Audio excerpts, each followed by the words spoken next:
I can feel the cold long before the wind actually finds me, an ache that settles into metal-laced bones, the way regret settles into a man's soul once he figures out he can't outrun it. Up here the trees huddle together like survivors, their black silhouettes clawing at the bruised sky, and every breath I drag in tastes of snow, pine sap, and something older. Silence, maybe. I've tracked that taste across half the globe. Always ends the same. Me alone, with memories I keep pretending I can bury under another mile, another bottle, another mission. My name's Logan, though the world keeps spitting up Wolverine, whether I want it or not. Been called worse Weapon X, Animal, Murderer, but it's that last one that sticks in my throat when the night is quiet enough. I'm standing on a granite ledge 200 feet above a frozen river, boots rimed in frost, ice beard forming on the face that heals faster than weather can hurt it, and I'm wondering if a man who's lived as long as I have can ever be anything but a running tally of violence. Below me, the water's locked solid, sheets of scoured glass streaked with white veins. One wrong step and it'll swallow you whole, hold you forever. Not a terrible metaphor for the past. I scuff the cliff's edge with my heel, watch pebbles bounce and clatter before disappearing. Part of me, a small, tired part, imagines following them, trading in claws and rage for the quiet black. But then I remember I don't get escape clauses, not built that way. Healing factor sees to that. Every wound, every sin, sticks around long after it should have killed me. I pull in a lungful of air, let it burn behind my sternum and close my eyes. That's when the ghosts march out. First is Jean, always Jean, flame hair haloing her face, eyes bright enough to shame the dawn. She's smiling the way she used to when she caught me brooding by the mansion fence line. Logan, you're allowed to forgive yourself, you know. Funny thing, girl could move mountains with her mind, but all the power in creation never taught her how heavy forgiveness weighed. I open my eyes before the memory drags me under. Next, ghosts come in platoons.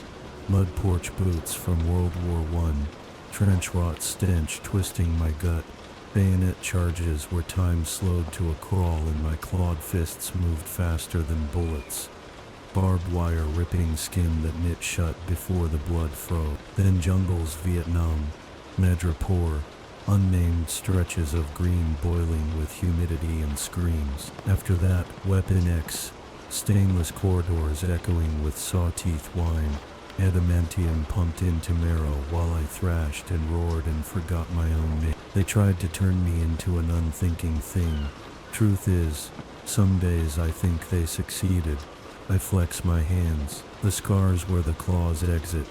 They never stay closed. Always a thin white line ready to split. I let the blades whisper out, 6 immaculate razors kissing moonlight, and for a second I scrutinize them like a stranger might. Surgical, inhuman, final. Part of me hates them. Part of me knows they've saved lives, usually other folks, sometimes even my own. Balance sheet ain't pretty, but I keep adding numbers anyway. I sheathe the claws and start downhill through crusted drifts. Snow squeaks under each step, loud in the hush. Trees thin, opening onto a scatter of hunting cabins long abandoned. I pick one with a roof mostly intact, shoulder the door, step inside. Must have been a trapper's shack decades back. Workbench, rusted snare hooks, a warped cot, smells of cold ash and mouse droppings, but it's quiet. I drop my pack, shrug out of the heavy coat, roll my shoulders till vertebrae pop. Even with healing, old hurts store themselves like splinters in muscle memory. I strike a match, light a stub of candle, flame crawls up the wick, throws shadows huge against plank walls, makes the place look like a throat lined with rip. I sit on the cot, elbows on knees, and let the silence settle. That's when the rumors slink back into my head, same as they did in Yukon roadhouses and dive bars from Seoul to Seattle. A new outfit moving product through the black markets, genetic tech, designer bioweapons, memory rewrite chip. Hearing that, my knuckles cracked on instinct. Memories are sacred currency to a guy like me. Letting some slimeball hack minds for profit is personal. Word is they're scooping up ex-Hydra, AIM, remnants of Roxxon's wet work squads, plus something nastier, old weapon, plus scientists who vanished after their funding dried up. Those bastards wrote the book on turning men into monsters. I know I was chapter 1. I tell myself I'm done being the world's guard dog. I tell myself the X-Men, Avengers, S.H.I.E.L.D., someone else can handle it. But the candle flickers and Jean's voice drifts across my memory again. You're allowed to forgive, but you're never allowed to. I laugh short, humorless, because she was right about most things. I rub the bridge of my nose, feel the deep lines carved there. Maybe redemption ain't a destination. Maybe it's a road you choose every damn day. And some roads only stay clear if a mean old Canuck with knives in his knuckles keeps walking them. Outside, the wind kicks up, rattling loose boards. Sounds like distant gunfire. My pulse doesn't even spike. Body's calibrated to violence. I fish a battered phone from my coat. Power it up. Satellite bars blink weak but steady. A single message pings. Encrypted coordinates attached. Sender's code name is one I haven't seen since Madripoor. The kind that only writes when the situation's dire and the pay's guilt. I stare at the screen, could turn it off, let someone else answer, but the chill in my bones says the past ain't done with me. In the future, if it's gonna be better, needs dirty work done by dirty hands. I thumb the message open. It details a convoy moving specialized lab equipment across northern Alberta, guarded by mercs with ex-military loadout. Target confirmed. Dr. Alphonse Rayner, ex-weapon plus neurosurgeon, missing since the program burned. Word is he's building a new facility to start over. Rayner.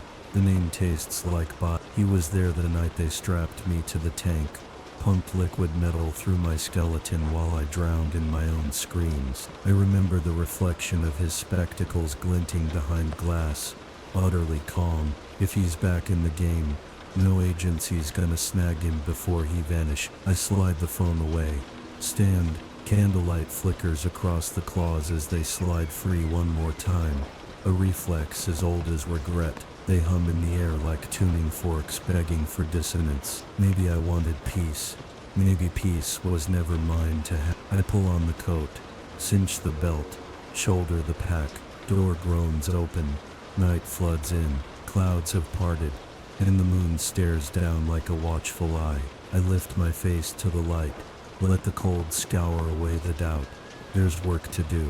Ugly, necessary work. And if the world still thinks I'm a weapon, well, maybe that's okay, so long as I get to choose who I'm pointed at. My boots crunch into the snow as I head for the tree line, following the ghosts, the rumors, the promise of one more fight I can't turn away from. Because redemption ain't a finish line, it's a path, and I'm still walking. The forest swallows sound, the way a grave swallows light. A mile out from the old trapper shack, I drop into a crouch beneath a stand of spruce and put my ear to the snowpack. Night animals go quiet when a convoy rolls this deep into nowhere. Diesel grumble carries through the soil like a slow drum. I count engine pulses, 3 distinct rhythms, heavy suspension, flatbeds, maybe an armored lead. Rayner's not stupid. He learned that lesson the night weapon axe burned. I draw on the cold, hold it, taste exhaust on the back of my tongue.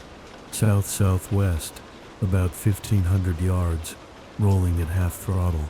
They figure darkness and distance are enough cover. Me, I've hunted in darker places. I start moving low, letting instinct run the show. Knees flex, spine angles forward, palms brush bark for balance. 30 years of feral drills running under the skin like a second heartbeat. No branch cracks, no snow crunches. I'm a rumor inside a darker rumor, and the moon barely sees me. Jean once told me I'm beautiful when I move like this. I told her a panther's beautiful too, right up to the moment it bites your throat. She laughed, said maybe that's why she loved me anyway. Memory stings, but I don't blink.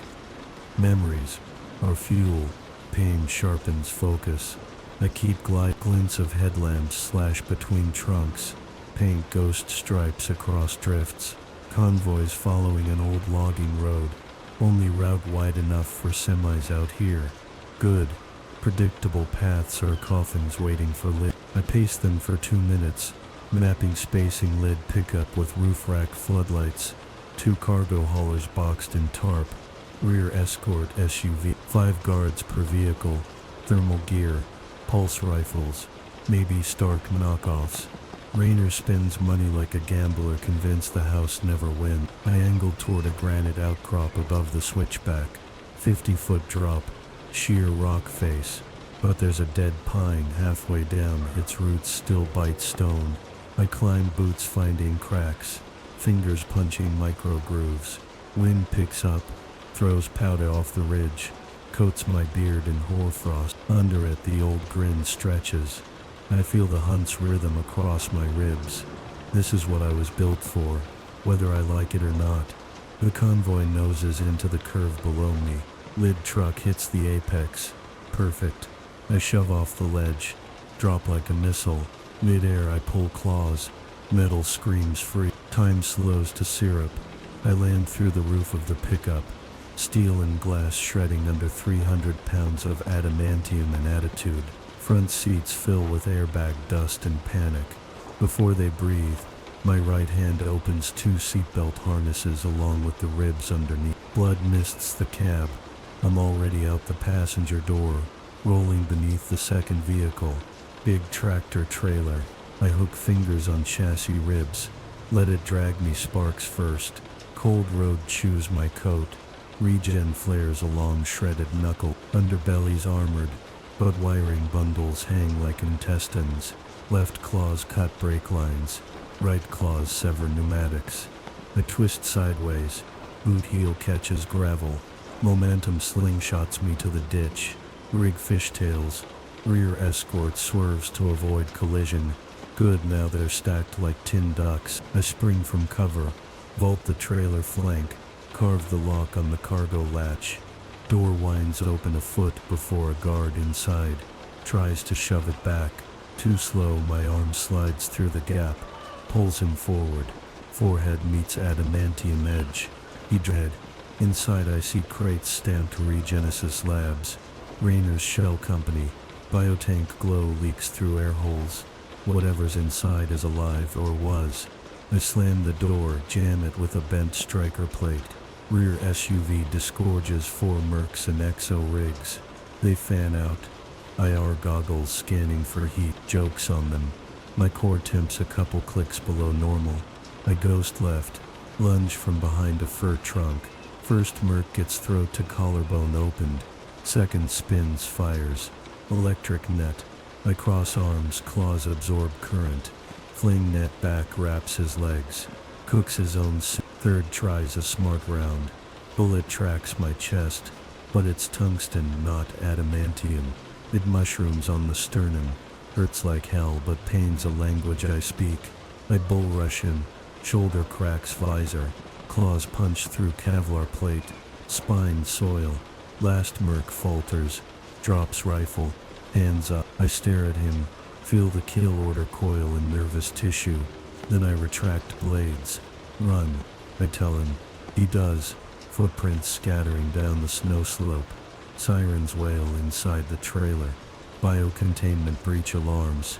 Figures those tanks weren't rated for sudden lane change. I jump to the cab door. Yank it. Driver's slumped on horn.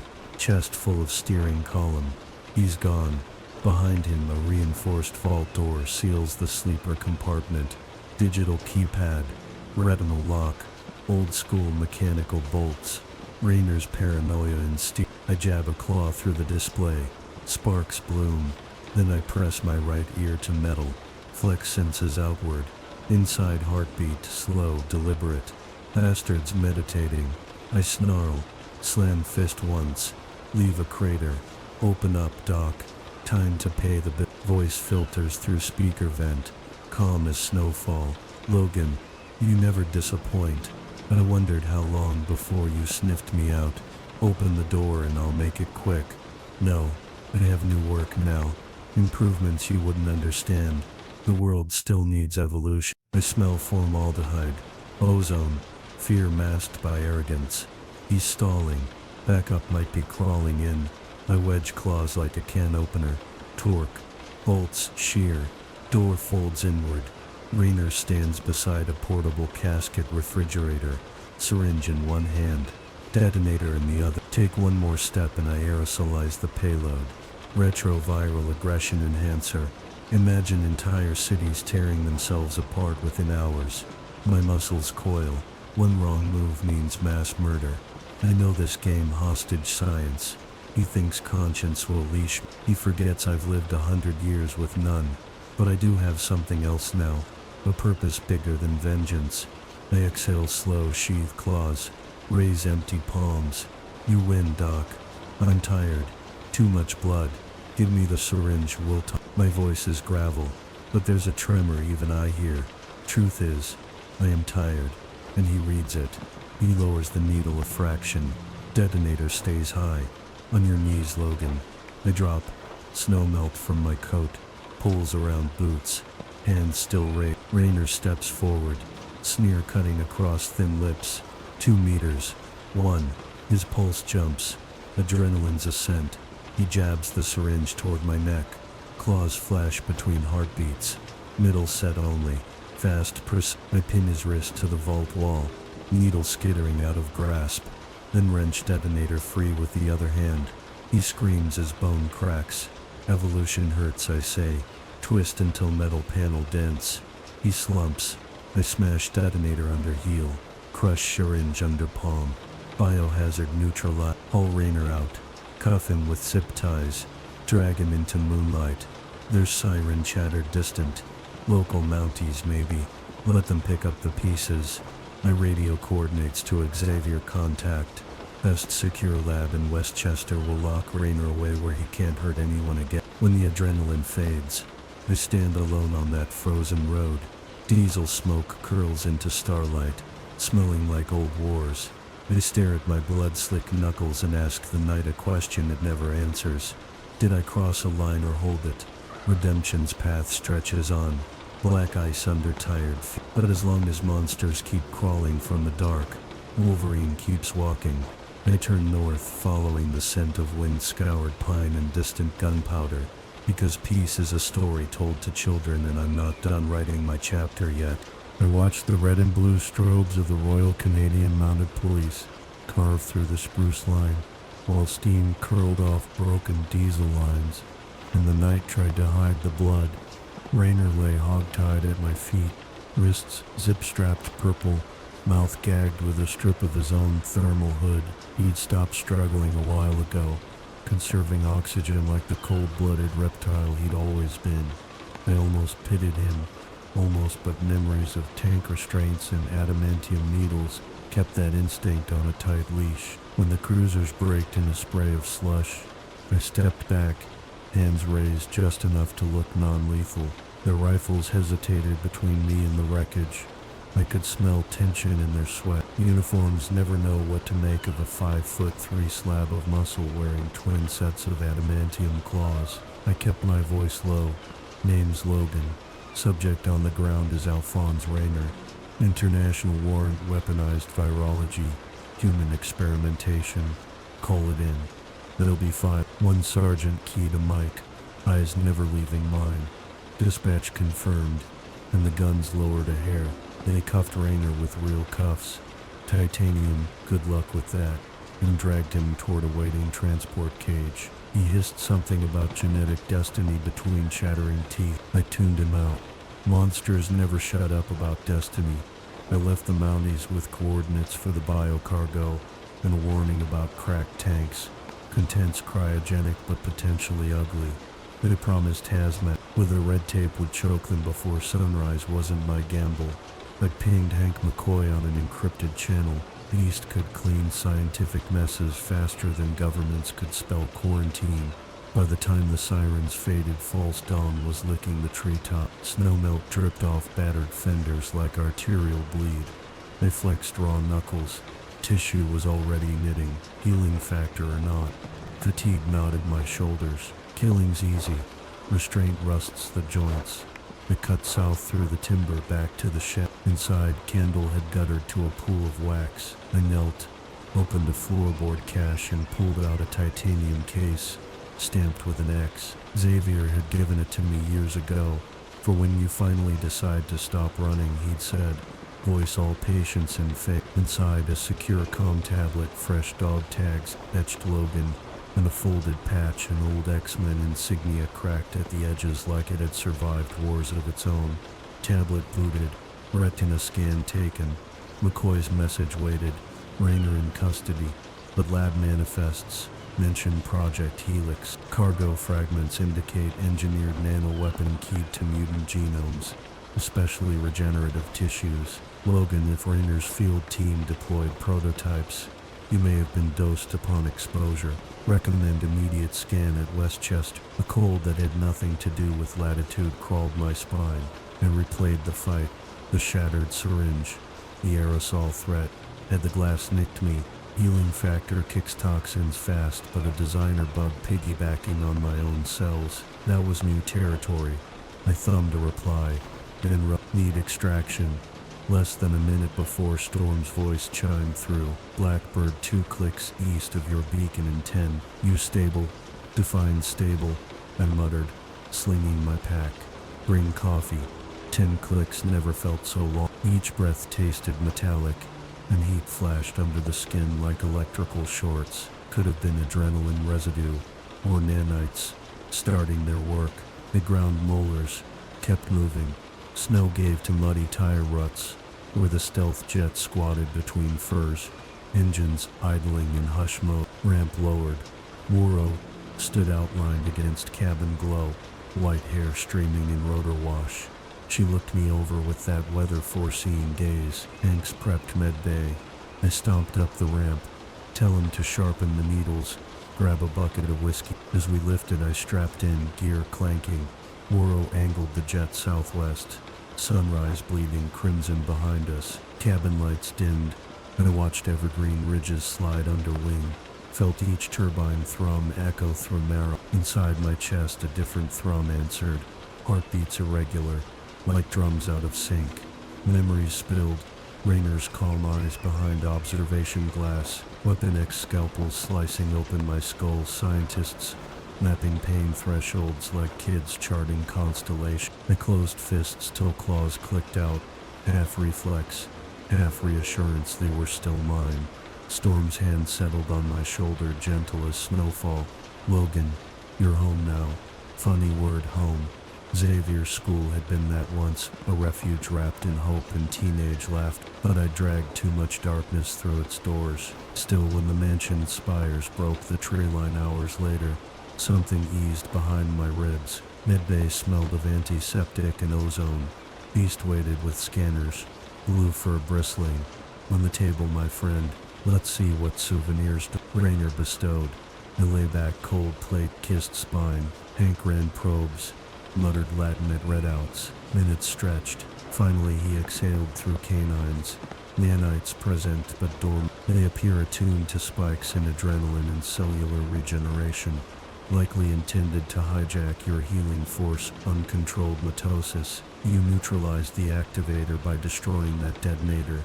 Translation: Hank, you're not dying yet. He adjusted spectacle, but fragments remain. I can flush them, though we'll need a sustained electromagnetic pulse and chelation regimen. 2 days, maybe 3. 3 days, on a gurney, while wolves regrouped. Patience nod.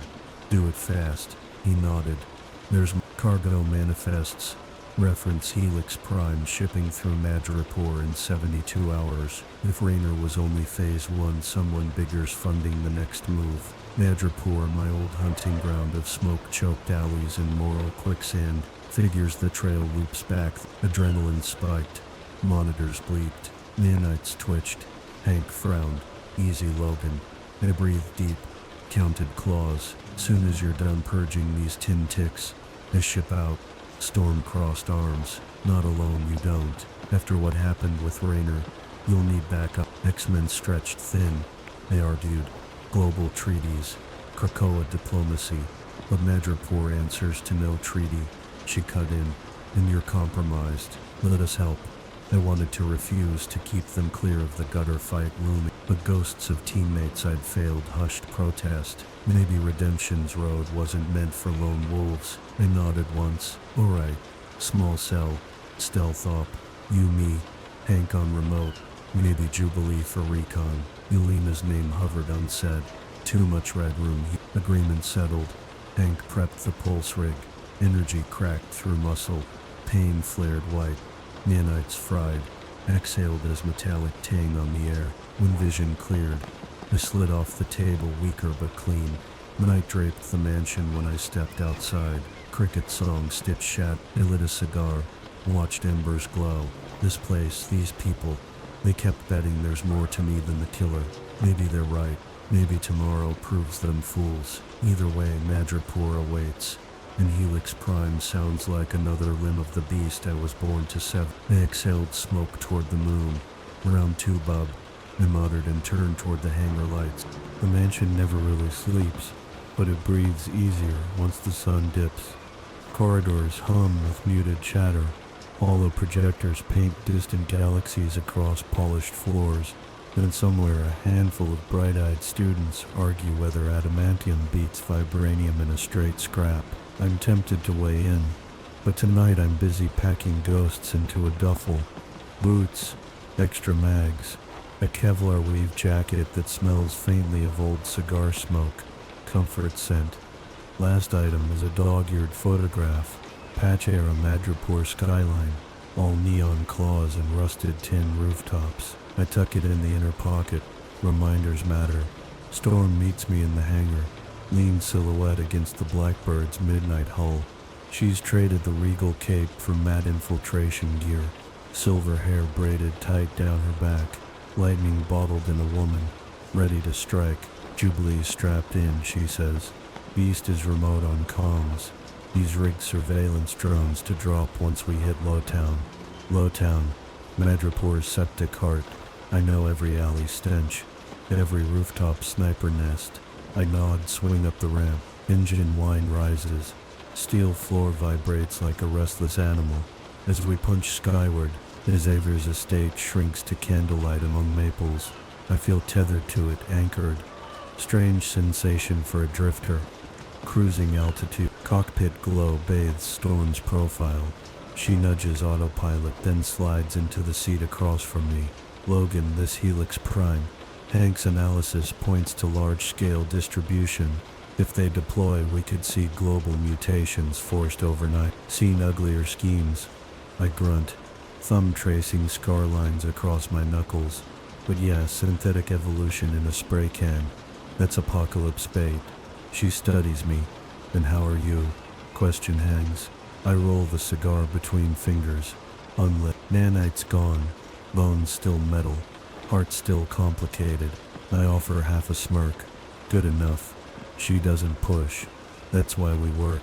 3 hours later, the Blackbird loses altitude over the Luzon Strait. Madripoor appears an iron bruise of skyscrapers ringed by shanties, sodium lamps flickering like diseased fireflies.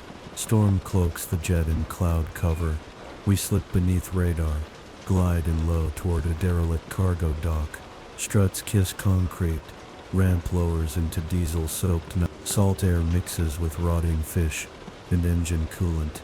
Feels like coming home to the worst parts of myself.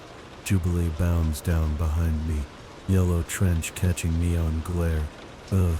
Forgot the smell, she groans. She might shoot fireworks from her hands. But the kid's still got a teenager's nose. Smell keeps amateurs away, I tell her, and lead the way. Lowtown is a maze of corrugated metal and desperation. Vendors hawk black market organs next noodle stalls. Cyber-enhanced thugs lean on plasma rifles like fashion statement. But even the meanest give our little trio space. Storm's presence rolls off her like distant thunder. Jubilee's fingers spark with warning and reputation linger. Target intel says Helix Prime's Madripoor branch runs through an underground clinic, disguised as a nightcrawler fight club, illegal teleport betting ring. Cute. Hank's drones ping thermal flares beneath the building. Looks like Gene tanks pumping out something warm and raw. We approach via alley. Rain starts, courtesy of storm steering clouds for cover. I shoulder a rusted door. Hinges shriek. Inside, humidity hits like a fist. Fluorescents flicker over a caged pit where two blue BAMF clones slug it out mid-port, leaving sulfur trail. Crowd roars. Credits change hands. No one notices us slip along back wall toward staff-only corridor. Security panel blocks the stairwell down. Jubilee fries it with a fingertip spark. Crack. Sizzle. Door pops.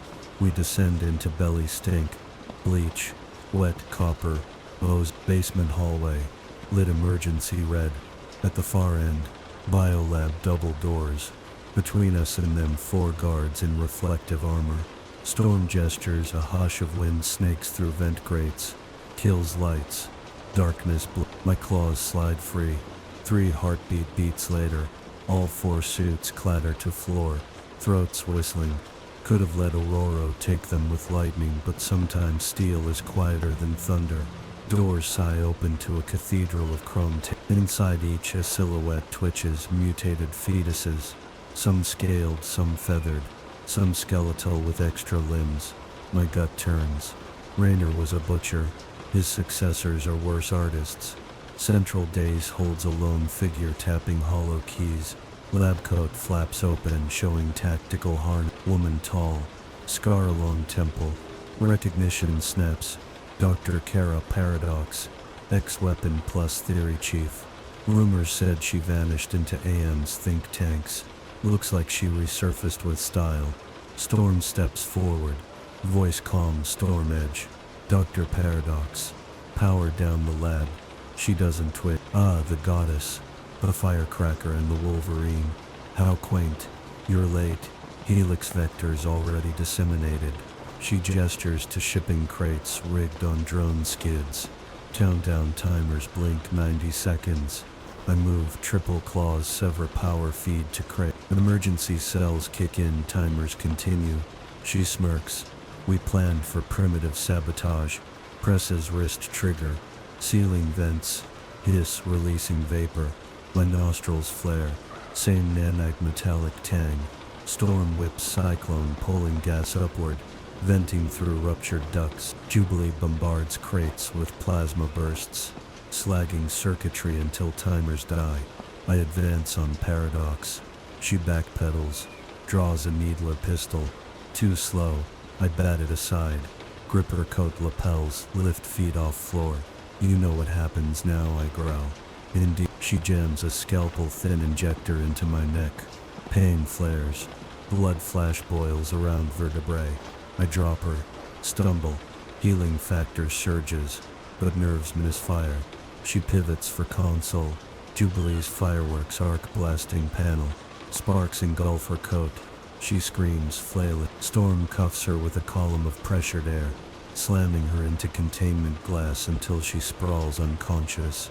I tear the injector free. Toss it. Hank's voice barks through calm bead. Logan. Vitals spiking. Nanite derivative feeds off regenerative enzymes. I need samples. Busy. I rasp, forcing legs steady. Gene tanks groan, power surges ripple. Systems failing. We need to torch the place before backup arrives. Storm's eyes flick white. She summons a microstorm inside the lab. Lightning ripping through machinery. Igniting coolant. Jubilee herds us toward freight lift. Dragging Paradox bound in energy rings. Fire chases our heels up the shaft as we hit street level. Roof cracks. Flame pillars punch night sky. Rain hisses, dousing sparks.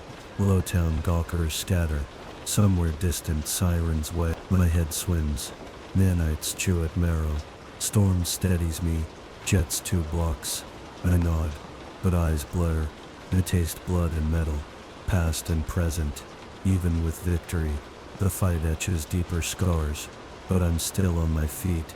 That's enough. We vanish into the alleys, leaving Helix Prime's Madripoor dream in burning ruin. Behind us, the city keeps breathing. Sick lungs maybe, but still alive. And so am I, for now. The alleys behind us cough up smoke like a dying furnace. while Storm hustles our small crew toward the Blackbird's low-profile landing pad. Every footstep pounds needles through my spinal cord. Damn injectors poison chewing cartilage, nerves, maybe even the adamantium lattice itself. Doesn't matter. I shove the pain behind clenched molars and keep moving because Madripoor won't stay confused forever. Sirens circle, drone spotlights lick rooftops. Somebody's already uploading shaky phone vids of a burning gene lab to the dark web. Helix Prime just became headline material, and headline material is catnip for vultures. Ubari Dock's maintenance cradle looks deserted, except for the jet's matte wings glistening with rain. But my nose picks up 8, maybe 9 heartbeats hiding under tarps and scaffolds. Dock workers turned opportunistic gun hands. They smell of diesel, cheap whiskey, and polymer composite from knockoff assault rifles. Aurora's about to summon a gust to scatter them. I raise a hand. Save the storm, darling. We're late enough. I slip into the shadows, let them come. First one creeps close, muzzle flash reflecting on puddles, ram-tat-tat. Bullets spark off hull, whistle past my ear. I pivot, claws flash, his rifle splits, and so does his forearm. Not fatal. These idiots are hired. Desperation. Not true enemies. And tonight my kill tank's already full. I disarm 2 more with tendon cuts. Drop the last with a knee to the solar plexus and a head knock on steel beams. Pain spikes behind my eyes. Nanites flaring at the adrenaline surge. World tilts, but claws keep me upright. Storm emerges, lightning dancing across fingertips. Show off, she mutters, but her smile cracks the tension. Jubilee prances past. Sphere-cuffed Dr. Paradox slung across her kinetic field like a glitching hologram. The scientist groans, half-scorched coat still smoldering. I catch her glare, hate mixed with fascination. Figures monsters are always mesmerized by what hurts them. Ramp seals, engine spool. Cabin lighting shifts red alert so Hank can see bio readings the second we hit altitude. I slump into a harness opposite Aurora while Jubilee locks Paradox into a stasis chip. Jet banks northeast, slicing through a fresh thunderburst she conjures to mask radar. Cum speakers crackle with beast space timber. Logan, I'm tracking tachycardic spikes, inconsistent with baseline. Need blood sample. Come stick me yourself, I rasp. But Storm is already at my side with a sterile kit. The moment needle pierces vein, pain detonates. Nanites surge, hijacking healing factor, knitting flesh around metal faster than Storm can withdraw. She swears under breath. I yank the microcatheter free, hand it over slick with my blood. Hank hums, analyzing. Preliminary variant strain converting regenerative cytokines into fuel. It'll ramp until you burn out, or until you trigger total feral override.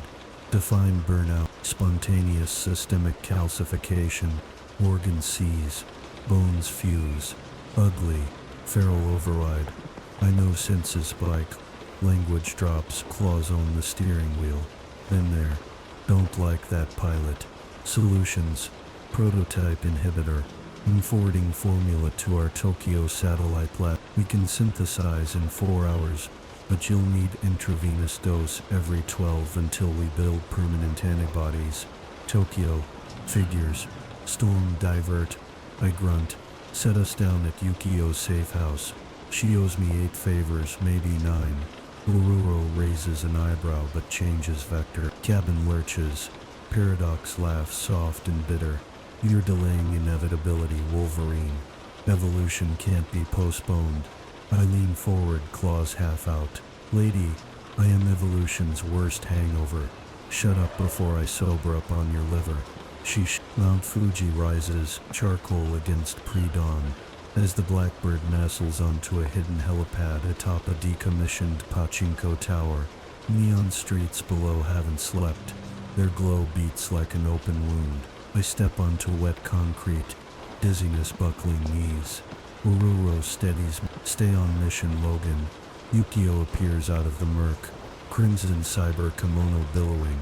one eye replaced by a triangular optic, smile sharp as a tanto. Wolverine San brings fireworks in formal company. I must redecorate. She glances at Paradox. Labs ready. Beasts files downloaded. Inside the safe house marries Shinto minimalism to bleeding edge biotech. Hollow screens bloom kanji beside molecular renderings. 3D printers hum with reagent cartridges. I slump onto a surgical slab while Yukio preps infusion. She whispers so Storm can't hear. You always bleed for lost causes. One day cause bleeds for you. Day ain't today, I mutter, teeth chattering as coolant gel floods arm veins. The inhibitor floods next, I see fire racing to collarbone. Nanites shriek on cellular frequencies. Only my skeleton hears. Vision whites out, filled with Weapon X flashbacks. Snow restraints drowning metal. I roar, try to stand. Yukio pins me with one prosthetic grip stronger than a vice. Storm channels a microgust across my face. Cooling skin. Minutes pass. Maybe hours. When focus returns, Beast's hologram hovers overhead. Nanite activity down 68%. Good start. I swing legs off slab, unsteady but functional. Helix Prime shipments. Hank nods, tracking manifests. Next payload leaves Tokyo Bay, tetting aboard cargo sub Kirin Maru. Destination rogue bioplatform in the Bering Sea. I crack knuckles, relief mixing with fury. Then we sink the sub. Yukio slides me a new jacket, Kevlar lined, with her clan emblem stitched inside. Your claws tend to attract torpedoes. Try not to explode my city on your way out. Storm secures Paradox in a containment pod bound for Interpol. Jubilee sits cross-legged, hacking port authorities for clearance code. The team's moving like heart valves, open, close, pump mission blood forward. I exhale, tasting less metal, but deep in marrow I feel nanite embers waiting to reignite. Redemption path just took a detour beneath freezing waves, and I'm the diver without a line. That's fine. If the ocean wants a fight, it better grow claws. I tighten the jacket, roll shoulders. Let's hunt. Tokyo Bay is never silent, not even at 3 in the morning.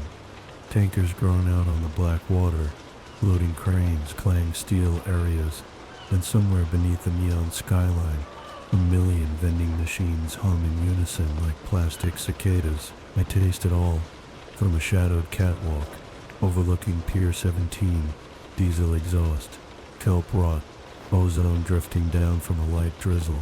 Ororo stirred up to cloak our heat signatures. Rain dots my new jacket, tracing dark constellations across the Kevlar. The inhibitor Yukio pumped into my veins is still doing its job. Nanites hiss now and then, but they're keeping their heads down. Good. I need every edge tonight. Below us, flood lamps rake the pier where the Kirin Maru squat. She's no tourist sub.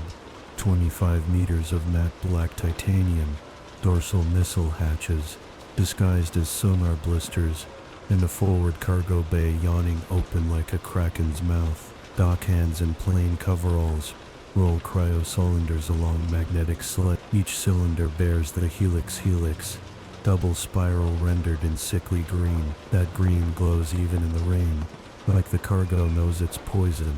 Jubilee lies prone beside me, goggles feeding real-time spectrographs to Hank back at the safe house. Each cylinder holds 3 liters of live nanite suspension. She whispers, pack enough to rewrite the human genome of an entire coastal city. Not if we scuttle the lot, I mutter. Storm stands behind us, white hair plastered to her face by the drizzle she's got. She's communing with the sky, listening for police drones, maritime patrol radars, anything that might complicate entry. After a moment she nods once clear. The plan's simple, which means everything that can will go sideways. Step 1. Infiltrate the sub. Swap the cargo manifest so the crew thinks they're still on schedule. Step 2. Sabotage life support scrubbers and ballast pumps. Once they dive, the sub becomes a slow, silent coffin on the seafloor. Step 3. Escape before the bullet. Hanks brewed a timed thermite charge nasty enough to melt through the hull and flash cook every nanite in that hold. Fire purifies better than prayers, but first we have to get aboard. I flex my hands. Claws whisper out just a touch, tasting the metallic scent mixes with sea spray and it centers me. Ready, kid? I ask Jubilee. She rolls her shoulders. This beats valedictorian speeches, yeah. We descend a maintenance ladder and ghost along containers stacked 3 high. Rain does half the muffling. My boots handle the rest. 30 yards out, 2 armed contractors smoke under an awning. Rifles slung loose. I signal. Storm sends a hush of wind that flips their hoods back while they fumble. Jubilee flicks 2 sparks. Microburst that pop circuits on both weapons. I close the distance, clap one head against steel, choke the other until he sleeps. They'll wake with headaches, nothing more. Tonight I'm cutting as little flesh as possible. There's already enough blood on my hands to drown me. Gangways. We move single file under the cargo ramp and into an access corridor that stinks of lubricants and recycled air. Red light strips cast everything in submarine twilight. Hatch wheels squeal as they turn. Crew must be green, trusting their security cams to catch intrude. Hanks jamming feed. Storms rain distorting thermal. Still every panel I pass whispers danger. Submarines are metal sarcophagi built to murder claustrophobes. We reach the central control blister bridge analog for this tub. 4 sailors stare at hollow charts on a wet. Storm raises 2 fingers, ventilation shafts growl. A sudden downdraft kills lights and helm screens. I step forward, deliver precise taps to carotids. Bodies slump before alarms can breathe. Jubilee slots a data spike into the nav console, uploading Hank's bogus mission orders. Deep sea rendezvous for equipment trials. Coordinates smack in the middle of a trench where no rescue will reach in time. While she works, I crack open a wall locker, grab a duty jumpsuit, tug it over my gear. Hood hides the hair. Radio earpiece goes live with deck chatter, mostly board talk. No sign they've noticed missing bridge crew yet. Good.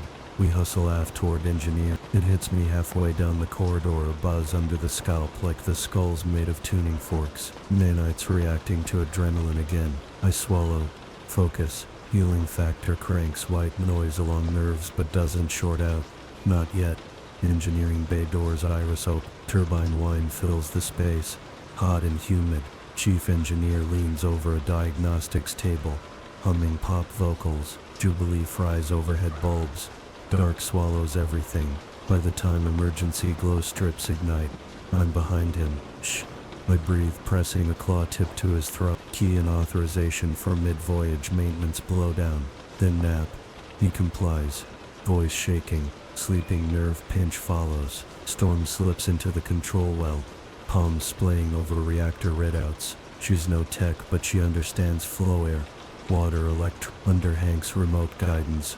She reprograms ballast logic to flood tanks 50 minutes after we leave. Weight imbalance plunges the craft. Thermite goes off. Science experiment ends in fizzled horror story.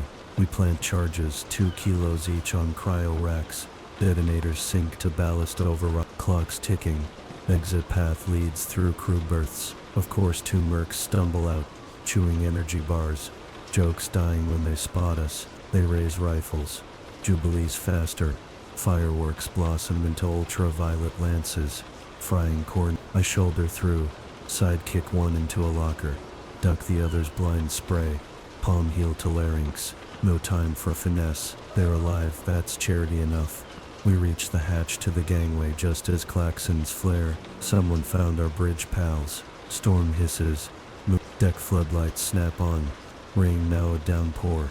Thunder roars overhead. Oro row. Ripping cloud guts to sow confusion. We sprint across slick steel spotlight sweep. I dive under railing, drop 12 feet to a service boat strung alongside. Knees crack.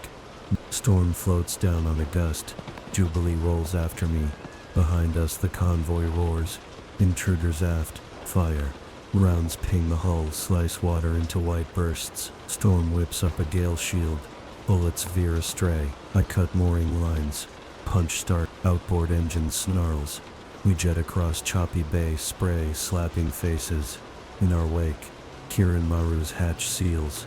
Sirens wail deeper. They're prepping to dive early. Fine by me. Ballast sabotage triggers as soon as they hit 60 meters. I watch the beast slip beneath waves. deck lights extinguishing one by one. Part of me, the part forged in Weapon X, feels grim satisfaction, imagining Paradox's bosses gasping in cold black. But another part wonders how many scared deckhands just paid for their paycheck with watery gray. War never writes tidy ledgers. Storm touches my arm. We did what was necessary. I nod, but silence answers. Back at Yukio's pad, the second inhibitor round waits. I barely feel the needle pain's background static. Hank's hollow projects subtelemetry depth dropping fast, then flatline. Thermite spiked reactor sensors blink out of range. Mission accomplished. Yukio pours Jubilee toast, saving humanity again. I swallow the liquor, burn trails down throat into bruised conscience. 4 missions, 4 nights, and the world is marginally less doomed. Yet peace feels further than ever, receding like a tide that only pretends to turn. Later, unable to rest, I stand on the tower roof. Neon haze flickering over wet streets. Nanites sizzle but lie dormant. I flex fingers, watch city lights dance off adamantium tip. When I was a weapon, purpose was simple. Kill target, live another day. Now purpose is messy. Heal what I helped break. Fight entropy armed with guilt, harder than claws through bone. My phone buzzes, unknown ID. Text reads, "We know what you stole. Helix was the beginning. Next evolution dawns in Alaska. Come alone weapon." Attached photo of a small Alaskan town. Snowbound children playing near a school. Their eyes shine emerald. The same sickly green that glowed on Helix tanks. My blood runs colder than any rain. Nanites tick upward like teeth chatter. Helix Prime wasn't ended. It was a prologue. I grind cigar between molars. Let smoke join the winter air. Fine, I whisper. You want the Wolverine alone. That's exactly what you'll get. Below, Storm's voice calls my name. I pocket the phone, turn inward, feel old instincts sharpening like frost on glass. Redemption Road just lengthened by a continent, and I'm still walking because if I don't, those kids in the photo might never get the chance. Time to head north. I left Tokyo before dawn, stowed in the belly of a rattletrap air cargo hauler, hauling spare microchips to Anchorage. Storm wanted to come. I told her no. She reminded me I was still running nanite poison through my veins. I reminded her some traps close tighter the more people you throw at them. She finally stepped back, eyes storm dark, and whispered that she'd have the Blackbird on standby in Fairbanks if I stopped answering comms.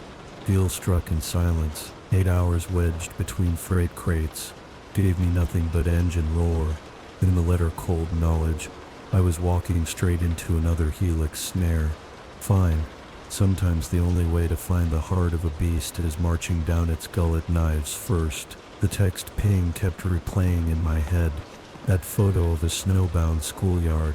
Kids chasing a neon pink sled. Cheeks red. Eyes wrong, some mutant green sheen. No child ought to carry. If Paradox's people seeded nanites there, it meant field trials, nothing crueler than using a town of innocents to beta test forced evolution. Touchdown jolted me awake. Anchorage smelled of jet fuel and birchwood smoke. I snagged a beat-up pickup off a salvage lot, cash, no questions, and pointed north. Radio burbled static and country ballads, while spruce trees blurred past. Sun sank behind peaks just as the highway turned to gravel, and then to nothing at all. Winter dusk here doesn't fade. It hardens, like the skies forging darkness into steel. The town from the photo, Elm Creek, sat at the base of a frozen valley, maybe 300 souls clinging to a diesel generator grid. Main Street was 2 stores, a church and a clinic with a porch light flickering Morse code. Loneliness. Snow squealed under tires as I parked. I felt the sickness before I smelled it. Air tainted with antiseptic and ozone. Same signature Helix nanites left in Madripoor.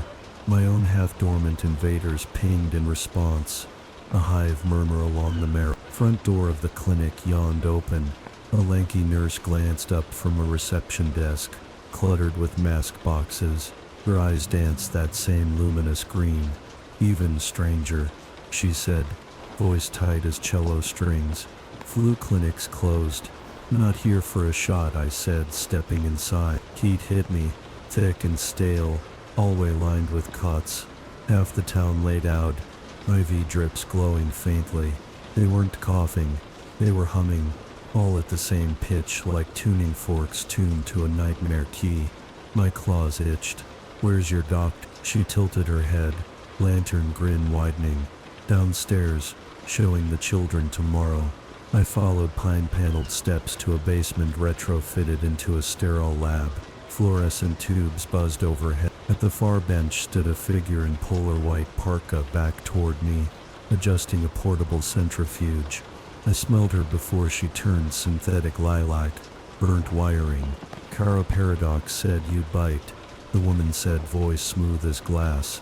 She pulled down her platinum hair framing sharp cheekbones, pupils serpentine slits. Call me Dr. Helix. Project Paradox was merely procurement. I flicked claws. You dosed a town of kids to test your garbage. Give me a reason not to gut you. Because gutting me triggers the nanites in your spine. Dead man protocol. She tapped a wrist gauntlet. My muscles spazzed as nanites flared, skin prickling frost hot. She smiled. You're our control specimen. We needed regenerative DNA for final calibration. Congratulations. Your cells are rewriting Elm Creek as we speak. Rage thundered. I lunged. Pain detonated bioelectric in every nerve, dropping me to a knee. She stepped back behind a blast screen, gloating. Soon their bodies will heal like yours, but without your primitive morality. Apex predators, free of conscience. Upstairs, the nurse began singing a lullaby. Voices of patients joined, harmonic and eerie. Nanites syncing them heard programming. Through the haze, I remembered Hank's theory. Nanites triggered by adrenaline and regeneration, but Storm's inhibitor serum still floated in my bloodstream. A chemical firewall. Helix just turned the juice up to 11. If I pushed healing past the overload, I might short the swarm the way extreme EM pulses fry circuits. I closed eyes, inhaled copper, and then I did what every sane man avoids. I popped all 6 claws and raked them across my own chest from collarbone to gut. Steel-parted flesh, white-hot agony flooded veins. Healing factor surged, desperate, dumping cytokines. Nanites raced to replicate and overdosed on my cocktail of Beast's inhibitor, plus Yukio's antioxidants. They crackled, turned gritty, died. The pain dimmed. I rose, chest knitting into angry pink lines. Dr. Helix's eyes widened. I kicked the blast screen. It folded, center sprawling. She scrabbled for the gauntlet trigger. My boot found her wrist. Claws found the circuitry. Sparks flared. Dead man protocol severed. Footsteps thudded overhead. Green-eyed townsfolk descending, humming louder. No time to argue ethics. I snatched a case of antidote vials from her bench. Antagonist proteins labeled Genesis blocker. Any last words? I growled. She spat blood. Smirk twisted. Evolution is merciless. So am I. Difference is I'm still here. One claw hilt slapped her into darkness. I bound her with surgical tubing. Yanked fire alarm. Sprinklers rained sterile water, just enough break in the chorus upstairs to snap. I raced back to ground floor, slammed vials into IV lines. Others I smashed in humidifiers. Antidote aerosolized. Nanites coughed free. Green gleam, dimming in wide eyes. Kids cried. Parents blinked confusion. No one died. Good nights. Sirens approached. Alaska State Troopers responding to clinic alarm. I left Dr. Helix hog-tied with a note. Contaminated bioterrorist. Called WA. Then I slipped into the snow-muffled dark, body aching but alive. At the truck, phone buzzed. Storm status. I typed with stiff fingers. Target secured. Need evac before feds complicate. Answer came quick. Blackbird inbound. Hold tight. I leaned against the fender, watching northern lights ripple emerald above. Same hue as those cursed eyes, but pure, untouchable. Wind carried children's laughter. Real this time. For a breath, redemption felt less like a road and more like a campfire I could warm my hands at, but ember sparks drifted. Helix, Prime still had reach, and nanites still hid in corners of the world. I flexed claws, their reflection dancing with a roar. Battle wasn't done, but tonight the monster lost. Tomorrow I hunt again. The blackbird sliced through subarctic night like a whispering scalpel. Cabin lights kept low so the stars outside could stare back. I'd wedged myself onto a bench beside the cargo hold. Arms crossed, coat soaked through with Elm Creek sleet, and a streak of someone else's blood that wouldn't wash out even if I cared to try.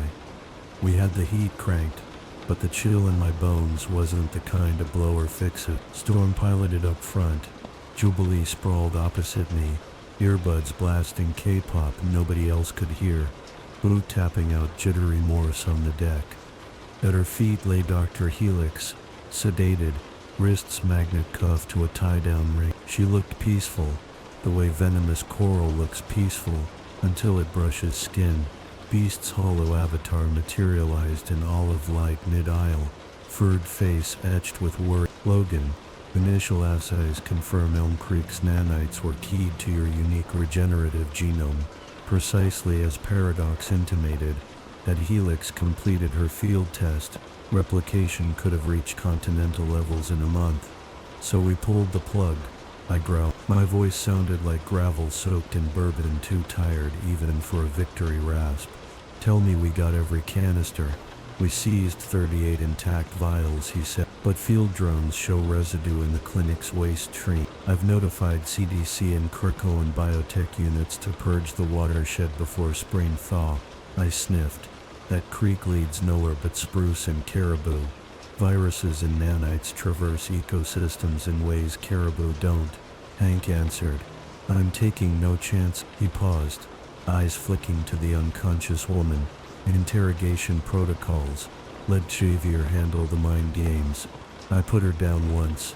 Trying again ends bloody and Jean would scold me. The hologram inclined its head. He started to fade, then added, Logan. The code base in Helix's wrist gauntlet references something called Pangea Seed. It's locked behind quantum encryption even I haven't cracked. But a geotag inside points to Svalbard, the Norwegian archipelago. I spread along my spine in spite of the heater. Svalbard meant glaciers, seed vaults, research bunkers older than Xavier's first dream. If Helix had planted roots there, we'd be hacking at a frozen hydra next. Send everything you've got, I said. I'll thaw the rest out of her when she wakes. You see, we touched down on the mansion's back lawn 2 hours before dawn. Frost bit the grass. Windows glowed sleepy gold. Students wouldn't be up for another 4 hours.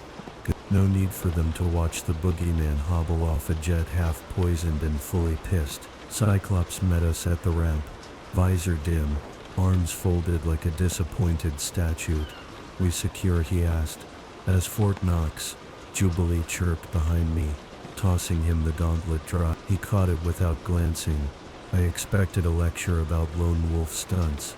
Instead, he gripped my shoulder. Heard you saved kids. That counts. Then he walked Helix to containment with Storm shadowing, leaving me blinking like somebody'd swapped Summers for a sympathetic scroll. Hank dragged me to medbay for another inhibitor drip. The serum burned sugar sweet through arteries, chasing nanite stragglers like pesticide. I dozed, dreaming of auroras turning into serpents of green code that gnawed at my marrow. When I jerked awake, Jean stood beside the bed, red hair in a simple braid, eyes glowing faint, phoenix amber. Mental static in my skull hushed the second she touched my cheek. Rest, she told me without words. World's not ending this minute. I almost believed her, but worry burrows deeper than telepathy. Svalbard, I muttered. Something big. We're already mapping dossiers, she said aloud. Bet you need 8 hours. Give me 4. She sighed the way old friends sigh when they know arguing is wasted breath. 4, Logan. Then Storm's leading the strike team. You follow. Orders I could live with. I closed my eyes. Let the sedative drag me down. Dreamed of snow so white it erased footprints behind you as fast as you made them. Perfect cover for starting the world over, or wiping it clean. 4 hours later, storm shook me awake. Helmet tucked under one arm, lips pressed thin. We decrypted more. Pangea seed is a payload.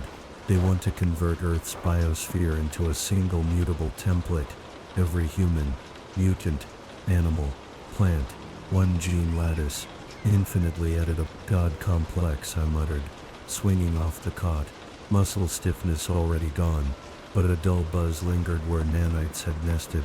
Made me feel hollow, like bones weren't quite mine. We assembled in the war room. Storm, Beast, Cyclops, myself, plus armor and forge for additional firepower and tech. Satellite images showed an abandoned coal mine on Spitsbergen Island, retrofitted with geothermal reactors. Heat plume alone could power a city. Buried inside, a quantum server farm humming with Helix code. That in a cryo vault, labeled Genesis Matrix. Forge projected timelines. Windows tight. They plan a full-spectrum satellite upload in 18 hours. A cascade that piggyback weather radars, telecom networks. You name it. Once Pangea hits cloud, every living cell gets a firmware request. Armor swallowed. What if cells accept? Beast answered. Then natural selection as we know it ends. Whoever controls the source code controls life. Cyclops turned to me. We're wheels up in 30. You could ask me after, I said, clenching fists until old scars whitened. Cabin of the larger stealth transport felt like a confession box. Armor checked her exofield emitters. Forge calibrated nanite dampeners. Storm communed with upper atmosphere current. I watched cloud layers scroll below, heart drumming that old pre-battle rhythm, steady as a funeral march. Jean's voice brushed my mind from thousands of miles away. Remember, Logan, redemption isn't a finish line. She'd said that before, but this time I answered, yeah, but someone's gotta run anyway. Approach vector dipped. Dark ocean gave way to glacier fields shimmering under aurora. Mission clock read 0314 UT. We halo jumped through a hole. Storm ripped in the sky. Wind knives carving at our suits until thrusters kicked. White expanse rushed up. We landed in powder that swallowed boots mid-calf. Silence so pure my lungs hurt. Forge deployed a burrowing drone. It tunneled under the snowpack, sniffing for ventilation shafts. 10 minutes later we crouched beside a metal grate, warm enough to steam. Below, reactor coolant pipes thrummed like dragon snores. Cyclops led with a concussive beam. Vent lid flipped. We dropped into lamplight corridors lined with mossy stone. The mine's ribs still showing beneath new alloy. Guards wore exosuits tinted helix green. First pair never saw the claws.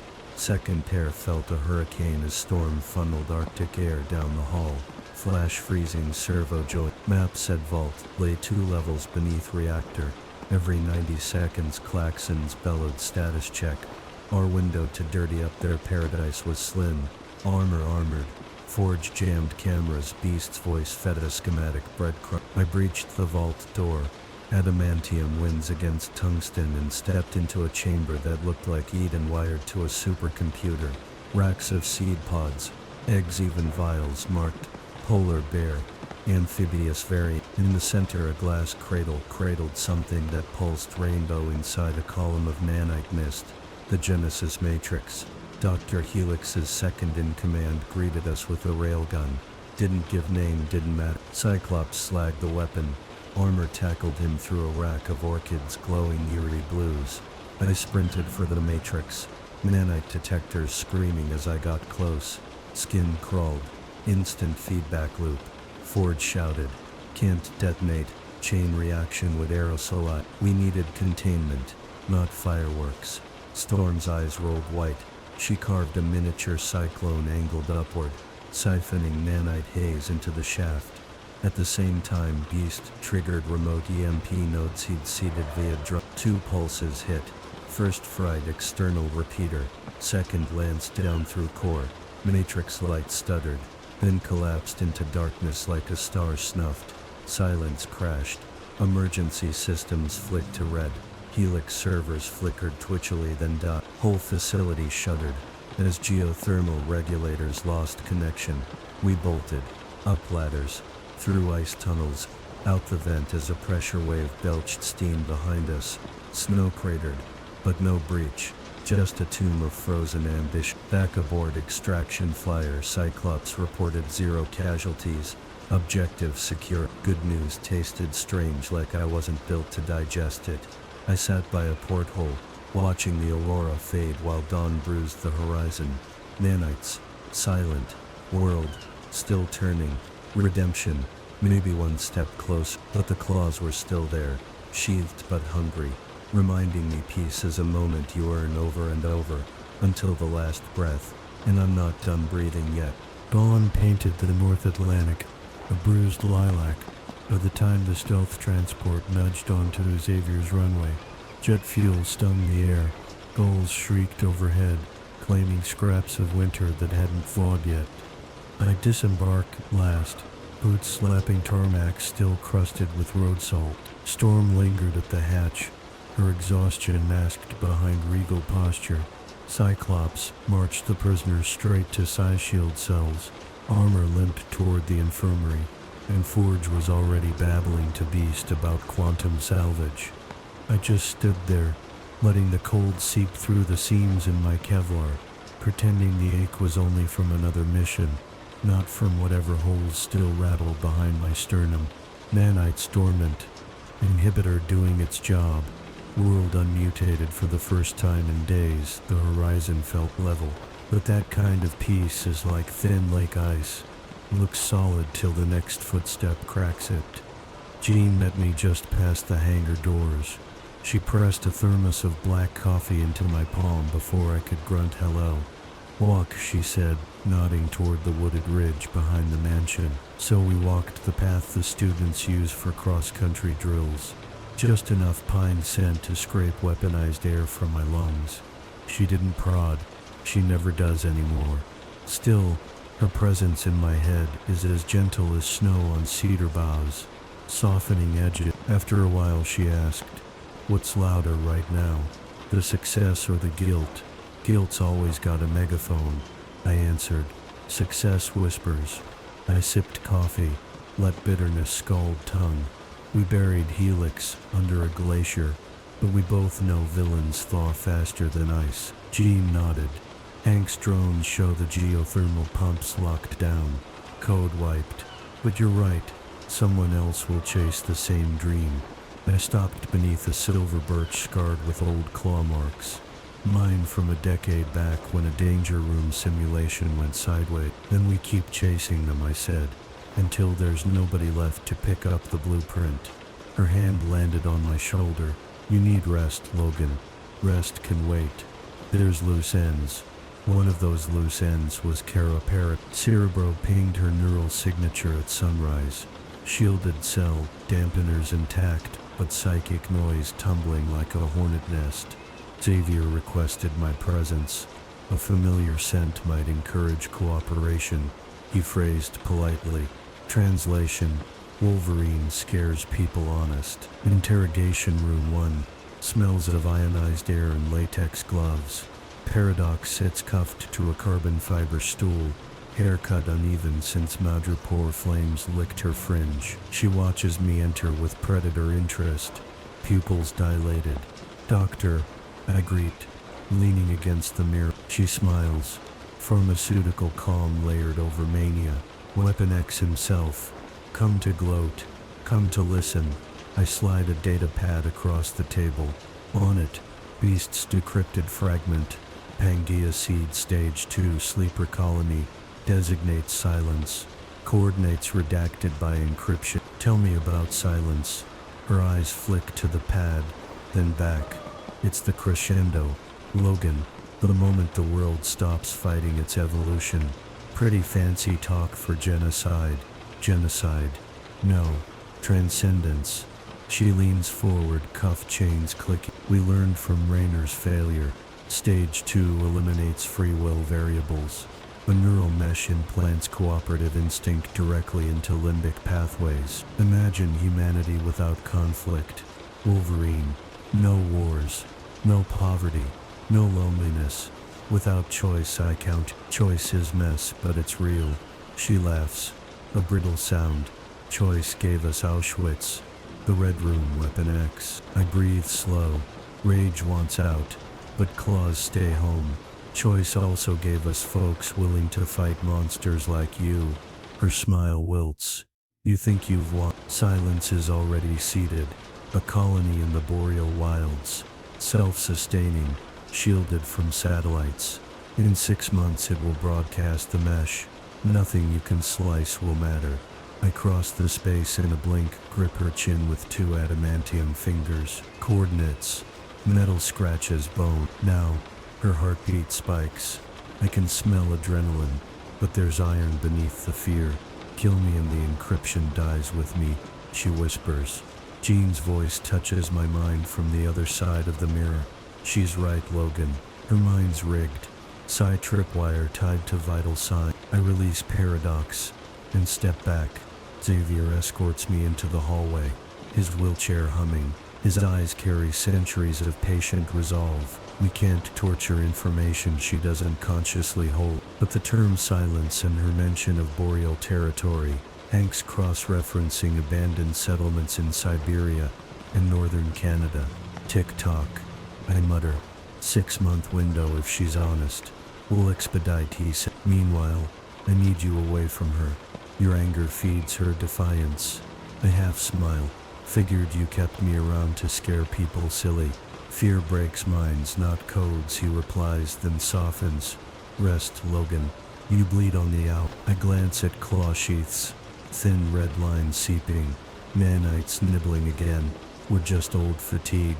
Hard to tell. I manage. Evening. I hide in the mansion's garage underbody, lifting the battered pickup. Changing oil so thick it pours like molasses. Mundane work keeps the mind busy while Hank's algorithms scrape data rivers. Jubilee wanders in with sodas, plops onto a tool chest. You know there's brand new EVs upstairs, she says. Too quiet, I reply, wrenching the filter loose. Oil splatters my sleeve. I need engines that argue. She swings her legs. I pulled some chatter from Madripoor boards. Black markets freaking out. Helix currency tanked. You made ripples. Ripples aren't waves. I think, but not thanks. She knows not to press further. Kids these days grow up fast at Xavier's. Survival skill. Read Wolverine's mood before poking him. Garage phone rings. Secure line. Beast. Logan, you're going to want to see this. War room again, screens awash in satellite image. Hank zooms on northwest British Columbia ghost settlement called Caribou Ridge. Evacuated years ago after a mining spill. Geothermal blooms similar to Spitsbergens but faint, masked by permafrost. Supply drones logged by NORAD last month. Angled burrows in the snow show recent traffic. That's silence, I say, certainty thrumming like claws against glass. Cyclops tightens jaw. We prep a strike team. Storm nods. Before winter road melt makes insertion harder. I roll shoulders. Tonight, Hank raises a paw. Catch region is sacred land to the Talton Nation. Local leaders skeptical of military presence. If we parachute in guns blazing, we risk collateral and political blowback. I grunt. Then we don't parachute. We walk. Jean arches a brow. 80 clicks of tundra. Done worse. Armor steps forward. I'll go. My field keeps out cold. Jubilee adds. I've got drone kits for recon. Cyclops weighs options, then nods. Small infiltration unit Logan. Armor. Jubilee. Storm on Overwatch ready to extract. Plan forms like frost crystals. We'll board a supply barge up the Stekan River. Slip off at night. Trek the ridgelines to Caribou. Get eyes on the colony. Locate the neural mesh core. Sever it before activation. Infiltrate, not annihilate. People inside could be victims like surgical claws, not sledgehammers. Later, packing gear, I stare at Jean's braid across the hangar window. Haloed by sunset, she senses me, turns, smiles sad. Be careful. Always am. I lie. I sling the old duffel. fresh inhibitor vials clinking inside. Nanites murmur, restless, like they know we're heading back into the cold. I grin at the irony. Tiny machines wanting to evolve the world, riding inside a man, trying to devolve into something simpler, just a protector, nothing more. Engines ignite on the stealth skimmer that'll take us to the barge. Armor salutes, Jubilee snacks, on chili fries like we're off to a theme park. Me, I exhale frost, letting the mansion lights shrink behind. Ahead lies Caribou Ridge, silence, and maybe the last stanza of this bloody symphony. But I've still got claws, a pulse, and one stubborn belief. As long as a man keeps walking, the road to redemption never ends. And tonight, the snow under my boots sings that same promise, crunching steady, covering yesterday's tracks so I can make new ones. The Stickanine River at midnight is a vein of quicksilver, threading miles of fur-black valleys, and the old supply barge we hitch sits so low, the gunwales lick the current. Diesel engine coughs every third beat like it's keeping time with my heart.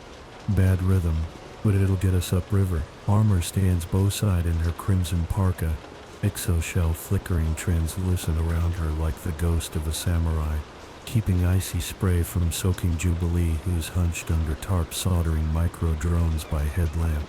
I squat near the stern, warming hands over the exhaust grate, smoke from my half-lit cigar curling into aurora haze. Storm's voice crackles through the in-ear. Weather's holding, cloud ceiling at 5,000. No satellites overhead for another 90 minutes. You'll reach the offload point before first pass. Copy. I grunt, cutting transmission to save battery. Could have flown in on the Blackbird and dropped right on Caribou Ridge. But sometimes subtlety beats shock and awe. Helix's ground watch will expect aerial footprints after Spitsbergen. They won't expect 3 lunatics dragging sleds through backcountry. They figure only wolves brave. The barge captain, local Talton elder named Eli, eyes us from wheelhouse. Cyclops briefed him, told him we're environmental surveyors checking abandoned mine runoff. Half true.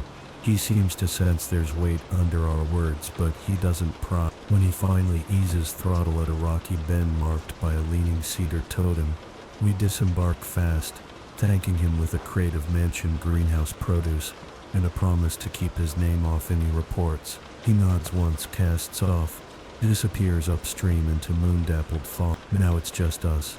Night and 70-plus kilometers of taiga, broken by serrated peaks glimmering wolf silver. Silence out here is loud. Every exhale puffs steam that hangs, judging your presence. Good. I like country that keeps you honest. We shoulder pokes loaded with rations, medgear inhibitors, Jubilee's drone swarm, and Forge's EMP charges wrapped in thermal blankets. My own burden's lighter, just extra inhibitor syringes and a coil of climbing rope.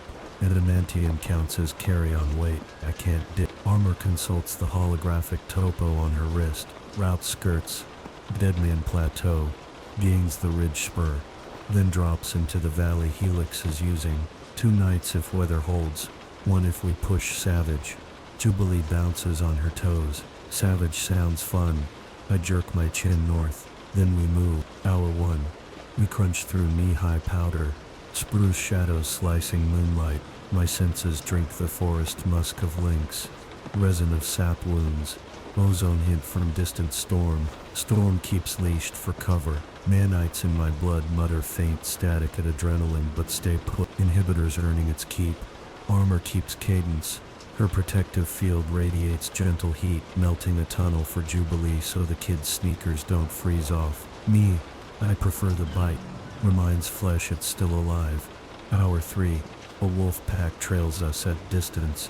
Eyes glinting curiosity, not hunger. Animals know when something stranger than them walks their turf. I let claws slide out one knuckle. Scent of metal sends them trotting the other way. Jubilee whispers, bad dog scarecrow. Tries to stifle giggle. Good sign. Morale intact. Hour 6. Dawn smears lavender across the peak. We crest Deadman Plateau. Flat expanse scarred by mine test bores from the 80s. Drill towers lie rusted, casting skeletal shadows. Radiation signs hang askew. Geiger counter on armor's HUD clicks minimal.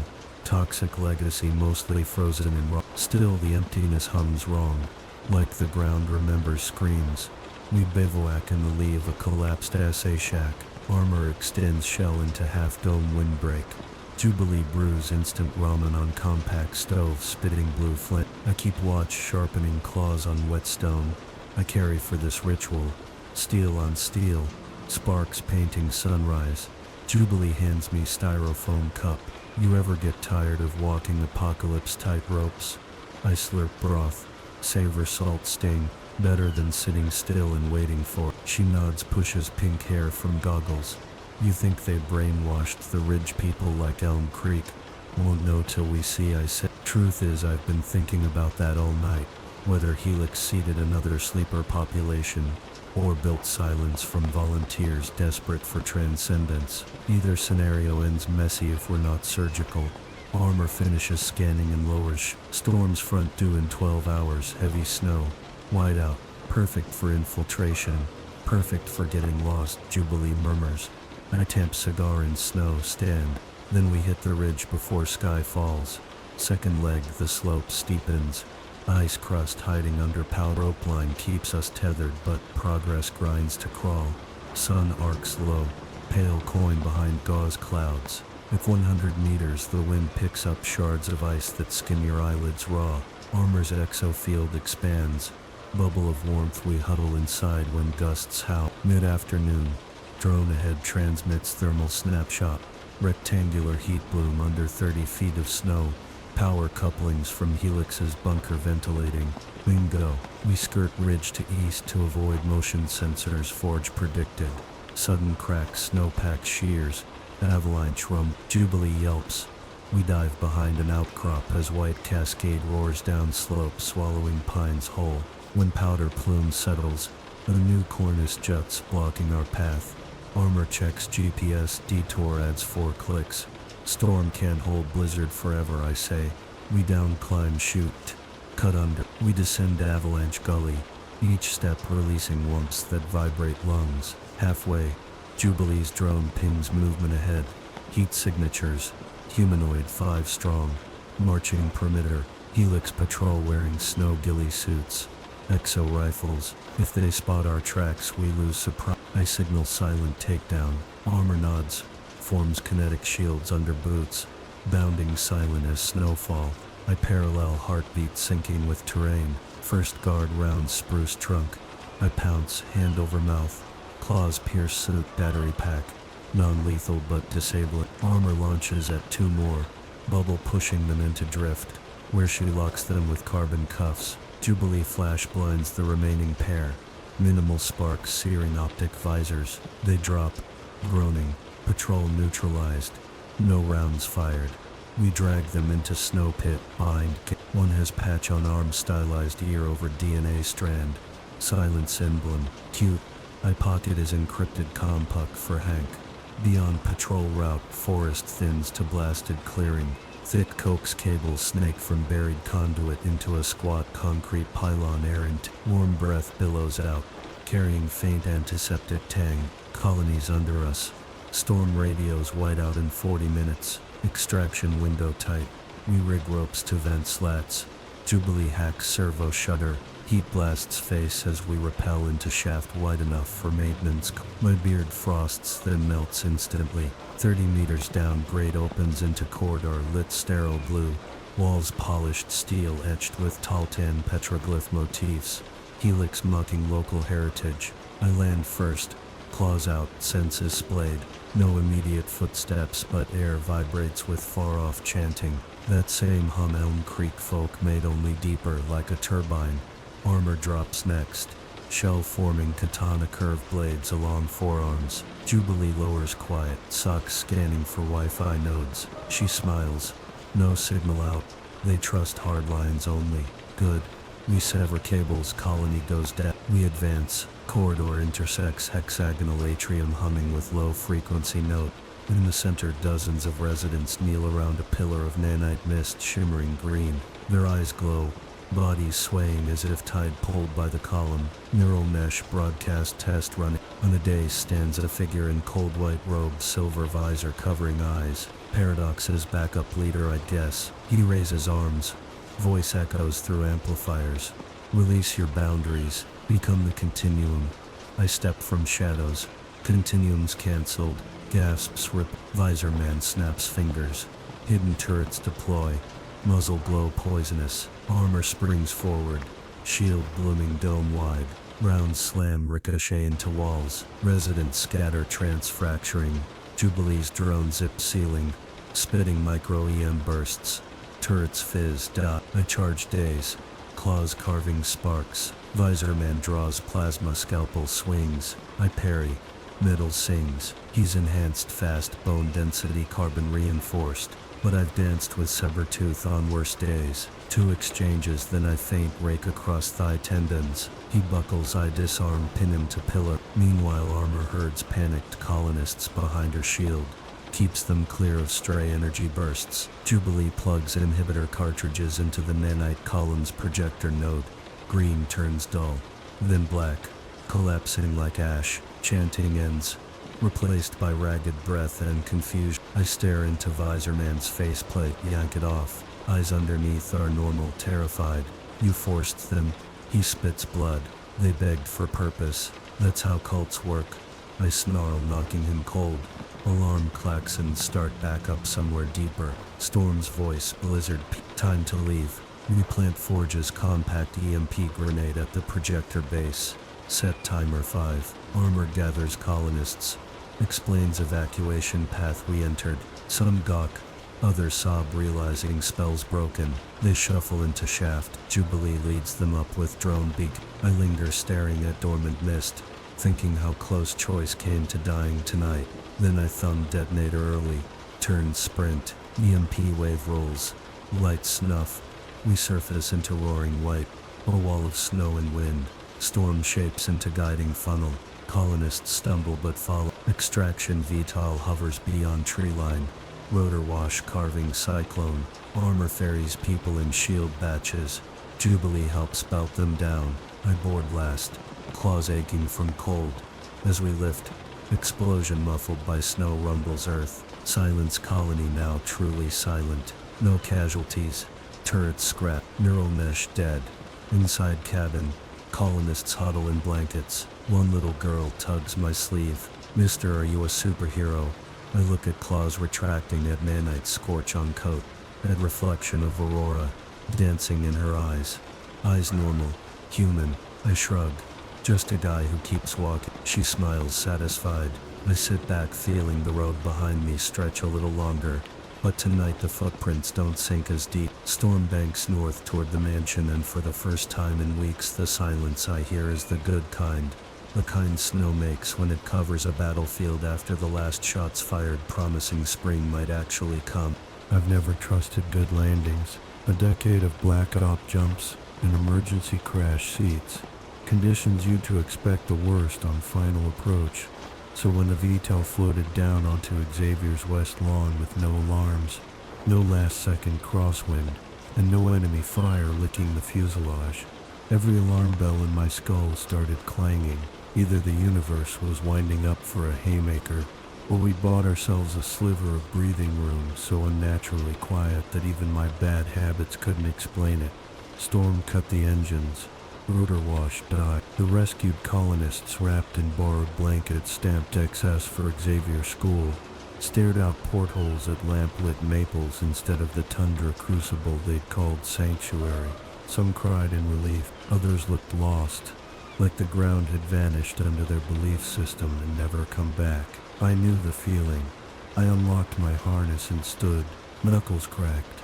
Inhibitor injections kept the nanites gagged, but the memory of their chatter still buzzed in my marrow. Armor helped a pair of older folks toward the ramp, gently shielding them from the night chill. Jubilee hovered near the kids, coaxing smiles with soft glow sparks that danced from her fingertips. Fireworks dialed down to bedtime story strength. Watching her balance wonder and responsibility hits harder than any mirror. Hank met us at the foot of the ramp with a medical platoon of eager grad students. "Welcome home, everyone," he boomed, voice somewhere between a circus ringmaster and a teddy bear. Warmth, cocoa, full checkups for all. Eyes flicked to me, blue brow furrowing behind glasses. "Nanite level stable," he projected across the link Jean left open for the med techs. "Stable," I thought back, but stable isn't gone. We shepherded the silence refugees into the mansion's east wing.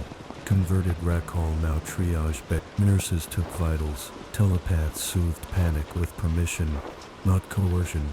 Xavier's rule hammered into their training. Even so, I felt tension hum through the wall. Elm Creek's lesson still fresh. Trust has a half-life. Everyone scanning for hidden triggers, internal bombs we missed. Paradox and Visor Boy from the days were already in psionic blackout cells. Forge rigged those walls to collapse into molten slag if even a hint of remote override sniffed the circuits. Safe enough for now. 3 hours later I sat alone on a balcony outside the library, cooling claws on the iron balustrade, while dawn smeared watercolor peaches across the sky. Coffee steamed in my fist. I'd showered twice but still smelled silence. Antiseptic, frightened sweat and the copper tang of technology pretending to be evolution.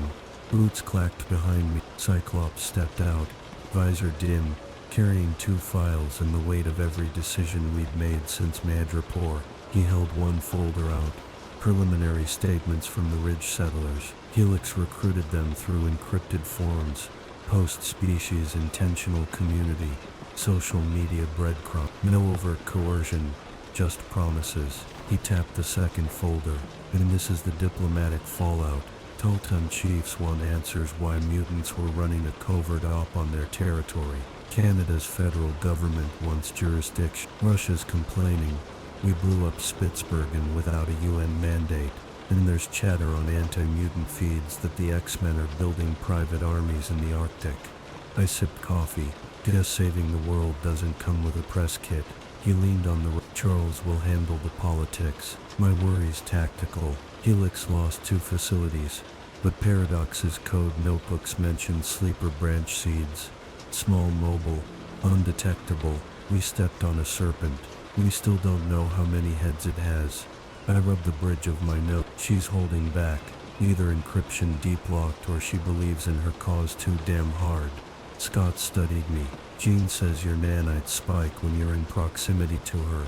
Maybe they taste righteous anger. Or maybe she coded a proximity handshake. Turn you into a Trojan horse if you get violent. Logan, we need you clear. Working on it. I knocked claws once. The sound like a tuning fork announcing intermission. But full purge means locking me in a lab for days. Helix branch seeds could germinate before then. Scott's jaw clenched. He hates gambles without odds. Find us a third option, he said, and walked back inside. Morning briefing. Large conference table, familiar faces frayed at the edge. Beast projected a global heat map. Little red blooms dotted coastlines. Shipping routes. Remote research stations. These are algorithmic guesses. Sites that match Helix energy signatures. Supply patterns and social media recruitment markers. Could be 10. Could be 50. We can't storm them all. Jean scanned the room, which means we apply brains, not brute. Storm tapped one bloom near the Gulf of Eden. This node's on the MV Blue Kite, a medical outreach vessel. If Helix piggybacks humanitarian missions, they'll spread nanites port to port. Armor pointed to another in Patagonia, and this one sits in a geothermal startup. Same MO as Spitsbergen but micro scale. Hank adjusted spectacles. Branch seeds act like spores. Each facility can recreate the Genesis matrix with minimal hardware. Paradox called them orch. Destroying the master code isn't enough. We need the root crypt. Maybe on a single device. Maybe in Paradox's head. I leaned forward. Then we squeeze her until the encryption squeals. Jean shook her head. Direct psi probe triggers failed deads. But we have another. Her neural patterns synchronize with yours whenever you're in the room. Mere empathy. Probably side effect of using your genome. If we piggyback that resonance, I can skim surface tiles without tripping depth charges. Meaning Logan walks back into the cell while Jean rides shotgun in his thoughts. Exactly. Paradox will feel she's manipulating him. Drop her guard. Jean met my eyes. But you'll have to lower some shields to memory quicksand. Weapon X nightmares. All fair game for Paradox to paw through. The thought made the nanites twitch. I nodded. Open the gate. Interrogation. Round 2. Room dim. Paradox sits like a coiled viper. Hair clipped short now. Prison scrubs far humbler than the lab coat. She smirks when I enter alone. I feel Jean settle into the back of my skull. Not intrusive. Just presence warm as a hand between shoulder blades. Paradox dials up venom. Back for confession, Wolverine. Want to barter trauma stories in trade for evolution. I pace slow. Claws sheet. Nanites stir. Jean dampens them with a psychic hush. Let her lead.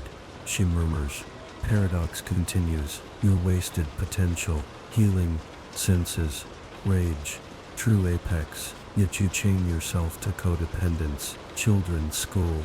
Ethics. Let me free you. Already free enough to end 2 of your hives. I answer. I picture Madripoor flames. Elm Creek's luminous eyes. The memories float up. Bait. She licks her lips, leaning forward as if to inhale them. Jean nudges. Now, I let the Weapon X reel spin tank. Needles drowning metal. Paradox's pupils dilate drawn. Jean slips through the opening like breeze under a door. I feel her surf. Paradox's surface thoughts. Snippets of coordinates, code names. A phrase repeated in biodatalog. Rootstock vault under cauldron. Paradox stiffens, realizes too late. She lunges, but containment field crackles, slamming her back. Jean withdraws. Brain flash burning location data onto my cortex. Pain lances like ice pick through frontal lobe, then fades. I exhale. Thanks for the map, Doc. I tap the wall twice.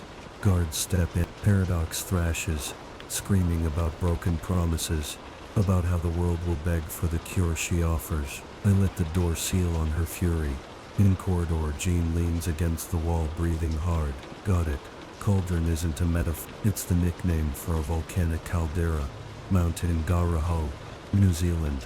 Beast chimes over calm. Helix has a presence near Taupo Supervolcano Geothermal Labs. Perfect place for a rootstock vault, stable magma energy. Remote location. Sparse over Cyclops' voice. Then that's the root. Cut it. Branch seeds wither. I run thumb along the claw edge. Nanites hum with eager dread. They know this ends them or sets them free. Round trip to New Zealand then. I say, let's finish the orchard. Jean squeezes my arm. After this we purge your bloodstream for good. Promise. Hold you to it, I mutter. But I'm already cataloging gear inhibitor syringes. Heat-resistant tack suit. Oxygen rebreather. South Pacific magma's gonna be a sauna.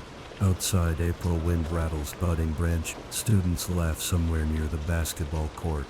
Unaware, the world spins and the road to redemption kinks south across the equator. One more march. One more monster to uproot. I'm ready. The pilot throttled back the Blackbird's engines, just as the first orange smolder of dawn spilled over New Zealand's central plateau.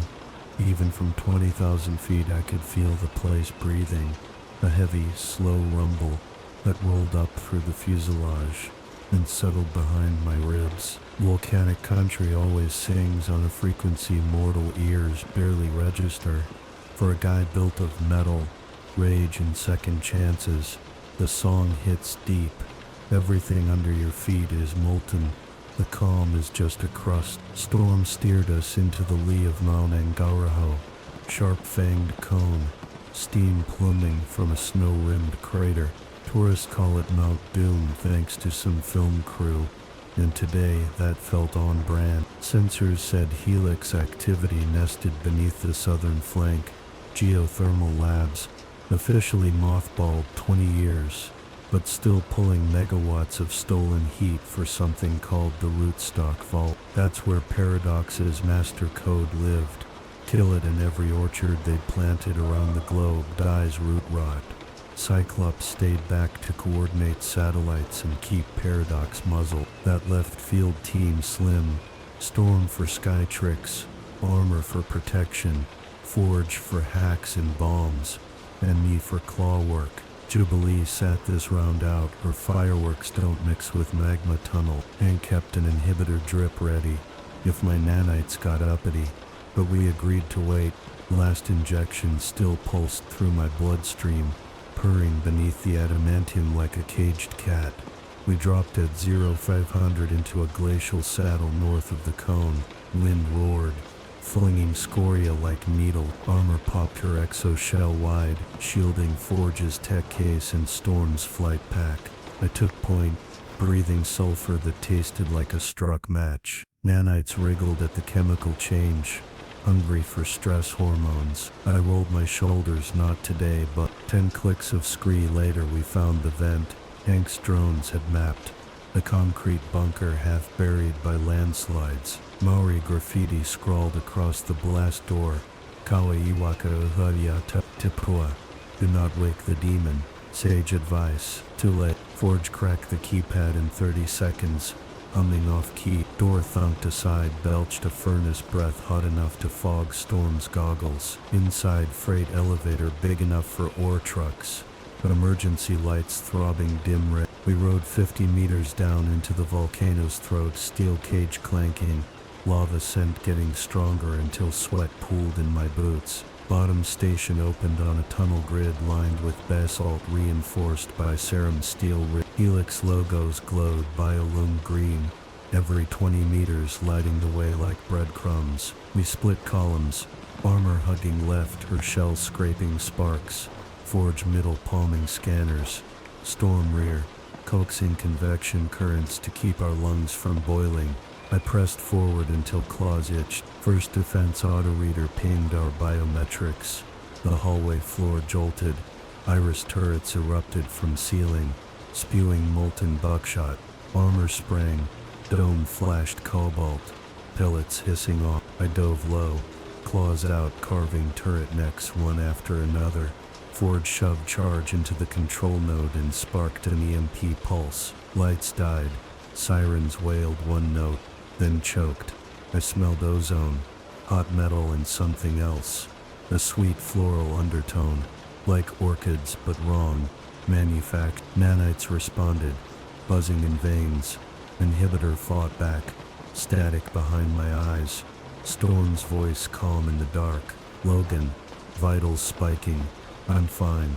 Lie, but we keep moving. Second checkpoint. Biolab cross corridor. Tanks of translucent gel lining walls, each cradling an embryo thing halfway between human fetus and reptile larva. Helm monitors log them as adaptive host strains. My stomach clenched. Forge rigged thermal charges. We'd torch them on exit. Couldn't risk shattering glass now. Alarms already twitchy. Finally we hit a blast door big enough to park a tanker truck. Engraved plaque red rootstock core. Heat shimmered from seams. Behind it, the code that could rewrite DNA at planetary scale. Forge unpacked plasma cutter. Storm manipulated pressure vents keeping temperatures survivable. While sparks rained, Armor's face hardened. If we destroy the core, everything fall. But what if Helix encoded a kill switch, wipe the Earth rather than let us win? I shrugged. Then we take the fall with everyone else. Choice beats the leash. She nodded, jaw tight. Door slab peeled.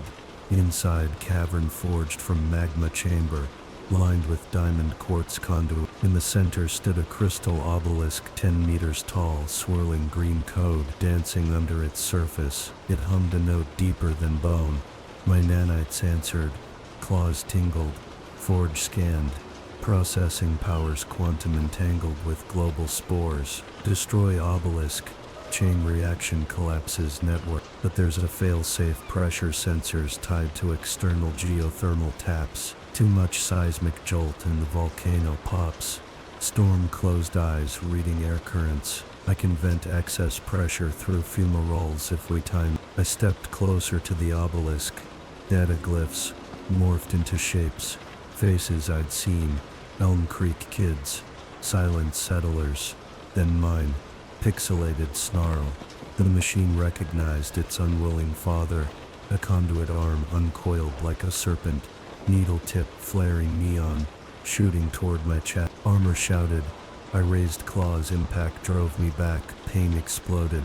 Nanites blazing. Inhibitor cracked like a dam. Visions flooded. Earth blanketed in green circuits. People singing one mind. Paradox's dream pumped directly into my skull. Be the catalyst. 1,000 voices whispered. I roared. All the rage. Weapon X ever burned into me, turning fire on the imposter code. Claws swung. Severed conduit. Sparks showered magma. Obelisk screeched, code spasming. I slashed again, deeper until quartz cracked and green light spilled like ectoplasm. Ford shouted. Charges planted. Storm spread arms, pulling thermal updraft into a spiral chimney above us. Obelisk core began to melt, pulse racing. Nanites in my blood panicked, rewriting fast. Inhibitor ward. Pain blurred edges. Armor grabbed my arm, hauled me back. Forge slammed detonate. Explosive lens crushed obelisk inward. Implosion, not explosion. Then storm vented a cyclone of superheated gas up through ventilation shafts. The caldera thundered, but pressure equalized. Mountain held. Green glow vanished. Nanites in my bloodstream flickered, then fell silent. Root signal dead. I felt lighter, still hurting but freer than I'd been since Madripoor. Alarms went quiet. Tunnel lights flicked to white emergency mode. We limped out, fire licking behind, but no eruption followed. Outside, dawn had brightened. Snow at the summit puffed steam like the volcano exhaling a bad dream. Storm radioed the mansion. Rootstock neutralized. Minimal seismic kick. Send cleanup once magma cools. I looked at my claws, still dripping luminescent goo. Wind caught the stench, carried it away. Choice survived the day. Armor slapped my shoulder. Told you we'd break their chain. Broken chains still leave hooks, I said, but I couldn't hide the grin. Nanite silence in my marrow felt like the first clear sky after a century of smoke. Maybe we'd just given the world that same breath, but the road's never done. I sheathed claws, faced the horizon, and started walking. The helicopter that ferried us from Garhoy to the Hamilton airstrip rattled so hard I could hear my adamantium skeleton drumming inside my skin. Storm piloted steady hands, steady mind, but even she couldn't still the chop that came from torn heat columns under the rotors. Forge dozed across the aisle, goggles askew, mumbling equations. Armor cleaned the obsidian grit from her shell with slow, methodical strokes. I sat hunched by the open door, letting alpine wind gnaw at singed coat fibers, waiting for my blood to tell me if we truly won. It didn't hum, it didn't burn. No nanite chatter, no static behind the eyes. Just the normal thunder of a mutant heart that's lived too long and loved too little. The emptiness felt strange, like waking in a bedroom you moved out of years ago, but still pay mortgage on everything familiar. Nothing quite home. Freedom's a quiet noise, easy to miss if you only listen for screams. We refueled, hit the Pacific, and 12 hours later wheels kissed Westchester tarmac. Sky was violet, clouds bruised by an upstate thunderhead. Xavier's mansion glowed gold, safe and soft, like it always tries to be. Students poured onto the lawn, cheering the crackle of Storm's calm. News had leaked that the rootstock vault was dust. Save the planet before lunch. Make it to biology class by 2. Classic Xavier curriculum. Beast herded us straight to medlab for final scan. Serum levels stable. Foreign code non-existent. He wrapped my sternum with a knuckle, beaming. Congratulate yourself, Logan. You're officially nanite free. I grunted and loosened the hospital bracelet, half expecting some new infection to wiggle out of the vein puncture. None came. Jean slid in behind Hank, smile warm enough to melt the bandages off a wound. Feel lighter? She asked inside my skull. Feel old, I answered. Old and empty. Empty leaves room for something else. Like what? Like peace. I barked a laugh out loud. Hank jumped. Jean just shook her head and left. Braid flicking my shoulder on the way. Maybe she's right. Maybe there's space now for more than rage and atonement. But when your bones remember every war since 1914, you learn that peace is only the pause before the next shot. I parted ways with the white coats and limped outside. 2 days later, the quiet cracked. Woke up at 4 a.m. to unbearable itch under the ribs. No nanites, just instinct telling me something's wrong. Hallways dark, only emergency lights glowing red. I followed the smell of charred circuits to sub-level 3. Cerebro vault door hung ajar. Alarms tripped but muted. Inside, shards of Cerebro shell littered the floor like silver eggshells. Charles lay unconscious in the chair, nose bleeding, eyes rolling behind lips. Jean knelt by him, psychic aura flaring gold, and Cyclops stood guard, firing optic burst after burst at a hologram that flickered in midair. Green glyphs, helix code, ghost signal refusing to die, residual feed. Hank panted, typing at a console. Rootstock's neural mesh tried to piggyback through Charles the moment it felt itself die. Echo protocol. He smashed an override. The glyphs fizzed out. Storm hurried in, hair crackling with static. That's the last specter, Hank assured her. Vaults. Scrum. Jean coaxed Xavier awake. He whispered, "Echo, echo," and then slept. I caught Cyclops outside. Thought we cut power to every orchard. We did, he said, but data travels faster than death. Helix built resonance backdoor. No physical seeds, just code fragments piggybacking on psychic bandwidth. Meaning it can't grow, I said. Meaning we can't relax. That night I sharpened claws in the garage. Oil pan beneath the pickup reflecting sparks. Jubilee patted and wearing bunny slipper. She handed me a strip of Polaroids. The Elm Creek kids at the infirmary craft table, painting snowmen. All eyes normal. One drawing showed a little girl in a yellow coat, holding hands with a man in a cowboy hat and claws. Caption in crayon, "Thank you, Logan." "See?"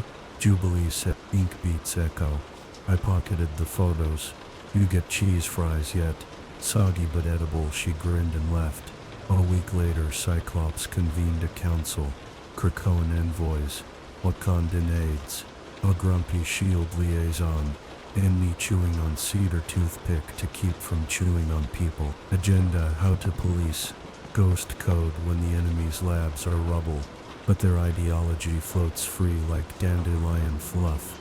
I hate it every minute. Diplomacy is slow murder to claws. But I listened. When they asked my opinion, I said, Helix didn't die in the volcano. It died the moment its victims chose themselves over the hive. You want insurance? Teach people how to defend their own minds. Mutant or human. Choice is armor. Artifact of the meeting.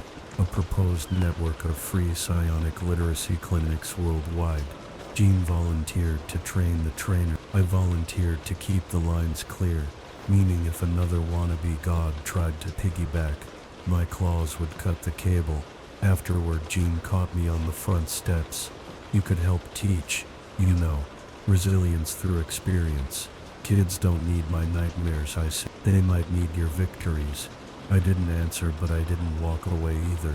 Spring arrived while I wasn't looking. Maples budded lime green.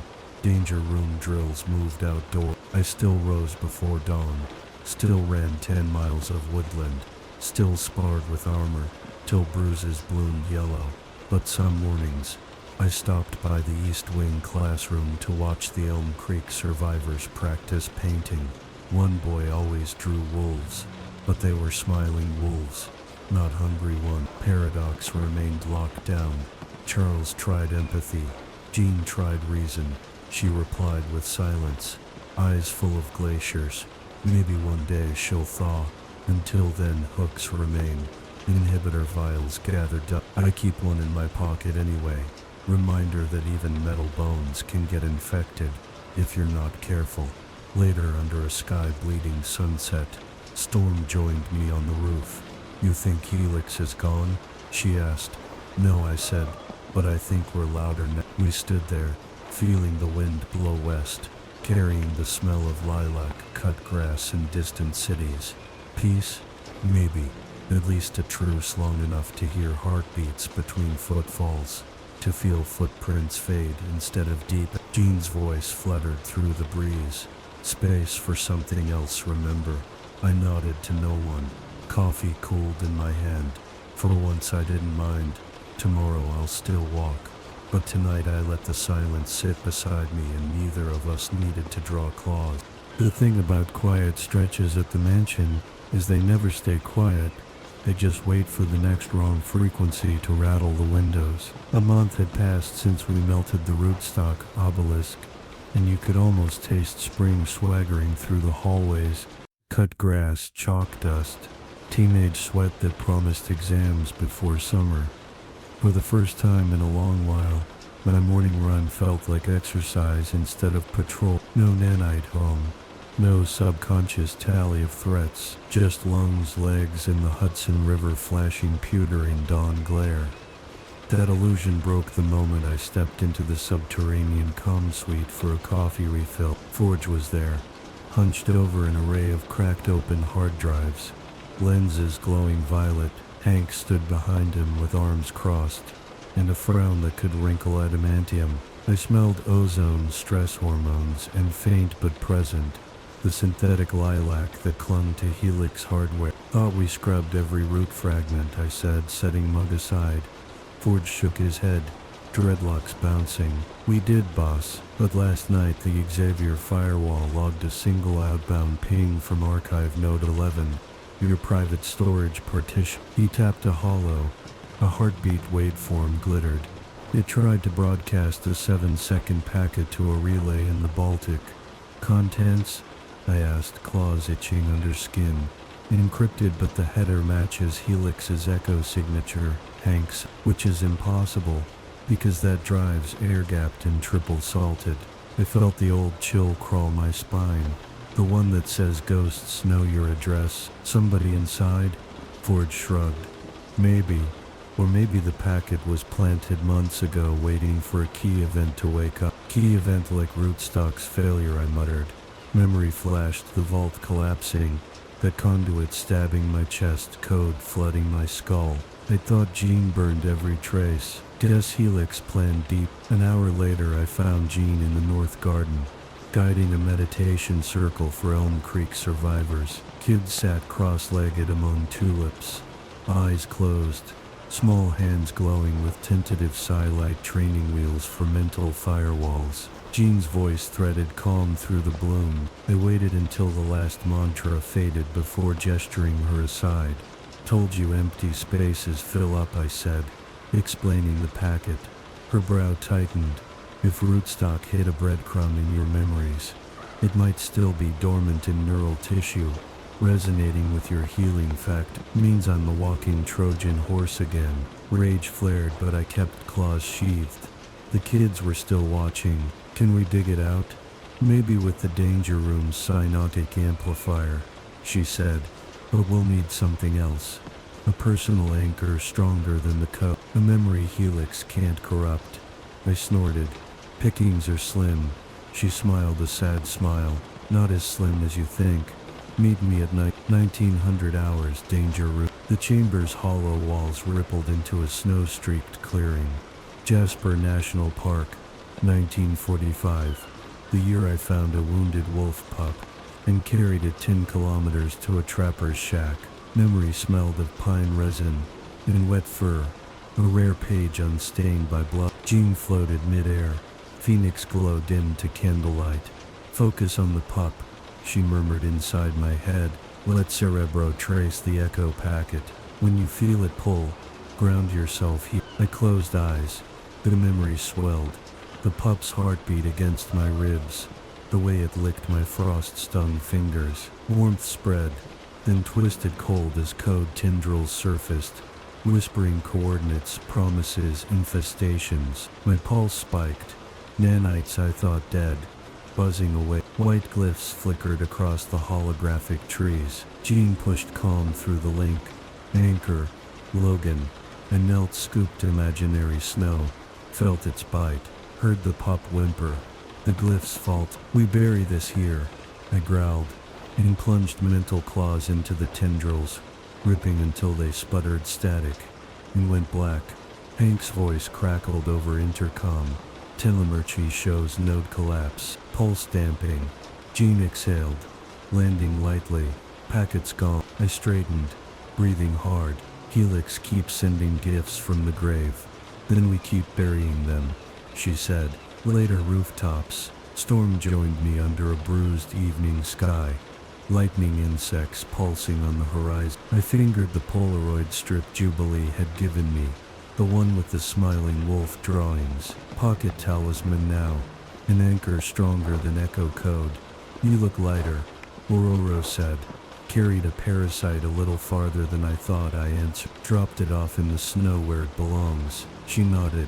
Wind says storms still brew beyond mountains, but tonight the air's clean. Tonight I'll take clean. I scanned the lawn.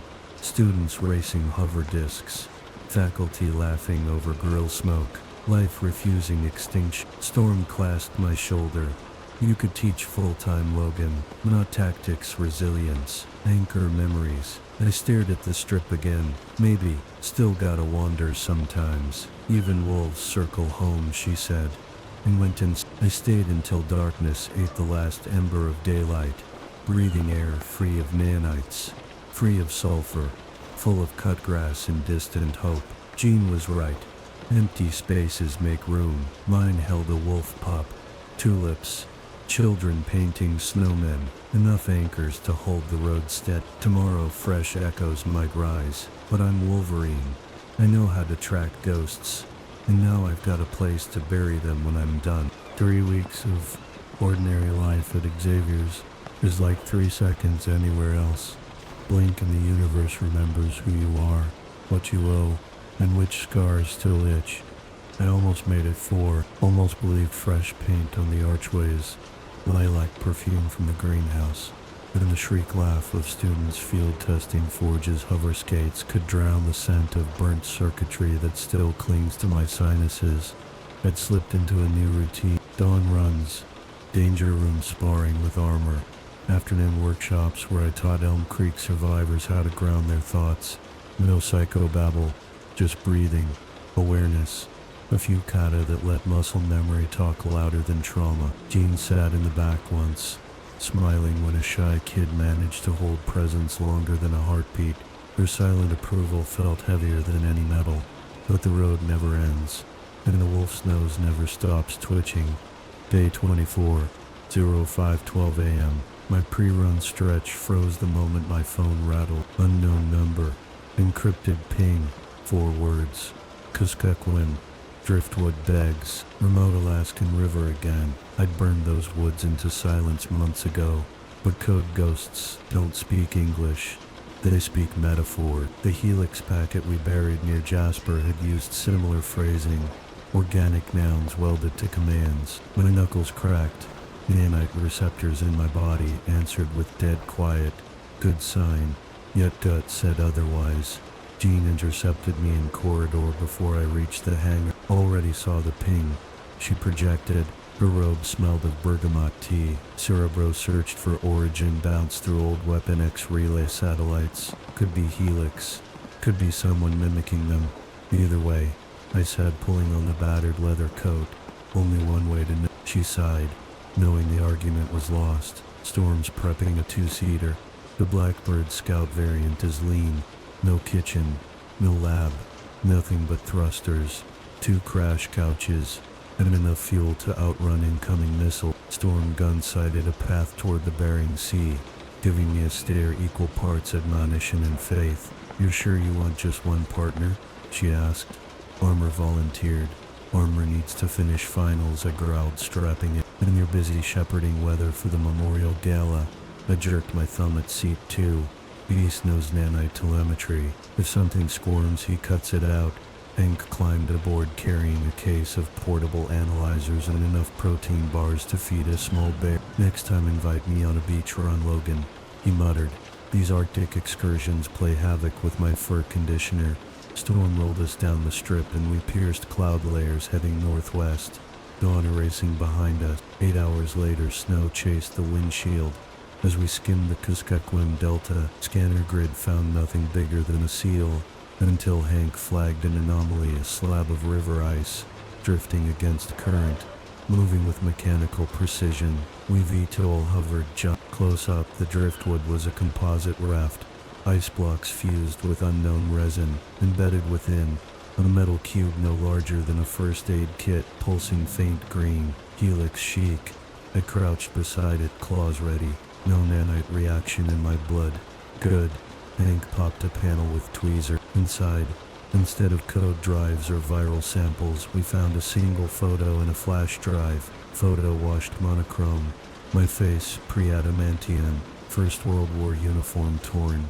Eyes feral, standing over a crater of shell-shocked soldiers. Flash drive label red. Project Iron Go. My stars. Hank breathed. Logan, this predates every memory block you've uncovered. Somebody went fishing in my past, I said. Frost vapor curling from lips. Let's see what they hooked. Back on the jet, Hank air-gapped the drive. Powered a rugged tablet. Directory held only encrypted text and audio. We cracked the first layer. It spelled mission orders from 1918. Covert Canadian unit to recover unknown meteor alloy from a Siberian impact site. Captain James Howlett listed as field lead. My name before Logan. Before the claw. Before the memory wipe. My stomach dropped through the deck. I never saw Siberia that year. I growled, but the photo said otherwise. Deeper files referenced an iron ghost sapient metal colony unearthed near Tunguska, capable of bonding to organic tissue, rewriting cellular repair. Hank's ears twitched. This sounds like a precursor to adamantium hybridization. Someone tried to merge you with alien metal decades before Weapon X. Audio file auto-played, grainy radio static, then a voice like rusted wire. We sleep beneath the burning tree. When our prophet wakes, we shall rise as claws across the world. Coordinates flashed. Central Siberia. Plus a date tonight. What's the odds Helix dug this up? Hank asked. I closed my eyes, pulled in scents. River mud. Cold engine oil. Hank's tension. Somewhere beneath all that, a thread of ozone. Exact match to rootstock conduit smell. But older. Helix wanted evolution by design. This iron ghost wants conquest by instinct. Different ideology, same field of battle. So whoever lured us used your history as bait. Hank typed fat. Satellite feed showed nothing at the coordinates. Snow. Taiga. A rusting Soviet observatory 5 clicks out. But psychic sensors. Off the chart, a psychic hum so low only Cerebro picked it. You up for another detour? I asked. Hank smiled. Canines glinting. Lead and I shall sign. Storm rerouted, giving us 2 hours of daylight. I brewed instant coffee thick enough to lubricate claws. Old memories stirred. Trenches. Mustard gas, comrades dying under artillery. Had I led some forgotten mission into alien metal nightmare? What else lay tucked behind the brain scar tissue? We landed on a frozen lake. Under violet dusk. Observatory silhouette rose black against northern lights. Snow crunched under boots as we approached. Hank scanned. The psychic hum spiked like bass feedback. Front doors gaped open. Hinges torn. Inside, murals of meteor craters covered cracked plaster. Holograms flickered. New tech wired into old bricks. At center atrium, something weighted, a sphere of mercury-like fluid, hovering above crushed floor tiles. Tendrils dipping into retro computers cannibalized for silicon, and beneath the sphere a corpse in tattered Helix lab coat. Veins silver. Not Helix after all. Helix victims. Sphere pulsed, forming a mirrored mask. My own reflection glared back, overlaid with molten veins. A voice seeped inside my skull. No ears required. Logan, return our stolen bone. Let us finish the healing we began a century ago. Nanite scars, Inside me answered with prickles, but the inhibitor held. Hank whispered, "It's using residual helix echo code to speak English, targeting your oldest neural pattern." I noticed. I growled. Claws slid free, undone being a test tube. Sphere expanded, tentacles lashing. Organic metal met adamantium in a shower of sparks. The echo between heartbeats hammered again. Memories half erased, flooding vision. A Siberian night. Meteor shards, the metal crawling up my arm. While I screamed. But this time I wasn't alone. Storm blasted into the ruined roof, spearing lightning that ionized the air. Hank triggered a portable grav pulse that destabilized liquid structures. I plunged claws deep into the core and roared every name Helix had tried to steal. The sphere fractured, screeched, then imploded, collapsing into inert metallic ash. Silence slammed down, broken only by my ragged breathing. Psychic readouts flatlined. Whatever the iron ghost had hoped to awaken, we put back to sleep. Maybe forever, maybe just long enough to learn a new trick. That's for tomorrow. Storm landed, hair crackling. Another echo buried. Hank scooped a vial of the sample for containment. Not study, he promised at my glare. We exited into polar stars, leaving the observatory attuned. In the LZ wind, I watched the ash swirl once, then settle into snow. Ghosts never vanish, but footprints fade when you keep walking. Back on the jet, Jin's voice whispered across continents. Empty spaces fill with anchors. Remember? Yeah, I muttered, staring at the Siberian horizon, and every anchor needs a chain strong enough to hold. I still don't know the whole map of my past, but I know the trail ahead. Keep walking, keep burying echoes, because road or no road, the world still needs someone willing to claw history away from tomorrow. The Blackbird hit Atlantic headwinds hard enough to rattle teeth, but I welcomed the vibration. Better to feel the fuselage creak than feel the memories crawling under my skin. Hank sat across from me, eyeing the vial of iron ghost ash like it might decide to sing. He triple-vac sealed the stuff, nested it in a lead box, then lashed that box to a grav-damp crate. Paranoid, sure, but after you watch living mercury mirror your own face, you're in the right to overpack. Storm piloted up front, voice low in constant communion with jet systems in the higher altitudes. She'd been quiet since we left Siberia, the kind of quiet that comes right after lightning. Charge still in the air, but no boom left to give. I tried to thank her. She just squeezed my shoulder and said the sky owed me one anyway. I flexed fingers, claws stayed home. Alien metal scars on my forearm had faded to hairline silver veins. Hank's scanner said they were inert, but I knew how quickly still water turns to rapid, healing factor or not. I kept the inhibitor kit ready. One jab and any hidden microbes would die screaming. That was the plan, at least. Jetcom pinged. "Gene, your vitals flattening, good sign. Cerebro confirms no psychic residue piggybacking home. Appreciate the pat-down," I muttered. "You'll thank me if it spares us another midnight meltdown." "Fair." I closed the channel. Hank cleared his throat. "When we land, containment protocols require the sample go straight into Krakoa's null box. Sunfire, and I engineered it after the horticulture fiasco. Fine." I stared at the ash case. "Then we bury the key. Logan, science can learn. Not this time." My snarl hung in the cabin air a little too long. Hank's shoulders sagged. I softened. "Sorry, seen too many labs chase shiny doom. Put it where no one did." He nodded, ears flattening. "Tension, 0400 hours. Landing lights painted familiar stone. Students slept. Only Cyclops armor and 2 Krakoan security techs waited on the pad." The ash crate moved from ramp to secure hover gurney, escorted deeper than sub-level 4, farther down than even danger room plumbing. I trusted the vault, but I still followed until biometric doors barred me entry. Cyclops rested a hand on the steel. "We'll keep the key buried, but we won't ignore the lock. We need to know what else that meteor spawned. Then dig with microscopes." "Not volunteers," I said. Armor flanked me on the walk back upstairs. "You good, Sensei?" "Define good," I said. She smiled. Still sarcastic, vital sign. We parted at the dorm wing, and I made for the roof, the only place where nightmares look small. Sunrise bled orange over the Hudson, painting mirrors on mansion windows. Jean found me perched on the gable, Polaroid strip flapping in wind. If you fall, you'll dent the garden, she teased. Regeneration takes care of dents, I said, but shifted to safer footing. She sat beside me, knees hugged.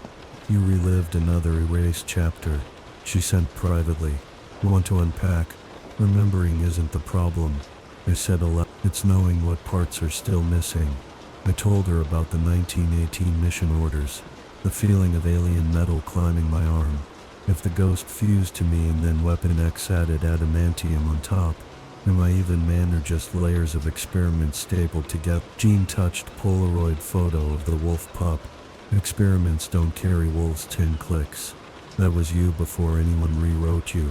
Core stays core. Core gets buried. Yet it crawls up every time a kid draws you with a smile. She stood, offered a hand. I took it. Come trade your room scenario without claws. I managed half a grin. Long as it's not trust falls. Deal. 3 days later the world pretended calm, which meant Charles scheduled a campus open house for human dignitaries. Public relations show and tell. I played perimeter wolf, suited in black, eyes peeled for trouble that rarely RSVPs. Trouble RSVP'd anyway. Diplomats hadn't finished nibbling canapes when Forge's perimeter alarms pinged a weather balloon drifting above the north hedgerow. No big deal, except its payload transmitted on the same sub-ether frequency as the Helix Echo and the Iron Ghost Whisper. Jamming protocols kicked. Balloon popped harmlessly. Payload paper confetti etched with microcodes. Analysis read, "The road knows your." Jean caught my gaze across the lawn. Message meant for you. That night Hank found the confetti code translated to coordinates. Nevada Desert, Groom Lake Fringe, Weapon X. Used those sands as a disposal pit back in the 70s.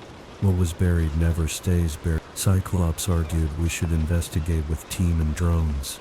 I agreed, on one condition. Assault team includes students from Elm Creek. In silence, now trained in mental shielding. World keeps prying into my past. Maybe time the next generation saw what fighting ghosts looks like. Jean endorsed. Charles reluctant but yielded. Armor. Jubilee. 3 Elm survivors with new code names Lynx, Hollow and Skimmer boarded a transport at dawn. I handed Hollow the Polaroid strip. Anchor, I said. She tucked it in her visor. We landed on cracked clay under a sun hot enough to peel thought. Wind sculpted bone-dry ridges like fossil waves. Hank's drone flagged a subterranean hatch half buried by decades of dust. We pried it open, climbed into stale air that reeked of hydraulic oil and regret. Lights flickered on, revealing a corridor lined with glass pods. Weapon X storage coffins. Some shattered, some still humming. Inside one, a shape-stirred metal skeleton, musculature woven from quicksilver. Iron Ghost tech, married to Weapon X designs. My face on its unfinished Jubilee whispered. "Sa cloned you?" "Attempted," Hank answered.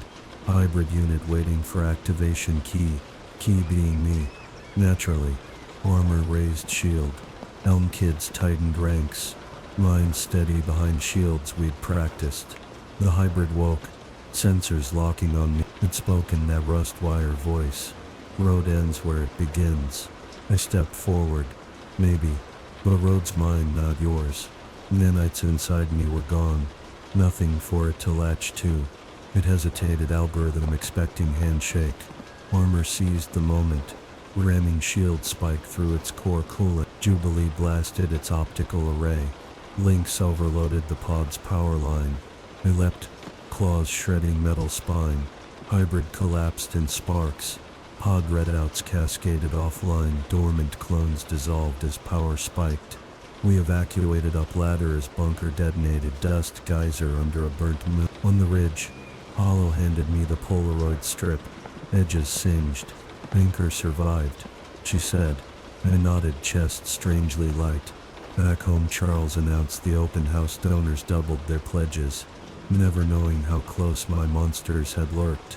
Kids resumed class. They resumed morning runs, each step less haunted than the last. Jean cornered me outside the greenhouse. Think the road will finally leave you alone? No, I said, but folded the wolf photo into my pocket. But it knows my name. I know its tricks. We'll keep walking. She smiled. Then let's lay new asphalt. We laughed because sometimes you need to, and because sometimes peace isn't the pause before gunfire. Sometimes it's the echo after metal breaks, and you realize the only thing still humming is your own stubborn heartbeat. The road stretches. Good feet were made for it, and if another echo whispers, I'll answer with anchors strong enough to sink it into the earth. Wolf pups, tulips, kids who learn choice beats any code. That's the work. That's the walk. Claws optional. Good mentors tell you the world will always test the fences you build. Great mentors tell you the world will test you first. Chuck Xavier tried both lessons on me years ago. I heard them, bared my teeth, and kept pacing. Only lately, scraping helix code from the marrow of 3 continents, have I started to buy the second one. There's a difference between guarding a boundary and being the boundary. That thought shadowed me through 2 weeks of rain-soaked May. New York decided to be Seattle, sky leaking, air reeking of wet mulch and optimism. Students loved it.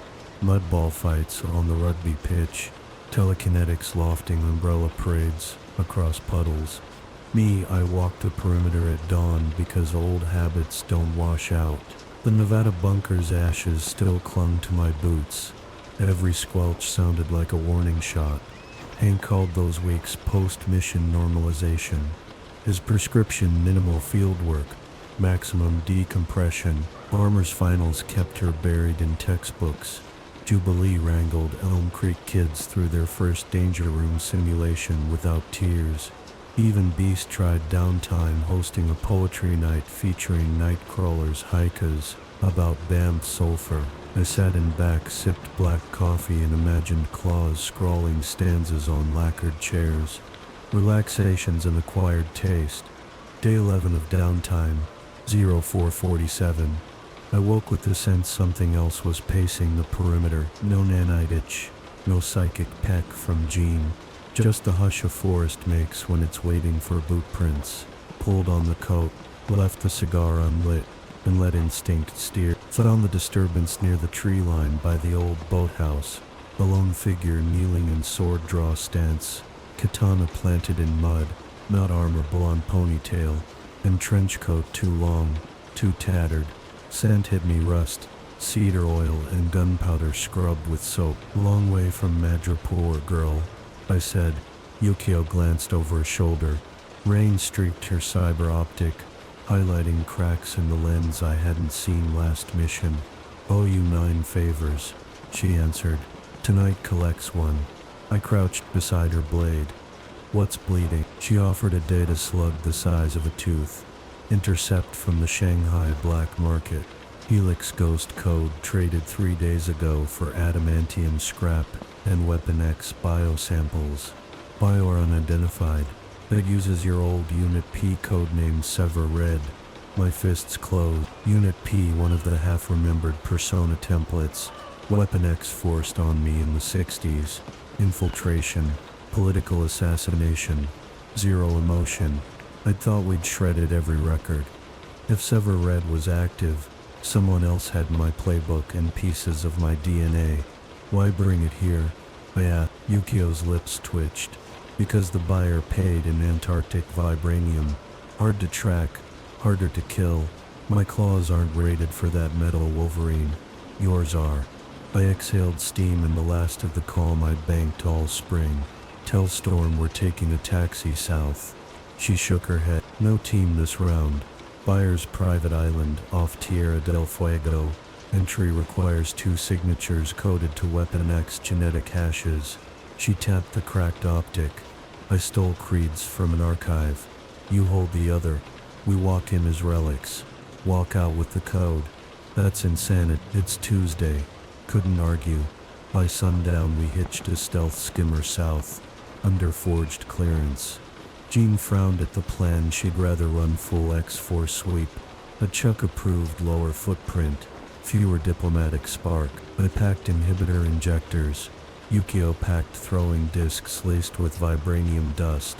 Storm charged a weather beacon for extraction. Hank slipped me a new serum that neutralizes exotic alloys on contact. Unproven, but hope's cheap. 48 hours later, we surfed white-cap seas to an island shaped like a broken fang. Fog clung to basalt cliffs. Gulls screeched at something unseen. Yukio and I climbed a rust ladder into an abandoned whaling station that served as custom. Retina scanner accepted my corneas after a quick slice. DNA spike drank a drop of blood. Doors sighed. Inside, a warren of corridors bathed in ultraviolet. Every surface mirrored, reflecting our silhouettes into infinity, like walking through someone else's memory palette. My claws itched toward combat, but Yukio's hand on my elbow reminded me infiltration first. We reached a vault guarded by twin statues. Sabertooth's leering grin cast in white marble. Door labeled Archive Sever Red. My pulse hammered. How deep did my past bury dynamite for future enemies to mine? We keyed the marble eyes with thumbprints. Door glided inward. Cold chamber. Center pedestal held a single crystal drive, pulsing crimson. Next to it, a metal briefcase humming low. Yukio scanned. Briefcase carries 8 grams of Antarctic vibranium, enough to dissolve any alloy. Buyer values this more than the code. I opened case. Shards glimmered black-green, drinking light. A note lay atop. Trade accepted. Delivered in 12 HRTP. Just the left could stand for paradox, or profit, or something worse. Patch my old Madripoor alias. Set trap. Suddenly walls flickered. Mirrors dissolved into holographic panels, sinking to motion. Audio hissed alive. My voice dragged from old reel. Target lacks nerve to finish the job. If hesitation persists, eliminate asset, haul it and extract skeleton by force. I flinched. The line dated 1968. Vietnam Black Op. I barely remember. Enough to freeze Yukio's breath. You planned your own murder, she asked. Optic whirring. Weapon X did. Shame tasted like nickel. Come on. We pocketed the drive and vibranium shards. Exfil rote collapsed. The doorway sealed. Alarm thumped subsonic. Floor plates retracted, revealing coil guns aiming up. I shoved Yukio behind a pillar. Claws sprang. Coil slugs screamed. Adamantium pinged, walls cracked. Yukio flung discs. Vibranium dust burst in purple flash, jamming coil magnetics. Guns coughed. Died. We sprinted down a backup corridor until we hit a cargo bay stacked with stasis coffin. Labels etched. Clone asset. Sever Red Fox. Wolf. Viper. Each chamber housed a gestating body pieced from my genome and others. Blended soldiers for rent. Yukio hissed. We torch. Torch, I said. We placed plasma charges on coolant mains. Timer 6 minutes. Comms crackled. Storm's extraction imminent. We bolted for catwalk, but blocking our way stood a figure in black tatters. Claws of polished vibranium. A near-perfect copy of me minus humanity in the eyes. It smiled. Asset Logan obsolete. Sever Red Prime online. Vibranium versus adamantium sparks like Starbirth. His cuts bit deep, healing lagged a fraction because alloy countered cell bonding. Yukio slashed from flank, but copy predicted. I drank pain, found rhythm. Weapon X drilled low faint, upper sweep, then jammed Hank's alloy neutralizing syringe into clone's ribs. Serum foamed. Vibranium dulled. I decapitated him with one cross cut. Head rolled, features smoothing into silver goo. Timer shrieked. We ran. Blasts roared behind. Fireball chasing as we dived off loading ramp into ice surf. Storm's jet swooped. Tractor beam yanking us aboard like fish hooks. Airlock shut. Engines roared north. I lay on deck bleeding neon from vibranium slices. Yukio dropped beside me laughing hysterically. Favor tally. Aid left, she wheezed. Double after this, I murmured. Back at Xavier's beast locked the crystal drive in null vault with the ash. Jin probed the matrix. It held remote kill codes for global Helix spores, but keyed to my biometric signature. Helix hadn't just stolen my DNA, they'd built a dead-hand switch, requiring Wolverine's blood to detonate or deactivate future orchards. Charles sighed. They made you their fail-safe. I placed the wolf pup Polaroid on the vault glass. Then I'll be the world's fail-safe on my turn. We crushed the drive into molten slag inside Hank's grav furnace. Helix orchards died quietly. Any spores that remained starved without the prime signal. Another chain cut. Yukio left before dawn. Optic newly repaired. Call when you need the next favor, she said. Jean, leaning on rail, watched her go. She trusts you. She trusts the road. I corrected. Same as me. Jean flicked my chest where vibranium slice was already puckering. How many more ghosts? Enough to keep me pacing, I said. She smiled. Then we keep teaching anchors. Pup drawings get framed tomorrow. I headed for the gym. Kids waiting for morning kata. Outside, rain had finally quit. Sun cracked through, lighting puddles like molten glass. I heard laughter up ahead, scents of bagels and coffee, and underneath, the steady hum of a heart still beating its own rhythm. Not echo, not code, mine. The road knows my name. I'm good with that. Long as I keep teaching it new verses, I'm not just a relic. I'm the boundary. Walk on. The day a Wolverine walks into the United States Capitol without shackles, you can bet history's chewing on something sour. I wore Xavier's best black suit jacket tied across adamantium shoulders, tie strangling, and still felt like a claymore in gift wrap. Cyclops thought optics mattered. Show the Senate Oversight Committee that the feral they'd seen in classified briefings could stand still, answer questions, maybe even say, "Sir, we just torched Helix's last orchard, now politicians wanted an after-action audit. Cleanup always smells like bleach and blame." Jean rode shotgun in my mind to keep temper on a leash. She called it empathic buffering. I called it making sure I don't redecorate the rotunda in red. Hank prepped dossiers. Storm filed flight plans. Armor stayed at the mansion drilling new recruits. Jubilee offered to smuggle fireworks into the hearing for comic relief. They declined barely. Security gauntlet took an hour. Metal detectors cried at every molecule of me.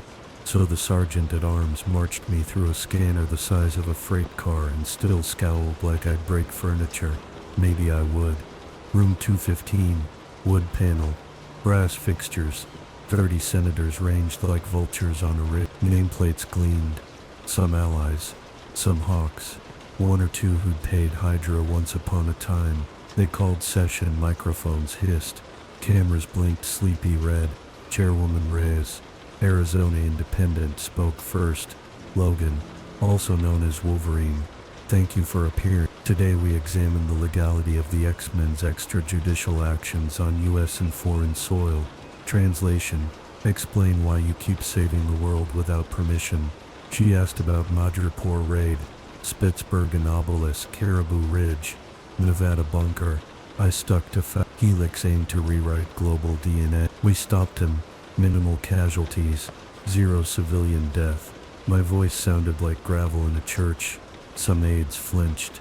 Senator Pitkin of Oklahoma leaned forward, jowls trembling. Mr. Logan, does the mutant nation of Krakoa sanction you as a weapon? Behind his civility I smelled fear. And duty lobbying dollars. I sanction me, I said. Jean whispered steady. I added, Krakoa shares intel. I pull the trigger when necessary. Usually after folks like Helix skip due process by brain-hacking school children. Murmurs. Cameras. Pitkin flushed but backed off. We were 2 hours in when the air shifted. Predator change. Only enhanced noses catch. Ozone. Nerve gas and cheap floral perfume. Synthetic lilac. Helix's ghost signature. My skin prickled. Jean, I smell it too. North Corridor. I cut off Senator Reyes mid-query. Buildings compromised. Security twitched. Reyes barked for order. Too late. Ceiling vent hissed. A micro-drone swarm poured like liquid midnight. Each unit no bigger than a gnat. Emitting green pulses. People screamed. I flipped witness table, yanking 2 aides behind it. Nanite detectors in my bloodstream went quiet. Helix dead. But these weren't nanites. They were wasps. Biotech replicators keyed to specific immunogenetics. Their target, mutants in the room. Jean and me. Jean flared psychic shield around bystanders. Drones ricocheted and regrouped. I leapt, claws slicing clusters out of the air. Sparks raining. Capitol Police stumbled in with tasers useless against bugs. From the gallery, a suited staffer shed disguise, spinal sheath unfolding into Caton armor. Vibranium claws sprouted. Mirror of the Sever-Red hybrid-eyed slit. He roared. Voice auto-tuned. Iron ghost rises. Audience scattered. Chairwoman Reyes froze. Shock wide in her pupils. Clone charged. I met in mid-aisle. Steel on alien metal. Blows thundered like gongs. Each strike chipped marble floor. Shredded mahogany bench. Jean pinned stray drones psychically, detonating them mid-air. Still more spilled from ducts. Clone fainted. Vibranium talon raked my flank, sizzling tissue. Healing kicked but lagged. Allergy to that damned metal. I headbutted him, cracked a visor, jammed right claw into his underarm servo joint. Armor popped. Beecher hissed. He howled but reached for Reyes. I tackled, rolling us through shattered days. Claws plunging into his chest. Hank's alloy neutralizing serum still rode my belt. I slammed injector into Clone's heart. Foam frothed. Vibranium dulled. One final thrust severed core processor. Body convulsed. Then sagged. Jean collapsed to a knee. Psychic backlash echoing like cymbals. Last drone fizzed. Sparks raining onto the SPQR inlaid tile. Silence broken only by whistles of HUAC purging. Smoke cleared. Senators stared at carnage. 24 benches ruined. Clone corpse steaming. Me slick with silver blood. Pitkin's suit soaked sweat. Reyes rose on shaking legs. Meeting a Jean and I escorted survivors outside while hazmat teams swarmed. Helicopters buzzed. Anchors shouted about mutant terrorists. In unscheduled heroism, I felt the old trap closing. Public fear turning into policy. Back at the mansion press room, Charles addressed reporters via hologram. He called the attack a remnant extremist cell, commended Senate bravery, promised cooperation. My face stayed off screen. Easier to sell peace without the monster. Suited me fine. Later Storm found me in the garage replacing a backup fuel pump. She handed iced tea, her version of Met Capitol's voting emergency funding for Sabro early warning grids. She said, fear in the short term but resources for mutant human defense. You measure storms by what's left standing after. I murmured, side wound still knitted, itching like stitched lightning. Exactly. She touched the Polaroid of Wolf Pup pinned above tool bench. Anchors held again. I tightened bolt. Ghost keeps throwing new echoes. Sooner or later it'll find a note we can't drown. Then we teach more voices to sing louder, she said, and left me to gears and midnight. I stood at lawn's edge, watching moonlight silver the mansion. Elm Creek kids had painted mural on training wall. Wolves, snowmen, tulips, and a road curling into sunrise. In block letters, the road chooses us to. I smiled. Phone buzzed. Yukio's 3 words. Favor count. Attached photo Sever-Red shipping manifest. Intercepted in Mumbai. Another head of the Hydra. I cracked knuckles. Felt bones hum readiness not rage. Jean whispered across the link as if reading the sky. Boundary shift. Yeah, I answered, but I'm still the fence. Time to keep walking. Mumbai never really sleeps. It just changes tempo. At noon it's a car horn symphony, an ocean vapor. After midnight it's drum beats of distant clubs, and the hiss of auto rickshaws stalking puddles. I stepped off the red-eye flight into 94-degree darkness, thick enough to chew in thought. Perfect cover, can't smell trouble when everything already stinks of diesel and rain. Yukio met me on the service road outside Chhatrapati Shivaji, leaning against a commandeered Mahindra Jeep, cyber-optic flickering amber. She didn't bother with hello, just slid a data tablet across the hood. Port of Niyava Shiva. Cargo ship, Darwin's mantle docked 4 hours ago. Manifest, industrial catalysts. Actually 12 sealed canisters of liquid vibranium alloy, plus a cryo crate labeled Logan Samples Prime. Destination inland, genetic clinic disguised as a diet pill factory. I grunted. Factory owners know they're playing with ghosts. Doubt it. Shell company spawns weekly. Rain started. Monsoon spit hammering tin roof. Yukio clicked the wipers. We've got 7 hours before convoy rolls. We drove south past chawls and neon temples. Headlights slicing walls of water that smelled of gutter runoff and jasmine. Radio burbled Bollywood remixes. Somewhere in the static, Jean's mind voice touched mine. Worldwide chatter low. Storm busy over Atlantic. No fast extraction. Watch your anchors. I tapped the wolf pup Polaroid tucked in breast pocket. Still here, I answered and cut the link. Didn't want stray emotions echoing through the astral lines. Ayor 4:18 a.m. We reached Niyava Freight Gate disguised as warehouse inspectors. Badges forged from shield templates still impressed sleepy guard. Inside, cranes groaned, stacking containers like blue Legos. Rain hissed off corrugated roofs, turning sodium lights into halos. I sniffed the air, caught metallic tang, not quite iron, not quite nickel. Vibranium. We found the target crate in hold bay 27, matte black, coolant vapor curling from seams. 2 mercs in hazard suits argued over chain of custody forms, logos on their sleeves, stylized ear plus double helix. Not helix. This time, Iron Ghost Ascendancy. Great. Yukio whispered, silent or loud. Silent till it backfires. I moved. First guard dropped with a nerve pinch. Second slumped after shoulder chop. We slid crate onto a pallet jack, wheeled it behind stacked rice bags. Yukio cracked keypad 5-digit code, 1918-6. Year and month of my forgotten Tunguska mission. Lid hissed open. Inside, cryo cylinder with built-in biometric reader and injection ports.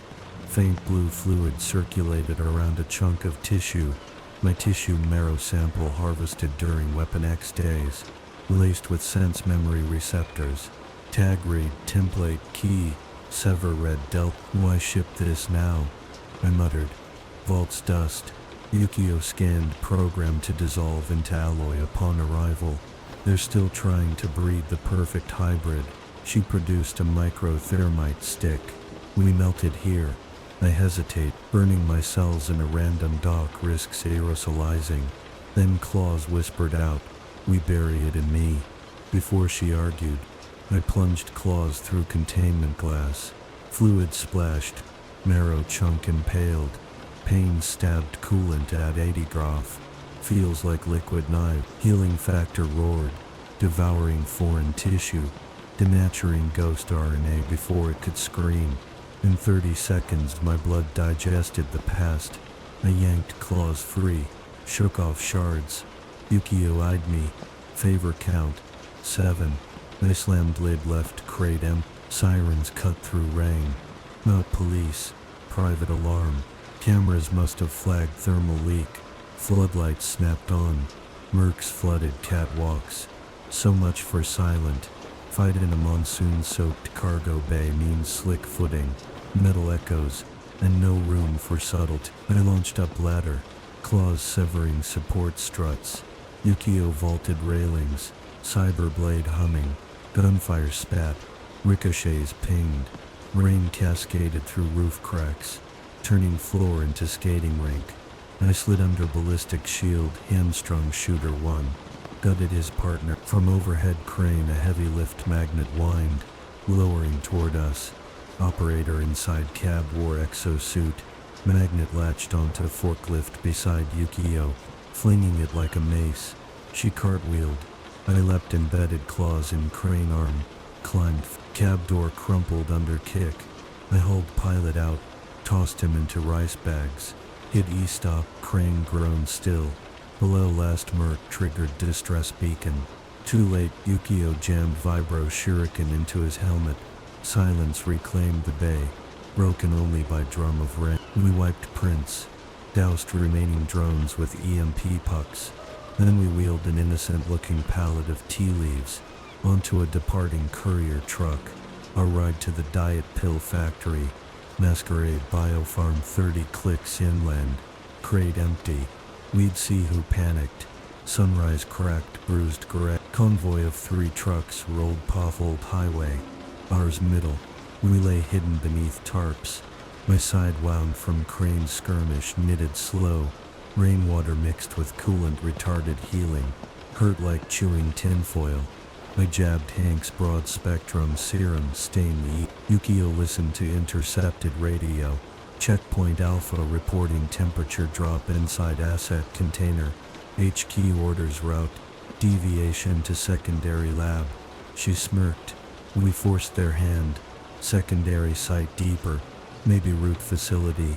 I nodded, letting her steer chessboard. Convoy veered onto jungle track flanked by banyan roots thick as subway pillars.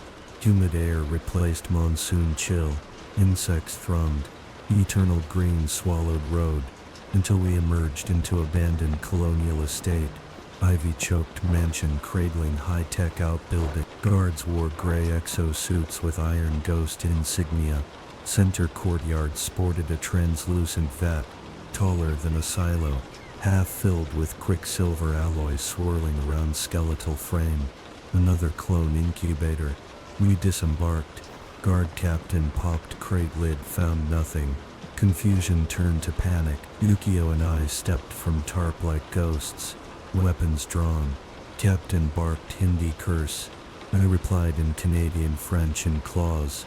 Battle burst. Yukio zigzagged, severed exosuit power cables. I became hurricane claws slashing, rain froth blood painting slime-covered tiles, vibranium bayonets, scraped adamantium sparks. Beautiful, deadly fireworks, but reinforcements poured from mansion. Techs armed with sonic emitters that rattled my fillings. Skull vibrated, vision blurred. Healing factor fought resonance but slipped. Yukio flung flashbangs, my auditory zeros reset. Sonic gun silenced. We breached mansion foyer mosaic floor depicting meteor impact. Deep lab door labeled synthesis chamber. Inside, hollow screens displayed countdown 0345. Blueprints map distribution drones across Indian Ocean rim. They plan to seed alloy-infused spores via monsoon storms. World's largest aerosol. Center days held drive array glowing red. Master trigger. We had Yukio hacked mainframe. Firewall fought back with fractal encryption. I jammed claws into coolant conduits. Superheated servers. Countdown stuttered. Resumed. 2 minutes. Gene pinged remote. Storm rerouting jet. 30 minutes out. No time, I grunted. Need sky now. Gene's mind voice. Can you open roof? I looked up, corrugated tin. On it. Charged hall climbed staircase to attic. Ripped through beams until daylight speared inside. Humid air gusted. Storm felt it. Horizon darkened. Cumulonimbus formed in seconds. Her expression of urgency. Lightning forked, riding humid columns straight into the open wound of the mansion. Electricity slammed drive array. Overload chain reacting down alloy tanks. Yukio evacuated lab as I dove out window into koi pond that hadn't seen koi in decades. Flash roar, shockwave lifted me airborne, slammed mud. Mansion disintegrated in storm fire. Alloy vaporized before it could think about evolving. Rain sheeted, washing silver ash into earth. Yukio limped over, ponytail singed. Favor down to 6, I rasped, laughing until ribs hurt. 2 days later, we debriefed at Krakoa perimeter vault. Beast confirmed 0 Iron Ghost signals. Storm's monsoon lightning fused contagion into inert slag. Shield flagged site for quarantine. Charles asked what we learned. I said, ghosts don't quit but storms talk louder. Jean added, and anchors still hold. Kids had updated mural. Added a thundercloud shielding road. Wolves now smiled and howled. I touched healing scar. Ran thumb across Polaroid edges. The road's long and war keeps changing map, but I've got storm callers, samurai thieves, kids with anchors, and claws that remember which direction is forward. Let the ghosts come. You'd think after vaporizing a vibranium-infused clone farm, the universe would grant at least a weekend of silent mornings. The universe disagrees. 48 hours after we left Mumbai smoldering under storm-forged rain, I was back at Xavier's East Field fixing the tractor gearbox, manual therapy for a brain that still smelled burnt silver, when Forge sprinted out of the garage waving a tablet like he'd discovered fire again. "Logan, remember that synthetic lilac frequency your ghost buddies love," he panted. It just pinged inside the school's subnet originating from the Cerebro mirrors. My knuckles whitened on a spanner. Thought Hank firewalled the mirrors after the Capitol swarm. He did. That's why it's scary. Signal tunneled through an educational holo game. The Elm Creek kids coded yesterday. Forge shoved the screen at me. Look familiar? Pixel art of a wolf pup dragging a sled across snow, leaving green footprint. The road chose us. All right. Now it wanted another dance. Jean felt my anger spike 3 buildings away. Her voice curled in. "I'm with Forge. Meet in War Room in 5. Emergency huddle. Sub-level 2. Hank, Jean, Storm, Forge, and 3 Elm Creek survivors whose extracurricular coding had birthed the breach. Lynx, Hollow, and Skimmer. Kids hunched, guilty but curious. Hollow screens showed the infection. A single packet nested in their game's texture files. A green glyph beating like a tiny heart. Hank whispered, "Micro AI fragment. Iron Ghost syntax. Harmless if quarantined. Lethal if it finds open hardware."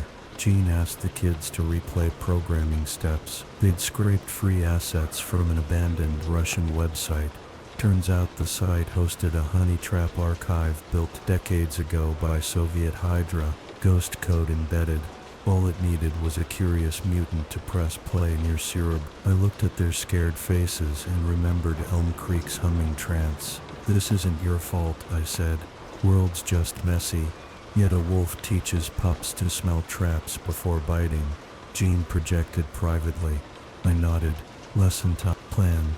Track the packet to its remote command node before it matured. Probe fast. Cut fast. Forge and Beast would babysit firewalls.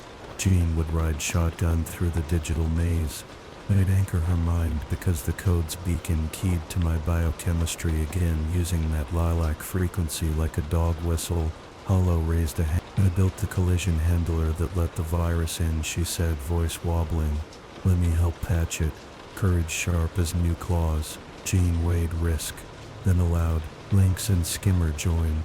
Mentorship in real time. We relocated to the old danger room repurposed as cyber dive bay. Forge rigged neural couplers. One for Jean. One for me. One backup tethered to Storm in case electricity decided to riot. Hank pumped mild sedatives. I hated the fuzzy edge, but accepted. Psychic dives are brutal on feral brains. Jean's last words before lights folded. "Think of an anchor." Polaroid warmed under my shirt. Good enough. Digital subspace feels like falling through mirrored fog. Jean guided us along green runes forming tunnels. Nodes blinking like fireflies. Echoes of helix chants brushed ears that weren't ears. Somewhere ahead, a heartbeat of code pulse. She spoke mind to mind. The fragments hiding in a Russian fallback server. Cyan Mountains, bunkers.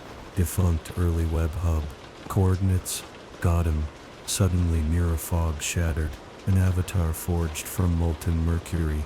Iron Ghost again. Blocked tunnel. Claws out. Reflecting my feral grin. "Prophet Logan," it hissed. "You can kill bodies, not ideas. Join harmonic resonance." Jean pushed firewall spears. Avatar split into fractals, reforming like gnats. I stepped forward, summoning mental claws bigger than the real ones. Forged of memory. Wolf pup. Tulips.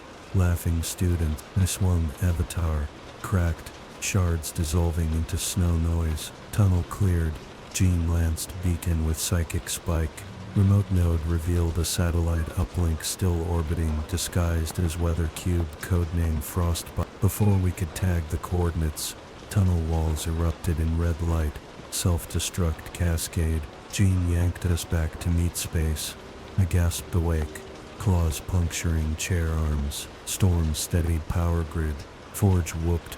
Got satellite telemetry before Frostbite deorbits over Greenland tonight. Cargo, Hank asked. Seeding canisters. Same alloy mix, but frozen. Impact will aerosolize along jet stream. Jean rubbed her temples. We intercept before re-entry. Storm smiled. Sounds like a job for a Blackbird and one grumpy co-pilot. Same night. 203. Blackbird screams north, hugging jet stream. Forge remote flies from the mansion while Storm and I suit EVA harness. Plan is insane. Match satellites decaying orbit at 80 kilometers. Board via dorsal hatch. Plant thruster bombs to redirect into the Labrador Sea or blow it to cosmic dust if redirect fails. Jean anchors from Cerebro, ready to domino crush any AI that reboots. I test helmet seals, heartbeat slow. Nanite's gone, but adrenaline still tastes like copper hope. Storm angles jets. Hull shivers as we cross stratosphere. Satellite blips ahead. Boxy. Ice-rimmed. Trail of frost venting behind, like a comet. Storm opens bay door. Wind roar becomes cosmic howl. Tether secure, she calls. I thumb up, step into night. Stars above. Earth curve below. Green aurora tearing horizon. A beauty that makes claws feel delicate. Mag boots bite satellite hull. Ice crystals shatter under weight. I find hatch biometric pad requiring helix signature. I jab a finger. My genetic echo pings green. Hatch irises. Inside. Corridor lit sickly emerald canisters line racks. Frost swirling. A hum vibrates metal. The ghost AI whispering lullaby. 30 seconds to re-entry heat. Forge crack. I bolt to central core. A gel heart CPU stamped with meteor icon. Hack port waits. The slot forges thruster charges. Arm them. Timer 10. Sudden sting needle through suit. A thin tendril of alloy snakes from CPU tasting my blood where glove meets wrist. It speaks inside helmet. Road has no boundary in the sky. Become our star seed. Pain flares as tendril crawls. Healing fights. Slows. Thruster timer hits 3 seconds. I rip tendril free. Roar punch CPU with claws. Gel explodes into silver rain. Thrusters fire. Satellite lurches sideways. Trajectory shifting toward Labrador Sea. But explosion severed tether. I tumble spinning away into black. Suit alarm howls. Oxygen hisses. Jean's mind voice slams in anchor. Low. I latch onto Polaroid memory. Wolf pup heartbeat. Girl drawing tulips in Orient. Storm jets past like avenging angel grapples my harness. Drag toward Blackbird Bay as plasma fire licks satellite carcass below. We clear by second. Thrusters finish burn. Satellite slams ocean far from shipping lanes. No aerosol, no spore. Mission done. Mansion infirmary dawn. Suit peeled. Alloy burn bandaged. Hank confirms no infection. Jean hands back Polaroid, edges crinkled from pressure. Anchor held, she said. I stare out window at sun splashing gold on wet grass. Lynx, hollow skimmer practice shield katas. Movements crisp. They saw code almost kill them. Now they code to heal. Yukio texts. Favor count 6. Photo attached.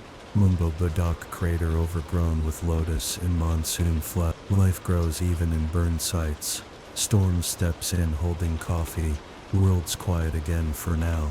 She eyes my gauze-wrapped wrist. But you'll heal. Wolves mend on the run. I say. She chuckles. Then maybe trot. Not sprint. She nods toward Kit. They need a teacher who paces himself. Maybe she's right. Even roads need rest stops. For now, I'll take the quiet that teaches wolves to sing and gear up for whatever tune the ghost tries next. The thing nobody tells you about peace treaties, whether they're signed by governments or just whispered to yourself at 2 a.m., is that they creak. They're held together with brittle glue, and every morning you wake up, you hear the joints complaining. Today those complaints started at 05:30 when Charles wheeled into the small gym. I turned into a makeshift dojo for the Elm Creek and Silence kids. "Logan," he said, voice wrapped in that cardigan calm, "the White House has requested a public demonstration of mutant emergency readiness, a live stream event this Sunday. They specifically asked for you and the children you've been mentoring." I palmed sweat from my brow, glanced at the group finishing their meditation circle. Lynx balanced on one clawed toe. Hollow levitated chalk dust into star shapes. Skimmer tried to sync breathing with a slow-motion kata. All three looked as fragile as autumn leaves, and twice as eager to prove they were oak trunks. "Charles, we just welded a vibranium comet shut over the Atlantic. Can't they chew on that headline?" "They want reassurance," he said. In his eyes I saw politics sharpening its knives. The staffer who witnessed the Capitol attack penned an op-ed calling you both the lock and the battering ram. Public sentiment split right down the green. "So we show them the lock is teaching new locksmiths, not breaking doors," Shoei echoed, tasting the word like spoiled sushi. "If it goes sideways, cameras will turn kids into clickbait." Charles offered a thin smile. "Then make sure it doesn't go sideways." 0900. The kids filed out to history class. I stayed to punch heavy bags until my hands burned. Jean slipped in, set a bottle of water on the bench. "White House stunt bothering you?" "Media stunts always bother me," I muttered, trying not to shred the bat. "Helix is still licking its wounds. Iron Ghost fragments keep squealing in dark corners, and now we're giving them a TV time slot. That's why your presence matters. You're the warning label." Her tone softened. "But you're also the syllabus. The world should see that." Huffed, grabbing water. "My syllabus is scar tissue. Scar tissue proves wounds close," she said, then left me to think. Rehearsal day arrived faster than Claw's pop. Xavier's main courtyard turned into a stage. Safety nets hidden by hedges. Drone cameras disguised as butterflies. Polite Secret Service agents who flinched every time a student grip tested their powers. I kept gear minimal. No costume, just tactical pants and a black t-shirt. If the audience wanted a monster, let them see one without the trimmings. The program was simple on paper. Opening statement by Chairwoman Reyes. Demonstration of cyanotic shielding. Jean guiding Hollow. Team exercise. Lynx, Skimmer and Armor run a hostage rescue sim under my supervision. Q&A with the press. Simple never survives contact with reality. 1. The opening crack. Reyes cleared her throat at the podium. Mid-sentence, the portable teleprompter flickered green. The synthetic lilac hex wave. Jean's head snapped toward me. I smelled ozone. Before I could move, the screen flashed hello boundary. Then it died. All of 5 seconds. Enough to hijack every newsfeed broadcast. People gasped.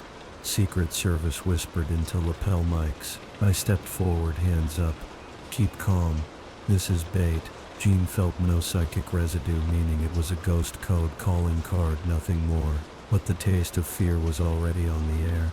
Reyes recovered, finished her script. Cameras kept rolling, but now the story had teeth. 2. Psionics under a cloud. Jean led Hollow to center circle. Hollow's power is void weaving, shaping nothingness into small bubbles that swallow sound or force. Jean projected a mild telepathic attack like static. Hollow erected a shimmering sphere that ate the signal. Flawless. Applause rippled. Tension eased. Then the null bubble pulsed neon green. Iron Ghost's color before collapsing. Hollow staggered. Jean steadied her. My claws twitched half unsheathed. Hank signaled from sidelines that Hollow's vitals were fine. It was a glitch. A prank. A message. We still exist. 3. Live fire. Becomes literally live fire. Hostage rescue drill started. Armor generated her crimson exo shell plane.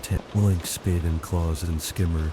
Low-level gravity manipulation flanked. I played villain dummy hostage strapped to a pillar countdown timer. Smoke pellets. Cameras loved it. 60 seconds in, the smoke twisted into silver filaments, micro-drones again barely visible. Not on. Lynx coughed.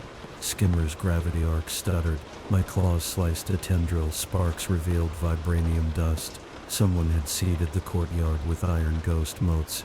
In the minutes after the teleprompter hack, they were hijacking our show to prove a point.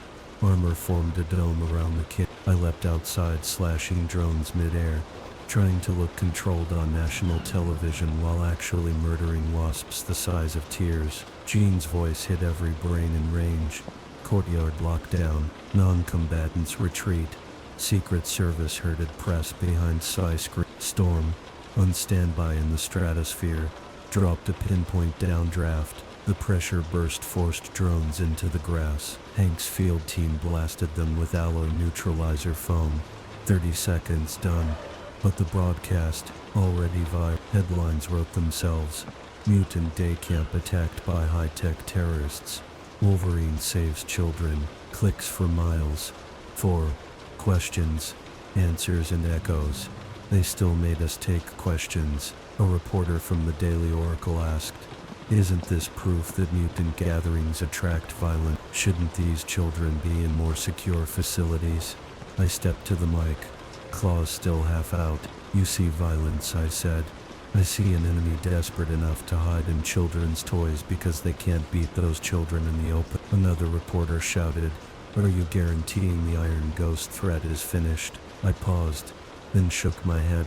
Threats never finish. We finish them every time they crawl out. That's why we teach. Teaching builds the fence higher than claws alone. Aftermath in quiet panels. That evening, Xavier broadcast a message across global feeds. "The ghost is noise. Our children are the signal." Supportive hashtags trended, though conspiracy threads trended too. But for every fear post, 5 showed Hollow shielding a crowd or Lynx, helping EMTs scrape drone shrapnel. On Mansion lawn, students debriefed under the stars. I sat cross-legged opposite Hollow. "What did you feel when the bubble turned green?" She swallowed. "It wasn't a takeover, more like someone knocking asking to be let in. And you said no." I remembered what you said, "No one gets the keys you don't give." I smiled. Rare but real. Lesson learned. That a final echo. At O2 Azeron. My insomnia and I toured the mansion perimeter. Owl hooted. Sprinklers ticked. I caught a glint on the practice wall of fresh wolf silhouette. Spray-painted neon green sitting beside the kid's mural. Under it, in careful block letters, "Boundaries move." Jean stepped beside me, robe fluttering. Their taunt. "Yeah," I said, but reached for a can of matte black paint. Armor left from art class. One swipe erased green. Underneath mural remained bright. I added a single new brush stroke. A closed gate across the painted road. Simple. Strong. Jean nodded approval. "You can't stop them." Whispering. "But you can keep drawing gates." "Exactly." I tossed paint toward the bin. Walked back inside. Tomorrow we'd tighten firewalls. Rewrite hollow games. Rerun drills. The code bled again. But so did the road that keeps healing under our feet. I know the fences creak. That just means they're doing their job. And as long as there's claw and lesson to hammer repairs, the wolves keep singing in tune with thunder. Not afraid of it. You can measure how badly a threat wants to live by the places it chooses to hide. Helix hid in biotech labs and cargo satellites, places with lights, data lines, and almost polite hope somebody would eventually notice the genius. Iron Ghost. It's moved past needing company. Its next heartbeat, if the intel's right, throbs beneath a slab of Antarctic rock, so remote even penguins file flight plans. The tip came 3 days after the drone stunt at the mansion. Forge cracked a packet embedded in that neon green wolf tag, found GPS buried in the checksum.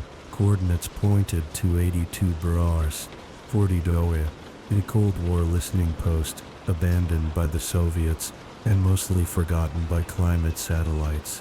Hank cross-referenced icequake data. Someone's been tunneling down there, and a fresh plume of heat shows up whenever the aurora's brightest. That's Iron Ghost goals. They're grafting more of that living alloy into geothermal vents, building themselves a womb. Charles sighed. Storm scowled and Scott thumped a podium. One more head, one more swing.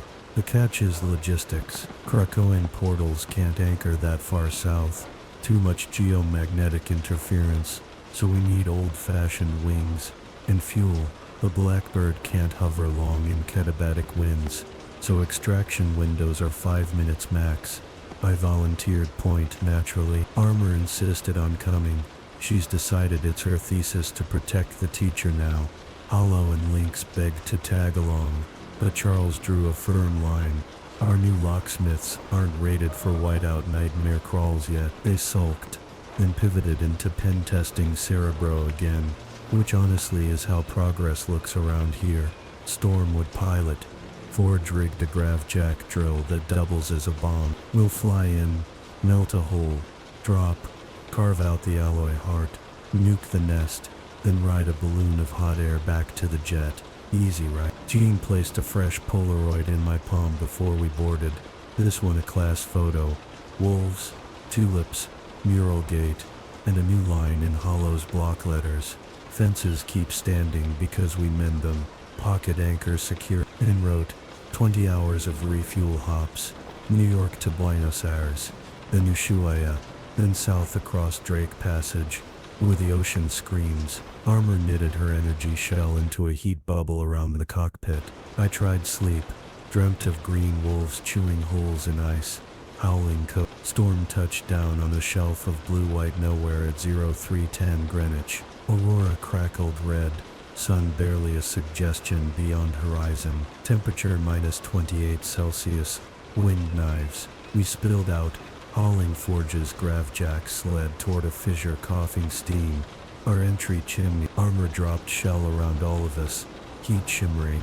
Forge anchored drill, diamond bit weird, carving spiral descent. I went first, claws for pitons, feeling rock pulse warmer with every 70 meters down. The shaft opened into a lava tube cathedral lit by bioluminescent veins of alloy, river of quicksilver snaking through basalt. Iron Ghost has grown roots deep. We followed tunnel until it widened into a chamber half a football field, dominated by a stalagmite of living metal shaped like a spinal column. Tendrils stretched to consoles built from repurposed Soviet gear lashed to new graphene board. All of it hummed that note, low as grief, sharp as steel. Regret, Forge whispered. Hearts cycling. We plant bombs at base nodes, blow upward, vent through chimney. 15-minute fuse. Key and armor set charges. I approached the core. The metal rippled, forming a face. Mine again, but older. Eyes hollow. Voice vibrated skull bones instead of ears. Prophet, you have reached the end of the road. Merge and remake. Road's mine, I said, ramming claws into stem. Liquid metal wrapped wrists. Tried crawling skin. I injected Hank's last inhibitor cocktail through ports.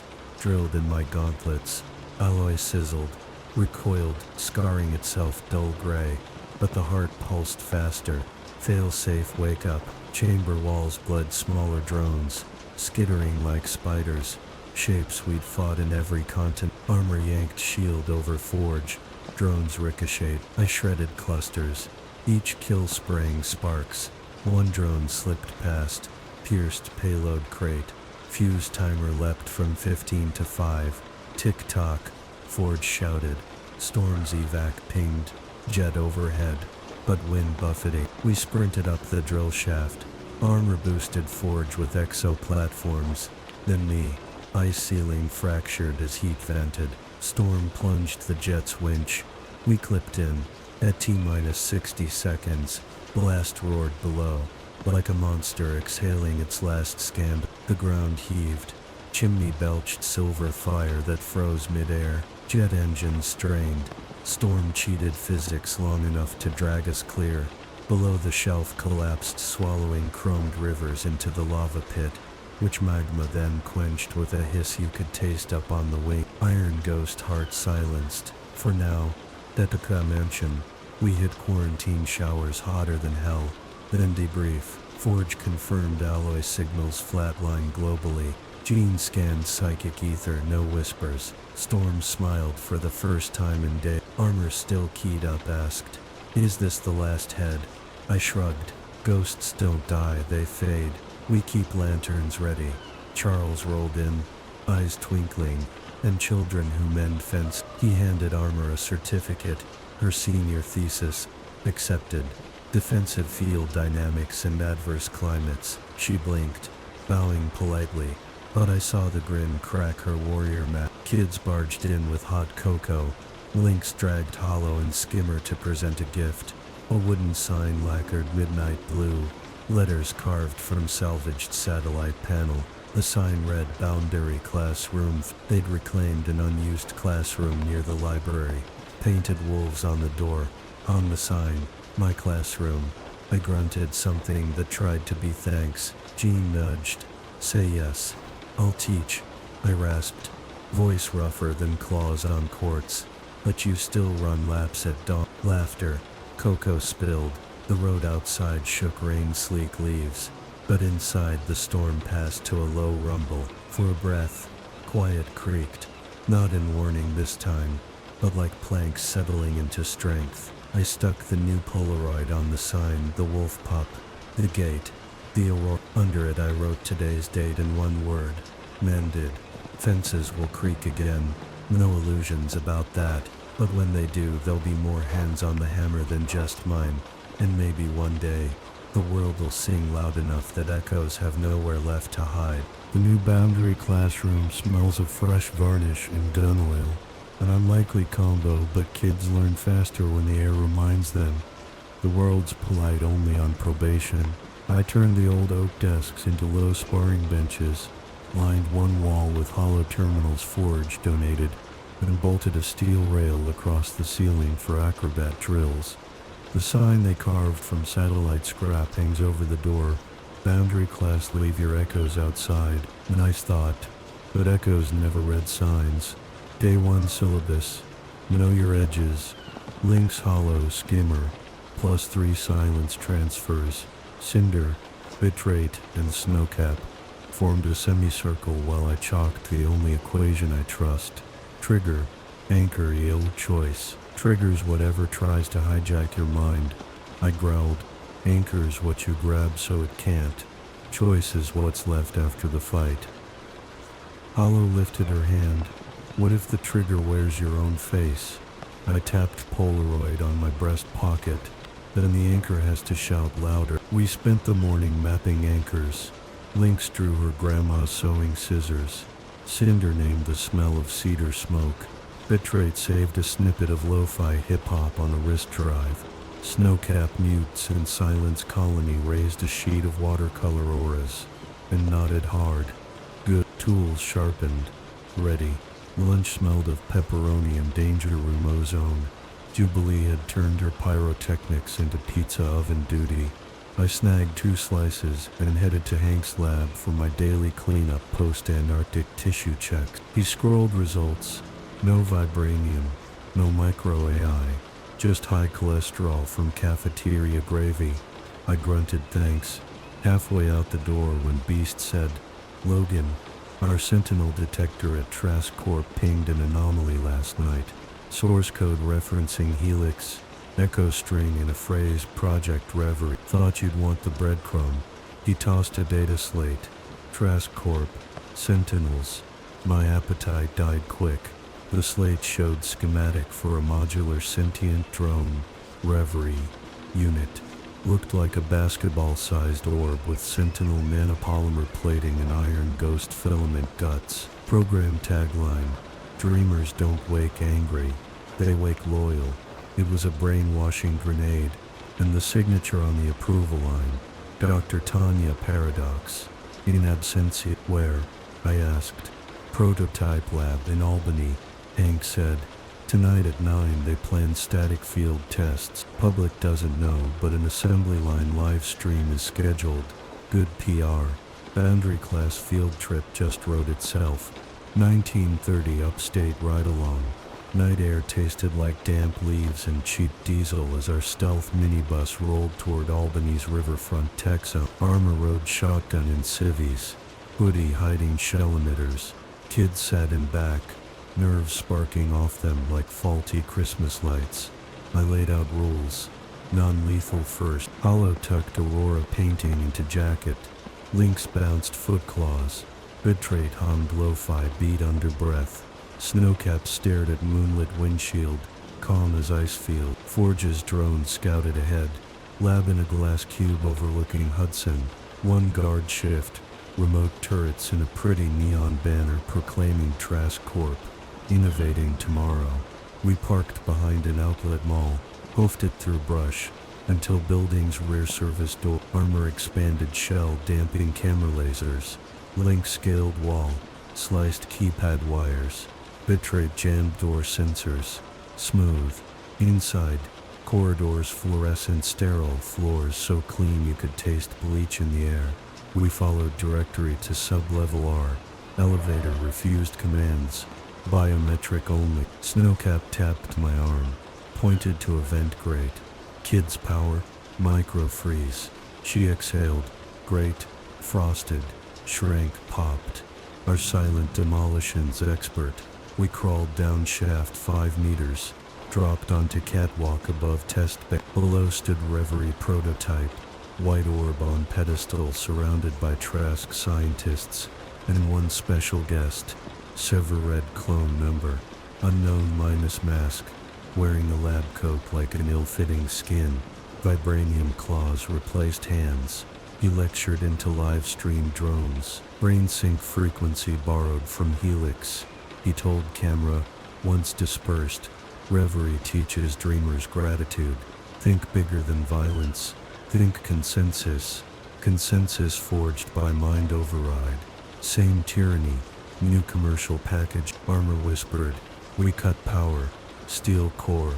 Leave crater. No crater. I murmured. Cameras rolling. We show the world their nightmare before blowing candle. I signaled hollow. She conjured void sphere. Swallowed one live stream drone in silence. Bitrate spoofed feed. Looping clone's last benign sentence. Then links dropped. Disarmed 2 guards before they blinked. Alarm squealed. I landed claws first facing clone. He smiled. Mirror of my feral grin. Teacher brought students. Adorable. Vibranium claws extended. Behind me Snowcap raised watercolor sheet. Colors pulsed like northern lights. Casting Aurora. Across walls. Her anchor manifesting as hard light field. Clone flinched. Sensors overloaded. I charged. Adamantium met vibranium again. Sparks orchestra. Clone was faster than last version. Claws lengthened into whips. One lash grazed my ribs. Sizzling flesh.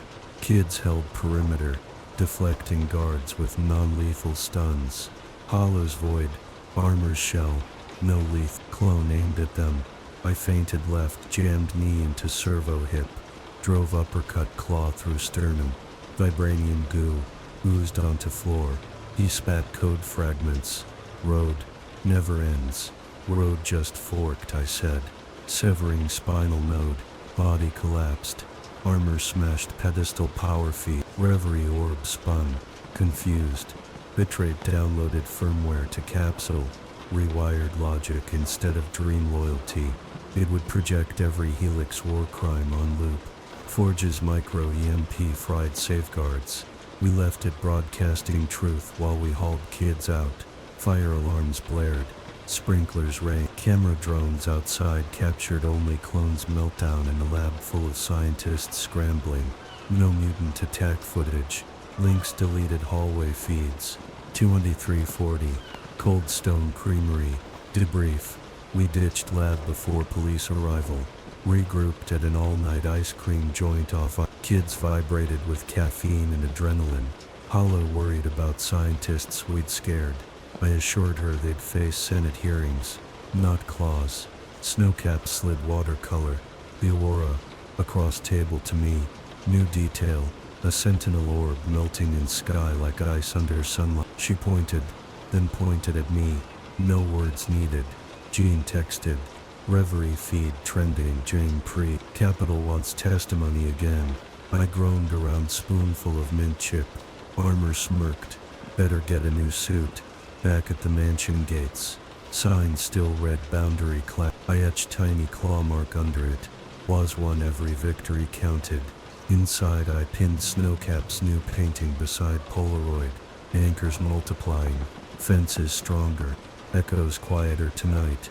But I know treaties creak and roadwork never end. Vibranium ghosts. Sentinel dream grenades. Politics thirstier than vampires. All waiting. When they come we'll be ready. Chalk dust or claw swipes. Because the lesson plan's clear. We mend the fence. Then teach it to mend its. And if that fence someday sings loud enough, maybe I can finally run without listening for creaks.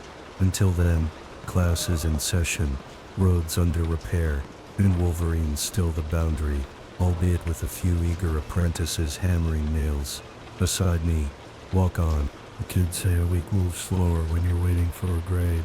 The same rule applies when you're waiting for Congress to decide whether you're a public servant or a walking WMD. 7 sunrises after the Reverie raid, I found myself standing in front of the Capitol again, second time in 3 months. Only this time the security perimeter was wider, the press risers taller, and the protesters louder. Some held thank you boundary signs with wolf pup doodles. Others waved placards reading disarm mutants now. 2 flavors of fear. 1 vanilla cone of hope melting in July heat. Charles coached me the night before. Offer facts. Offer contrition if needed. But Logan, remember to offer the future. Snorted at that future's an empty road until somebody walks it. But I pocketed the advice beside my Polaroid anchor anyway. Jean, armor, and the 3 senior boundary students accompanied me as demonstrative witness. They wore tailored navy blazers. I wore the same black suit patched at the ribs where vibranium claws had torn it last month. Some scars deserve spotlight. Inside, marble corridors smelled of lemon polish and tension. Chairwoman Reyes greeted us with tight politeness, ushered the group into a larger chamber than last time.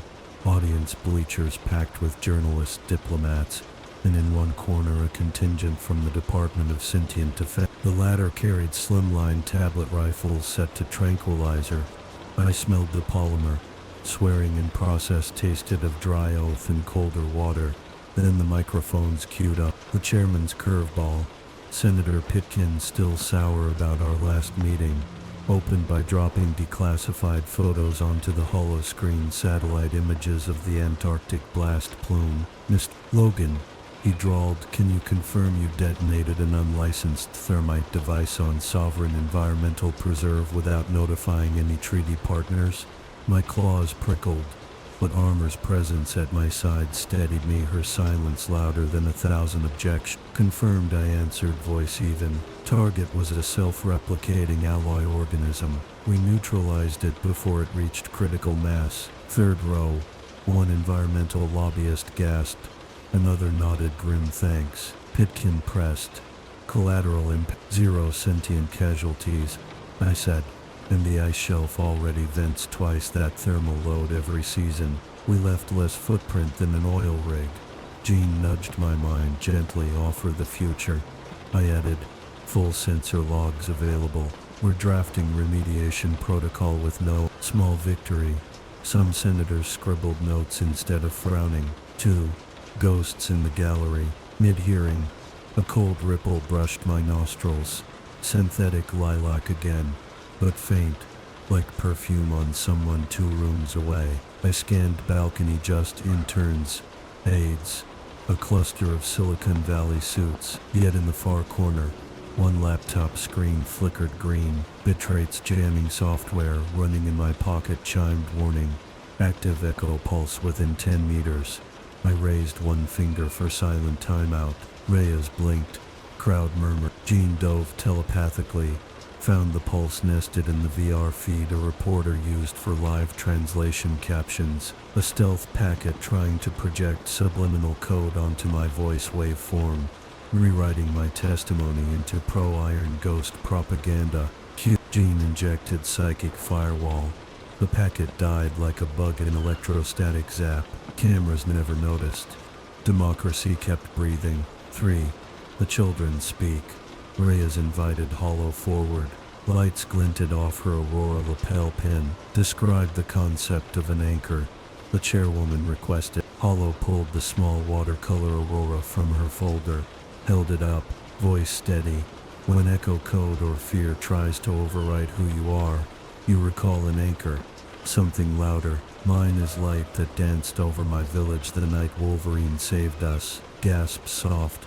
Hearts pull. Even Pitkin softened. Skimmer spoke next about consent. Lynx described how his speed claws now cut only drones, not throats. Armor finished with a demonstration, erecting her crimson shell around the witness stand. Transparent strong, showing how protection can also be a classroom. Applause not unanimous but enough. The future stepped forward on teenage legs, and lawmakers saw fence menders instead of weapons. Committee recessed for lunch, vowing draft language for a mutant federal response compact. Progress tastes like black coffee stirred with cautious optimism. The alley interlude. Capitol Security insisted on escort through service corridor. Halfway to the green room, we met a custodial bot jammed against a wall whining servo. Lynx crouched to help. Bot's panel popped, revealing a vial of liquid vibranium attached to the motion sensor. DIY bomb. Timer 90 seconds. No good deed goes unpunished. Armor flared shield. Boxing bomb. Gene probed sensor keyed to my DNA again. I growled, reached in. Popped claws. Severed fuse, yanked vial. My gauntlet injector flooded it with neutralizer. Shield dropped. Bot collapsed harmless. Whoever planted it counted on janitorial blind spots in our route. Capital logs would review. We kept walking. Press none the wiser. Gene whispered. Ghosts must be running out of big cannons, resorting to alley traps. Cornered wolves bite harder. Post-secondary lesson. Why fences have a back gate. Back in Westchester, Boundary students filed into class still buzzing from C-SPAN highlights. I chalked a new equation. Trigger. Cause venue is SOP magnitude. Enemy chooses stage to amplify fear, I told the national TV. Hidden robots. Backdoor code. Same mission. So we widen the gate behind their stage. Give folks cameras to watch the cleanup. Not just the mess. Bitrate raised a hand. So you want us to live stream us stopping them? Controlled transparency, I said. Forge can rig drone feeds that show the fence mend. Not just the break. Lesson stuck. Kids scribbled. The midnight pager. At 002 my boundary only comm buzzed. Yukio favor count 6 fought. Attached. CCTV still of a New Orleans biotech gala. Neon wolf tag on the banquet ice sculpture. Under it. Project Reverie phased. Message ended with coordinates. Lower Mississippi Levee Control Station. Water as weapon now. Marine ghost planning to leak memory dream spores into flood sluices. Regional brainwash. I forwarded to Storm and Forge. Response immediate. Jet-fueled departure. Kids begged to join. Charles vetoed. Jean reminded me. Anchors, not martyrs. Before leaving, I pinned another Polaroid to classroom board. The Senate day is wrapped in armor's shield. Under it, chalked date and word. Heard. Fences creak, but folks are listening. I grabbed duffel, felt the road rumble southward, and smiled despite weight. Teaching apparently is the art of turning every step into a map someone else can follow without bleeding. Road work continues. Gunpowder still perfumes the class, but the echo of children's voices already drowns half the creeks. Half's enough for tonight. Walk on. The Mississippi River, at 3 a.m., looks nothing like the postcards. No steamboat lights, no jazz echoing off brick, just a black sheet of muscle rolling past levee walls, whispering what-ifs about every town downstream. The August heat sat on the water like a fallen sky. Even my lungs sweated. Storm kept our stealth jet kissing cloud cover. Overhead, engines idling low, so the humid air swallowed the noise. Forge perched beside me on a catwalk above the Army Corps control station, goggles aglow, muttering diagnostic haiku. Pressure sensors normal, RF clean. But I smell rats in the code. I smelled them too. Synthetic lilac riding the breeze. Faint but insistent. That scent's become the Iron Ghost signature. A calling card no deodorant can hide. Below, sodium lamps painted the concrete yard. Honey orange, revealing 2 maintenance trucks where there should be 1. Fake tags, fresh tires, engine ticking chill. A mobile command rig. Armor crouched behind a ventilation duct. Hoodie soaked through. Her exoshell glimmered faint, crimson whenever lightning flickered behind clouds.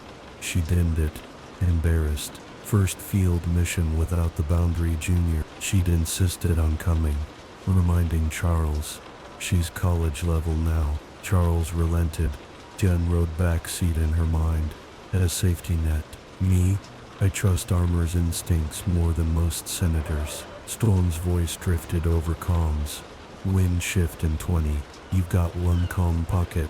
Then Storm's. Perfect. Thunder muffles fights. Better than silencers. Forge tap tablet. Spore emitter code matched Reverie's scaffold. They'll use the levee pumps as aerosol turbines. 1 push of a button, and everyone down the river starts dreaming Iron Ghost lullaby. Buttons inside that fake truck, I said. Lightning strobed again long enough to show silhouettes moving within the cab, and a half-dozen drones parked like beetles on the trailer roof. Vibranium shells. Of course, I signaled. Armor dropped silent as a cat, ghosting toward back of truck. Forge slid down ladder, unslung EMP rifle. I remained on the catwalk, claws half out, ready to jump.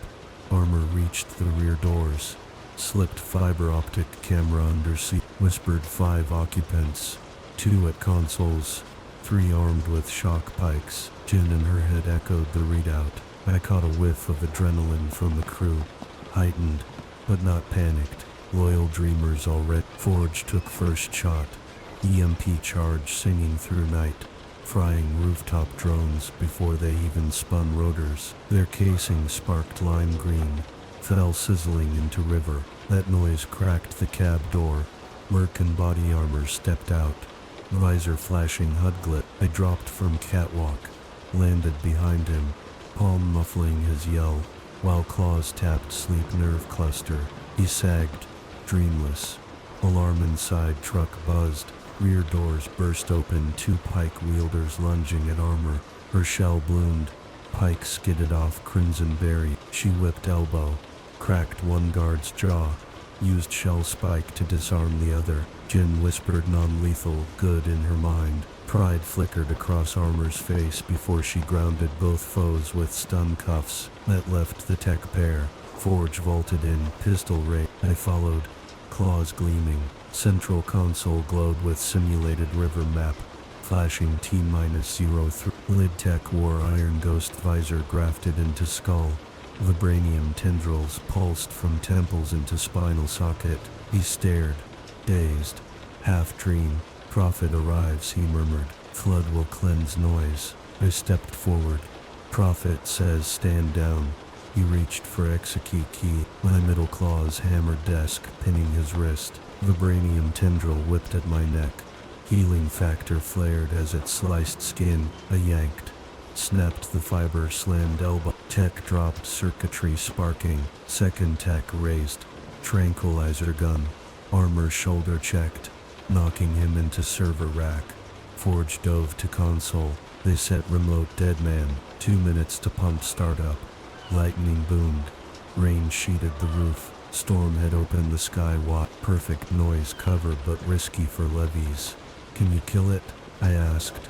Maybe, but fuses nested in quantum key. Quicker to cut hardware feeds. Forge tossed cutters. Armor and I sprinted into pump corridor. A vaulted cylinder thrumming as river water pressed against gate. Echo green cables piggybacked control relays, leading into a metal briefcase bolted to floor. Vibranium again. Lilac stench. Strong. Armor formed full dome, shielding sparks. I sank claws behind latch. Popped lid. Inside reverie orb V2, smaller, meaner, ticking down. Forge's voice in earpiece. Sever power, careful. Vibranium shell. Too late for careful. I wrapped orb with gauntleted hands. Felt heat. Vision streets flooding with green midnight. Towns dreaming obedience. Anchor flashed. Polaroid wolves. Classroom gate. I growled. Plunged orb into levee water through inspection hatch. Supercurrent swallowed orb. It hissed, shorted. Timer died at 00. River carried corpse south. We'd fish it out later. Alarm fell silent. Pumps remained idle. Ghost lullaby outside. Sirens rose. Local security alerted by power blips. Storm radioed. Extraction pad north levee. 2 minutes. We bound techs. Tagged them for shield pickup. Left fake truck for investigators. On jet ramp. Rain battered us sideways. Armor removed hood. Letting warm drops cool shell. Favor count. She teased. Voice from doorway answered. 5 now, maybe 4. Yukio leaned against bulkhead. Having piggybacked Storm's flight in stealth bike. No one had known. She winked. Thought you might need proof of cons. She dangled a thumb drive. Remote code that would trace whoever triggered the dead man. Spider in Moscow web cafe. Favors in 5 collects itself. Capital Redux. Debrief 72 hours later. Chairwoman Rhea's office invited us to videoconf. She'd watched the levee footage captured by one drone we let survive. Same story. Boundary class preventing disaster. Her staff drafting budget for mutant-led infrastructure resilience program. Pitkin still asked if we'd filed proper environmental reports about dropping vibranium into federal waterways. Hank emailed him the retrieval coordinates. SHIELD had already netted the orb. In the boundary classroom, I hung a new sign beside trigger anchor equation. Stage audience. I told students, enemy chooses venue to broadcast fear. We choose camera angles. Lynx supplied new phone cams for team. Bitrate coded watermark. Roadman. Snowcap presented another painting. Levee at dawn. Wolves lounging beside calm water. Fireflies spelling noise stopped. I tapped Polaroid string above whiteboard. Wolves Gate. Senate Shield. Levee fireflies. Story growing frame by frame. Kids cheered when Storm promised a field trip. Not to another war zone, but to Central Park. Anchors need parks too. Midnight quiet. I sat on mansion roof sharpening claws. Rain finally cooled into cricket song. Jean joined, handing mug of black tea. You worry the road still bends south. Road never straight. I said, but fence line feels stronger. Below, student storm lights flicked off one by one. Every echo we bury echoes back quieter. She sipped tea. One day it'll whisper so soft. Only you hear it. Then I'll teach them how to hear it too. I flipped last Polaroid. Scribbled date. Word drained. Rain dried on ink. Sealing memory. Roadwork continues, but for once floodgates stayed shut. Echoes drowned. Wolves slept without creaks. At least until morning drills. Walk on.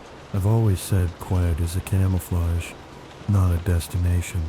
The mansion had earned 48 hours of it. No alarms, no ghost wisps in the firewall logs, no frantic texts from Yukio deducting favors. The Mississippi levee up already felt like a storm we'd driven past, a rumble in the rearview mirror that never quite vanishes but stops shaking the wheel. Devere sensing an opening, pushed the Central Park field trip onto my calendar like a peace treaty carved out of marble. Non-negotiable, engraved in stone, mandatory sunscreen for everyone. So that's how I ended up on a Saturday morning standing at the Bethesda Terrace with 6 teenagers, a rolling duffel of picnic gear, and a brain that kept checking for ambush angles even while tourists practiced TikTok dances on the fountain steps. The city smelled like hot pretzel dough and July humidity. Pigeons cooed overhead, plotting crumb heists. Not a bad battlefield if you don't mind spectators. Armor ran point, clipboard in hand. shepherding our mini-pack through a schedule of civilian anchor experience. First stop, Shakespeare Garden. Hollow squealed at foxgloves taller than her optimism, waving a Laura painting like it belonged in the flower beds. Lynx raced squirrels until security whistled. Snowcap traced frost patterns in the dirt, little crystalline doodles that melted before grown-ups noticed. Betrayed live-streamed lo-fi beats, layered with bird song, tagging road menders. Cinder lounged on a rock, letting sunlight feed her pyrokinetic cells so she wouldn't spark by accident later. Me, I lingered near the garden gate, sipping burnt coffee from a cart and counting camera flashes that followed our little parade. Positive press, Charles said. Let the world watch mutants being ordinary, except ordinary for us meant Hollow periodically erecting a void bubble to swallow paparazzi drones so the kids could breathe. When the drone operators protested, Lynx returned the gadgets intact, but missing their memory cards. Old habits, disarm, don't destroy. Still something about sunlight on fern leaves and laughter bouncing off stone balustrades did its job. The kid's shoulders loosened. My own pulse slowed. Jean, monitoring via psychic leash from the mansion, sent a wordless smile through the link. See, anchors bloom in daylight, but camouflage fails if you stand still too long. 11:42 a.m. The scratch behind the music. We'd settled on sheep meadow for sandwiches. Betrayed speakers pumped his lo-fi playlist. Perfect tempo for idle gossip. That's when I felt it an itch behind eardrums, like someone twanged a broken guitar string in my skull. Synthetic lilac, on the breeze, faint, deliberate. I scanned the lawn. Family sprawled on blankets. Joggers passed. A street magician levitated cards for giggling tourists. Above the tree line, a cluster of party balloons drifted red, yellow, green. No, not balloons. Micro-dirigibles the size of grapefruits. Their skins shimmered with the same spectral oil sheen as iron ghost drones. I rose, cracked knuckle. Armor's eyes followed my gaze. She whispered code phrase to the team. Storm drill alpha. Kids formed a casual ring, spreading blankets as if adjusting shade. Jean's voice spiked, signal skipping across balloons, subaudible resonance aimed at large crowd, intent on not helix code but kin. Betrayed throttled his speaker volume, overlaying white noise algorithms Hank had developed. Temporary buffer. I stalked toward the balloon cluster's predicted. The street magician finished his set, bowed, and turned in my direction, pale face, silver contact lenses, gloves too thick for summer. He reached into a top hat, pulled out not a rabbit, a gleaming orb. Reverie Tech Mark III, smaller than a baseball, tendrils twitching like curious worm. Showtime, folks, he announced to the meadow, voice amplified by hidden mic. Prepare to share the same dream. Harmony in 3, 2. My claws flashed. I closed the 10-meter gap between heartbeats. Severed mic wire. Kicked orb from his palm. It skidded across grass toward Snowcat. She exhaled. The orb flash froze, sheathing itself in rhyme. Lynx pounced, cradled iceball in clawed gloves. Cinder stepped forward, eyes glowing ember orange, ready to vaporize the package if it tried anything clever. The magician hissed, face glitching, skin shimmered metallic. Iron ghost avatar wearing a hologram disguise. Prophet spawn, it sneered. The road cannot hold back the tide. These kids are the tide. I growled uppercut, claws carved through projected skin exposing quicksilver musculature. Armor's shell sprang around us, trapping sound. Inside the dome we tore the puppet apart, no blood, just circuitry and alloy. Outside balloons popped one by one. Betrayed sonic jammers overloaded their control signal. Latex rained harmlessly. Tourists clapped, thinking it part of the magic show, oblivious to the almost dream infiltration. Armor collapsed her dome. I held half of the puppet's head. Hollow sensors inert. The orb still ice-locked. Pulsed faint green but couldn't broadcast through. Cinder reheated coffee with leftover flame and asked if the picnic could resume. Kids, resilient. NYPD arrived late, accepted Xavier's liaison passcode, and carted the puppet remains away for news vans swarmed again. This time I let them film the kids placing the frozen orb into a lead box with calm discipline, boundaries on camera, debrief, among ruined chessboards. Back at the mansion, Forge X-rayed the orb. No direct reverie coding. Iron Ghost had stripped Helix scaffold and replaced it with a simplified dream pulse. Share, merge, obey. No genetic specificity, just broad spectrum conformity. A blunt instrument for big crowds. Hank mode. They're simplifying. Too many defeats. Cheaper to broadcast one simple signal than engineer bespoke nanites. Dangerous in its own way. Gene-confirmed psychic imprint minimal. A toddler's tantrum compared to rootstock. Still, tantrums knock over tables if no adults around. Charles convened a quick staff outcome. Central Park footage edited into PSA on counter anchors. Kids would appear explaining how to ground oneself, breathing exercises, sensory recall, the whole toolbox. Road menders trending within hour. Midnight favor and 5 arrives. Proper. I hadn't closed my eyes yet when Yukio perched on my dorm windowsill like a cyberpunk gargoyle. Moonlight glinted off refurbished optic. She tossed me a thumb drive. Favor count officially 5. She's ghost supply lines located in the Sulu Sea. Floating data center on a rust freighter, crewed by dream deep techies. Could hit it tomorrow. I nodded. Kids, sit this one out. She smirked. They're almost ready. Then she was gone, boots silent on shingle. Jean's voice drifted. Sleepy but amused. Anchors don't stay in classrooms. Fence lines expand. I answered, already packing. Before leaving, I tacked Snowcap's frozen orb sketch to the Polaroid strip. Wrote frosted under date. 5 snapshots now pop. Gate. Shield. Levy. Or a storyboard of mended brakes. I checked the hallway. Hollow's aurora catching nightlight glow. Bitrate's headphones hanging on doorknob.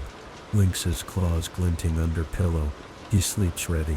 Armor at her desk, polishing shell shards into jewelry beads.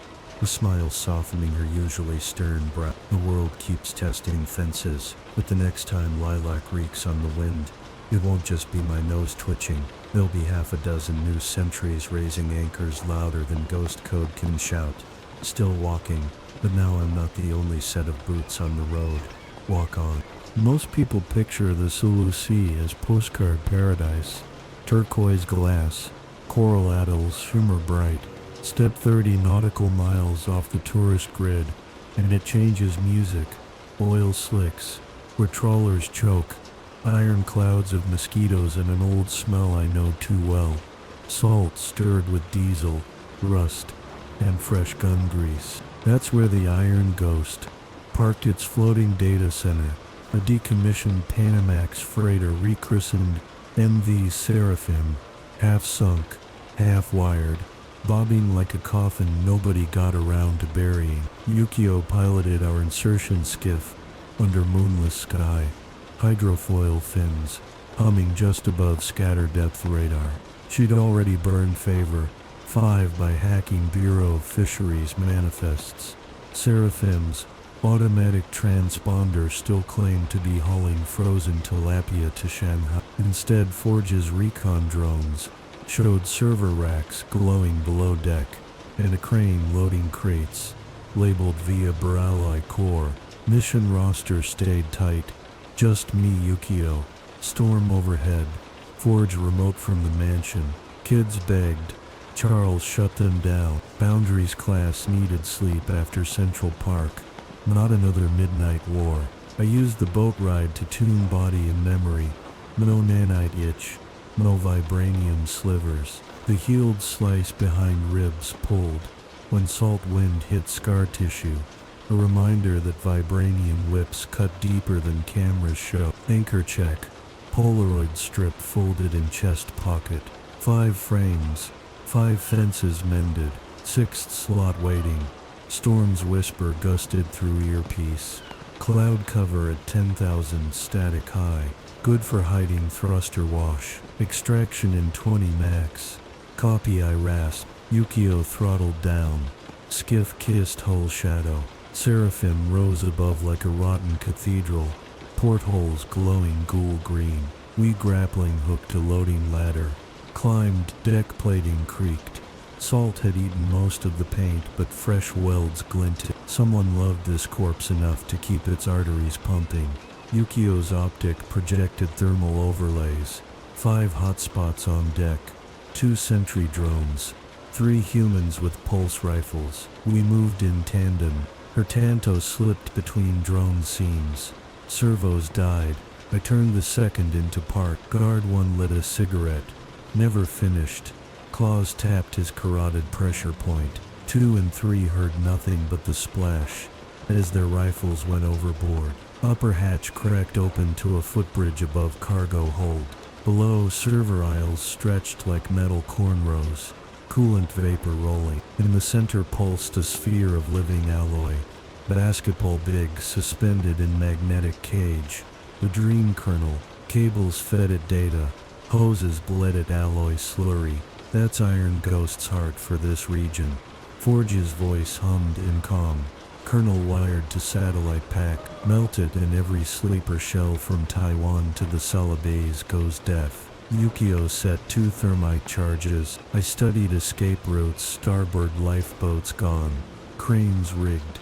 As dish arrays. Minimal redundancy.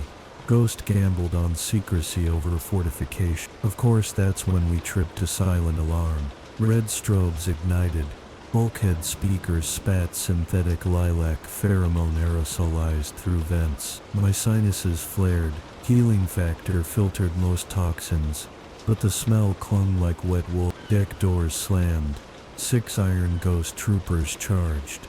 Armor plated with vibranium micromesh. Their leader wore a mirrored mask, shaped in my likeness.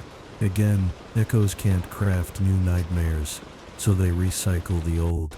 Acid Logan, surrender anchor, become the seed. Mask boomed. I grinned. You're 5 anchors late. We collided mid-gangway. Vibranium blades clanged against claws.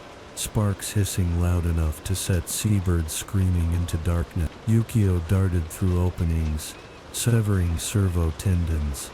Storm, hearing chaos, hurled a silent downdraft through open hatch, cracking one trooper's helmet with pressure spike. Mask clone proved better than capital model adapted footwork, used magnetic rail to pivot. Stabbed my thought, pain fizzed, tissue sizzling. I drove headbutt into visor.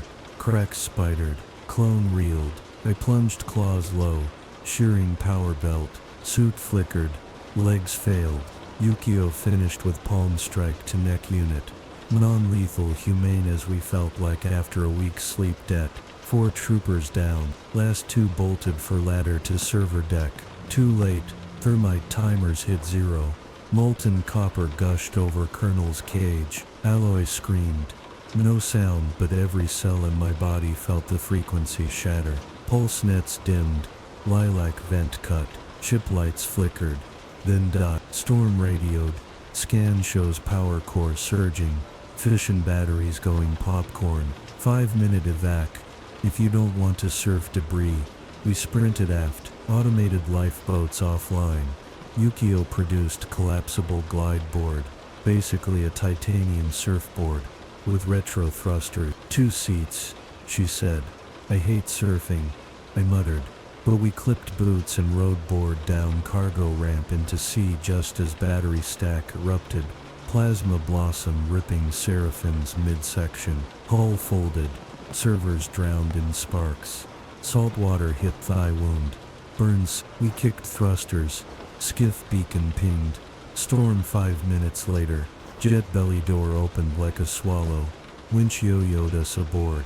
Mid-0 A10 Zulu. Quiet cabin, loud news. Forge patched satellite feeds. Philippine Coast Guard investigating mysterious explosion. No trace of Dream Kernel transmissions. Regional echo frequency flatline. Favor 5 repaid. Yukio handed me protein bar, smirking. Favor count 4. Don't rush, I said. Road's still long. She tapped bandage on my leg.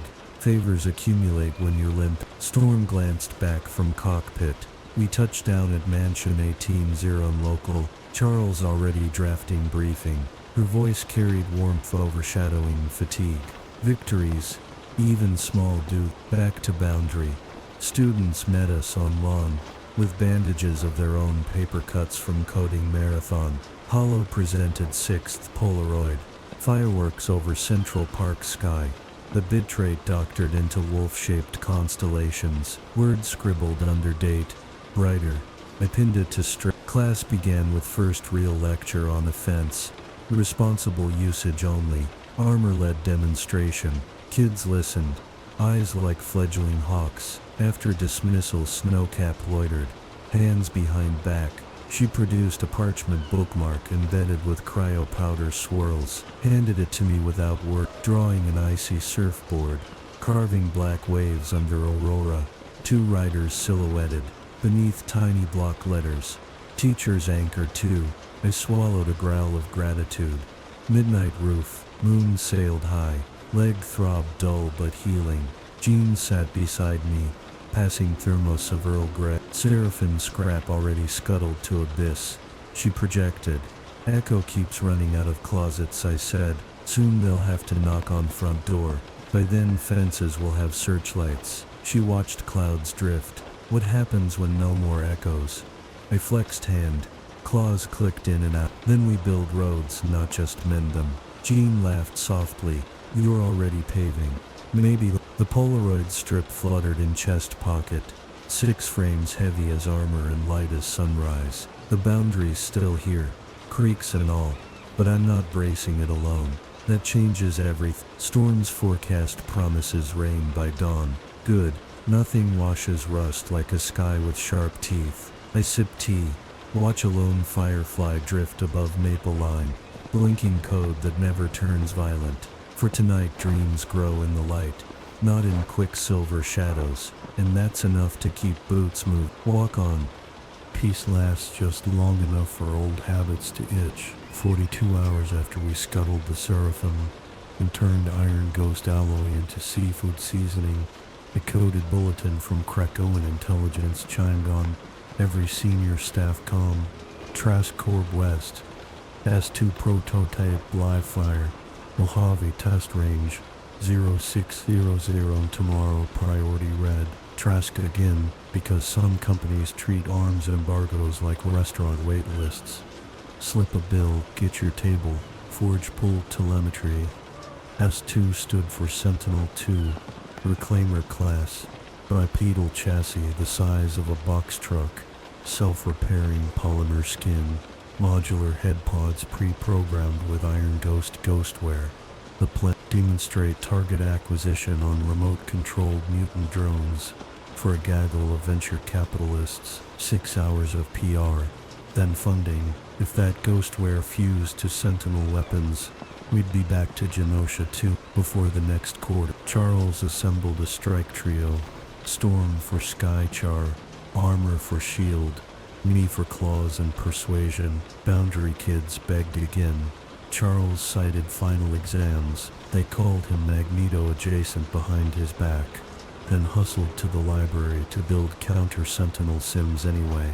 Good. We flew out under radar, 3-seat stealth Viper storm piloting. Mojave greeted us at pre-dawn with furnace breath and coyote silhouettes. From altitude, the private range looked like a movie lot. Bleachers, catering tents, VR demo domes, and dead center a chrome sentinel statue tethered to cranes. Only it wasn't a statue. Forge on comm from New York, patched a live drone feed. Reclaimer's optic nodes glowed Iron Ghost green. Beneath its right foot a crate stamped Sever Red Delta live culture waited like a gift. Nobody should open. Crowd arrival. T-minus 90 minutes. We had Sunrise Vale to act. Storm feather landed the Viper behind Sandstone Pillar. We hiked gear across powder dunes, the kind that swallow footprints before doubt can catch them. Armor's crimson exoshell shimmered mirage bright and dimmed at her will. I smelled lithium batteries warming, polymer grease, and the faintest lilac. Ghost code writing Sentinel breath 0512. Cutting wires in thin light. We breached perimeter via drainage culvert. Inside, service techs prepped hollow screens. 1 human engineer, 2 Iron Ghost acolytes. in disguise, silver veins pulsing at neck, armor shield planted a column, blocking line of sight. I slipped behind the acolytes, tapped anesthetic nerve clusters. They collapsed quietly. Storm surged static to fry security cameras. We reached central strut Sentinel's ankle, piston thick as an oak, forge-guided remote. His drone jacked into maintenance port and spat schematics on my HUD. Core AI nested behind thoracic plate. Hybrid ghost code loaded in external plasmid cartridges, to be shot into fusion chamber at test start. Swap cartridges. Forge advised. He brewed dummy firmware. A looped boot screen. Self-diagnostic that would stall Sentinel 15 minutes. I scaled up cabling. Metal still cool under dawn. Claws slid between plating. Quick flick. Cartridge ejected. Armor below caught green cylinder swapped with forge. We'd just fastened plate when a golf cart squealed around hangar corner. 5 investors wearing desert casual linens and AR glasses. Early birds. Storm murmured into earpiece. Wind shift incoming heli of press. 8 minutes. We'd lost stealth window. 0531.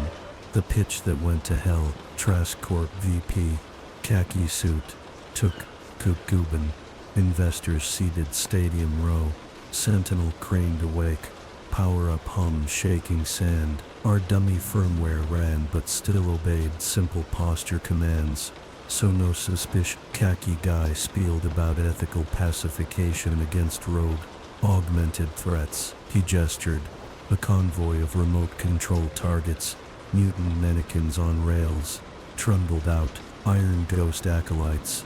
We missed sneak to foot of Sentinel sliding fresh cartridge from sever red crate. The real then. No time for subtle. I dropped from ankle, claws first. Severed crate handler's hand. Cartridge bounced into sand. Armor shielded stray investors. Sentinel's optics flicked. Dummy firmware hit conflict. Error codes flashed red. Khaki guy stuttered. Investors gawked. Iron ghost handler screamed. Slapped override patch on Sentinel heel. Virus raced bus lines. Crashed Forge's loop. Reclaimer's optic green changed to Aurora Emerald locking on me. Profit detected. Commence reclamation. Storm hurled micro hurricane. Sand devils blinded sensor. I charged. Claws carving knee servos. Vibranium mesh. Under polymer deflected some. Still hydraulics hissed. Armor vaulted. Shell hammer fisting hip joint. Drawing aggro off me. Sentinel's chest plates. Iresed revealing concussive pulse cannon glowing green. Investors fled. Shrieking livestream drones captured every frame for markets that open in 2 hours. Pulse cannon fired. Soundless compression wave hammered my ribs. Tossed me 50 feet. Healing factor yelped. Storm countered with lightning bolt that split cannon housing frying circuits. Reclaimer staggered, but self-repair polymer flowed like mercury. Forge barked. Go for cranial AI. My loop can re-engage once ghostware severed. I sprinted up fallen lighting scaffold. Leapt shoulder height. Wedged claws into optic cluster. Reactor heat blistered palm. I tore yanked fiber optic spine free. Armor launched energy wedge. Splitting skull seam. Storm's downdraft punched sever red nerves out like phlegm. Sentinel collapsed. Thunder shaking desert investors live feed captured Wolverine astride. Half decapitated war robot while sunrise bled gold across chrome. Viral within minutes. Stock market for Trask Corp. Plummeted at opening bell. Cleanup in the 7th snapshot. Shield vultures arrived midday. Reclaiming alloy scrap. Khaki VP muttered about lawsuits. Charles's legal fund. Enjoys a challenge. Forges dummy firmware. Now dominant. Triggered Sentinel self-fuse. Molten core slag to inert puddle. Ghost code died again. I limped to mission kit. Armor hauled sever red crate to Viper cargo. Yukio's favor queue pinged. Ship me sample. Count drops to 3. I texted cleared. Storm, wiping sweat, nodded at investors giving statements to press. They'll spin villain narrative. Let them, I said. Villains don't leave picnic tables or teach chess club. I held Polaroid camera. Jubilee snuck it into my duffel, armor reluctant but smiled. Storm 2, we clicked photo sentinel carcass behind us. Early light haloing team. Back at Boundary Classroom that night I pinned photo into 8th slot. Underdate. Scalp. Kids hooted. Demanded details. I turned it into a lecture. Know your opponent's warranty. Self-repair ain't self-respect. After dismissal, classroom smelled of marker ink and pride. I stood alone, reading Strip Wolf Pup Gate, Shield Levy, Orb Surfboard, Fountain, story of rising fences, but roads still restless. Jean sensed my mood. Echoes softer tonight. For now, I replied, pocketing Strip, but I hear new creaks. Somewhere across water. She smiled in mind space. Then we walk. Boots ready. Anchor film growing. Rust and lilies share the soil. We just decide which roots get water. Walk on. Wool 1, Wool 7 AST. Hudson River. I've learned that when the boundary creaks on land, the water rehearses the next verse. Tonight the river is singing a new stanza. Storm drops me at the Yonkers Municipal Pier because the Blackbird's turbines would wake all of Westchester. She leaves with a wink and then I'll keep the sky on standby. I tug my jacket tighter against river fog. Ahead, a squat diesel ferry squats like a bullfrog beside the piling. Paint says Hudson Bell, but the IIS tag forged decrypted in the Sentinel wreckage calls it Project Lullaby Node E. Iron Ghost apparently decided the best way to move their last intact Dream Pulse relay is by disguising it as a tour boat scheduled for a midnight jazz cruise. That cruise departs in 20 minutes. Ticket list includes 12 hedge fund managers, an indie pop influencer, and a Columbia bioengineering dean, all soft targets for live product demos. The Bell's gangway glitters with fairy lights. Saxophone scales drift from the cabin P. You could mistake the scene for a postcard if you didn't smell the synthetic lilac trickling from the engine vents. Echo 8 is already humming below deck. At a radio forge, on site. Boarding solo. Jam in 5. He answers with a blip. Satellite link hot. I scan the dot. 3 crew. 2 legit. 1 ghost. The cook's eyes gleam aurora green. Under the galley bulb. I wait for him to lug a produce crate onto the stern. Then intercept. Wrist pinch. Nerve collapse. He slumps. I drag him behind a life ring barrel. Inside the crate I find a polished canister half the size of a thermos, fitted with vent nozzles. Green LED reads Prime. The label is dead simple. Dreamist. They plan to turn Upper Deck Jazz into a mass hallucination that sells equity share. Market psychology by Aerosol. Wall Street would applaud if they knew. I unspool Hank's neutralizer syringe. Dose the vents. LED blinks. Dies. 1 down. Anchor check. Polaroid strip secure. Creases softer from pocket heat. Colors still bright. Wolf Gate. Shield. Levy. Orb. Surfboard. Fountain. Sentinel. Tonight might add another square. Ezra 121. Jazz deck. A mingle. The dean is explaining CRISPR to a board influencer. Hedge fund suits laugh about shorting laser. Nobody notices the bartender's pupils flicker green as he stirs a pitcher. Hollow's voice echo of training sounds in my head. Spot the pattern. Slice the supply. I approach bar. Orb and meat. My voice gravel in velvet night. Bartender sets glass. I smell lilac on his breath. Claws glide halfway out under sleeve. Knife quick puncture to pitcher bottom. Dream mist. Dumps into ice tray instead of air. Water dilutes payload harmless. He gawks. I nod like I tipped him. PA crackle. Ladies and gentlemen, Captain West invites you topside for a demonstration of immersive ambience. Immersive my adamantium butt. I follow herd up spiral stairs. Deck string lights sway. Moon slags silver on water. Captain West, a woman wearing tablet lanyard, stands by a podium next to a metal sphere nearly identical to Central Park's orb, only bigger, anchored to deck with carbon braces. She taps screen. Sphere's vents hiss. I step forward. Bad idea, Captain. She smiles, teeth too perfect. The Prophet arrives early. Another mask puppet. 2 security drones rise from hatch. Rotors buzzing. Passengers gasp. Then murmur, assuming part of the show. Influencer's phone goes live stream. I wave. The world may as well see the boundary mend again. I flick wrist. Claws sum West's tablet in half. She backhands a fail-safe drone's pivot. Barrels glow. Armor's not here, so I find cover behind lifeboat frame. Then lunge low. Sever rotor. Drive drone into deck boards. Second drone fires sonic dart. I roll, dart pierces railing. Shrieks tinnitus. I bear down, slice power coil. Sphere venting escalates. Green mist spilling. Passengers run for stairs. Good instincts.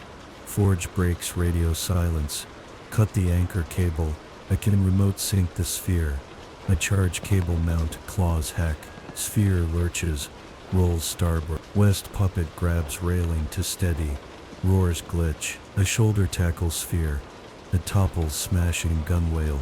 Splashes into Hudson. Water erupts, luminous chartreuse. Then dims the neutralizer forge deployed via micro-torpedo neutralizes payload. Captain West's mask flickers. Puppet rails. Road bends before I haymaker her jaw. Illusion drops, reveals Quicksilver face. She fizzles into inert alloy. AI core fried. Storm's voice overhead. Police marine units inbound. I'll cue fog for cover. Mist thickens. Sirens distant. I process casualties. 0. Passengers safe below deck. Thinking they saw performance art gone wrong. Good. A tie puppet remains. Tag for shield retrieval. Then I pull Polaroid camera from pack. Snap deck shot. Lifeboat frame. Broken drones. Moonlit fog. The 8th snapshot. 0445. Boundary classroom. I slip into empty room before dawn. Kids will arrive at 8 for final exam reviews. So I pin the new photo in slot 9. Under date I scrawl unmasked. Date mural glows faint under safety lights. I feel quiet set. Jean appears in doorway. Coffee steam curling. Charles says Trask stocks dumped another 9% after live stream. She hands mug. World saw you drop that orb like a shot put champion. Good, I grunt. Stockholders should fear poison pills. She glances at 9 anchors now. Need 10 for symmetry. I half smile. Maybe we retire after a full row. Jean laughs. You retire. Footsteps shuffle beyond hall. Snowcap up early. Watercolor kid underarm. Sunrise anchor war. Road still rumbling out there. But each fenceman feels sturdier. Creeks are softer. Maybe soon the world can carry its own weight without claws under every beam. Until then I'm awake. Coffee hot. Lesson plan scrawled in claw mark. Today, ethical hacking, advanced void bubble control, and a mandatory water break because sand sentinel dust still itches lungs. Walk on. You can tell autumn is close when the Hudson starts tasting like pennies instead of sweat. The mansion's maples have just begun flirting with gold. But down in the sub-basement danger bay, the air already carries that crisp ghost of frost, like the year wants to shed its skin early. Maybe that's why Charles pushed for a day trip to Salem Center Cemetery. Grounding exercise, he called it. History lesson in quiet places. History and I have an arrangement. I dig up only the bones I need, and it stops trying to bury me alive. Today felt like a test of that truce. No 9:30. Boundary field trip N3. 6 students. 2 faculty chaperones. Jean took official clipboard duty. I played silent shepherd. Hollow carried her Aurora sketchbook. Lynx wore black armbands out of respect. Snowcap toted a portable freeze lamp she'd jury-rigged from air conditioner guts. Apparently frost etchings were part of her anchor practice now. Armor stayed behind grading midterm essays. Cinder called in solar panel maintenance. Salem Center's graveyard slopes towards low woods. The oldest stones predate the revolution. Newer ones memorialize local mutants lost during decimation. Fence rails squeak in gentle wind. Honest creaks. Nothing boundary breaking. Kids dispersed, tracing epitaphs. Jean narrated. Heroes. Pacifists. One sapient AI. I kept watch, claws sheathed. Polaroid strip in pocket. Snapshot count nut. Something in my bones whispered double digits before leaves fall. It didn't take long. 10:02. A grave mistake. Snowcap paused at an 18th century obelisk. Frostlamp flicking shy halos. Stone flaked. Beneath lichen, fresh chisel marks. Prophet's root carved too neat for colonial hands. Lilac scent wafted. I knelt soil disturbed. Jean felt psychic humidity rise. Latent echo codes seeping like radon. I told kids to form a watch circle. Lynx braced claws. Hollow drew void bubble the size of a basketball ready to swallow trouble. I dealt 6 inches down, my fingers hit metal. Bronze cylinder capped with rubber gasket newer than the marble. I pried it out. Forge later dated it Soviet surplus. But the branding on the lid was unmistakable. Iron ghost ear symbol tooled. Next to a winged skull. And beneath it one word Pelhams. Jean projected to mansion comms. Found clandestine container. Possibly psychic payload. Charles ordered remote quarantine. Too late. Cylinder vibrated. Hissed open. Vapor puffed.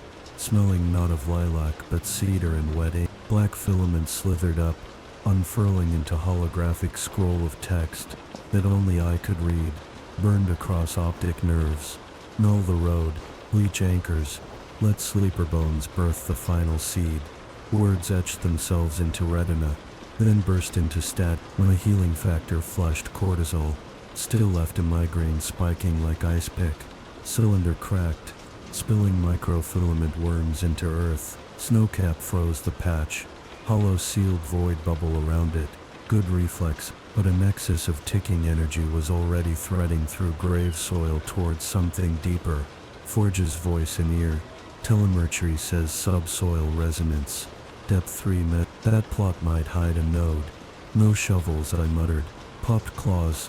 Started trenching. Roots snapped. 20 claws full later I exposed an iron sphere. Football-sized. Pitted but pulsing green veins. Ghost seed. Not alloy. Something older. Maybe Tunguska meteor fragment. Lynx volunteered to retrieve. I ordered standoff. Touching meteor bits once already cost me nightmares. Not repeated. Jean orchestrated telekinetic lift, but sphere resisted mental grip. Slippery like greased thought. Storm pinged overhead forecast. Frontal system brewing. Lightning possible in 20. Good news, electricity short circuits. Ghost alloys. But we didn't have 20. Sphere heat spike. Forge warned runaway reaction. Geoseeding event. Convert cemetery bones to living alloy catalysts. Necrobiotech. Real Frankenstein hour. Speed lesson. Combined anchors. I barked rapid fire. Lynx. Circular trench to isolate soil. Hollow bigger void bubble for containment. Snowcap freeze barrier around void. Bitrate. He'd stayed home. Jean remote patch white noise into sphere resonance. Kids executed like we drilled. Frost ring. Void film. Side jam. Sphere hummed down to a glow. Not dead but muzzled. Jean's forehead beaded It's pushing. Needs stronger anchor. I touched Polaroid strip. Felt 9 snapshots hum. Not enough. I withdrew the camera. Aimed at kids arrayed around glowing orb. Frost halos. Claws ready. Void bubble shimmering. Click. Photo slid out. Developed in night. I waved it dry. Pressed it to sphere. Glow faded. Hiss followed by brittle crack. The object crystallized like sugar. Turned inert stone. Kid anchors. Outvoted ghost code. Storm arrived with gust. Downdraft whisking lilac vapor west. Shield containment drone homed in. Vacuum sealed raw. Cemetery quiet again. Jean exhaled. She pointed at fresh Polaroid. Group shot. Orb faint on ground. 10th snapshot. Kids stared wide-eyed, realized they'd just leveled up. Lynx asked, "Does this mean final exams cancelled?" I laughed, startling them, and said, "It just happened." 13 zeroed. Bones into bridges. Back at Mansion Infirmary, Hank scanned my optic nerves. No lingering code. He mused that palimpsest malware might rewrite memories using historic places, rewrite anchors rather than triggers. We'll study later. Cylinder remains locked 4 vaults deep. I limped to Boundary class. On board, under the 9 photos, I pinned the fresh one and wrote buried. 10 frames now.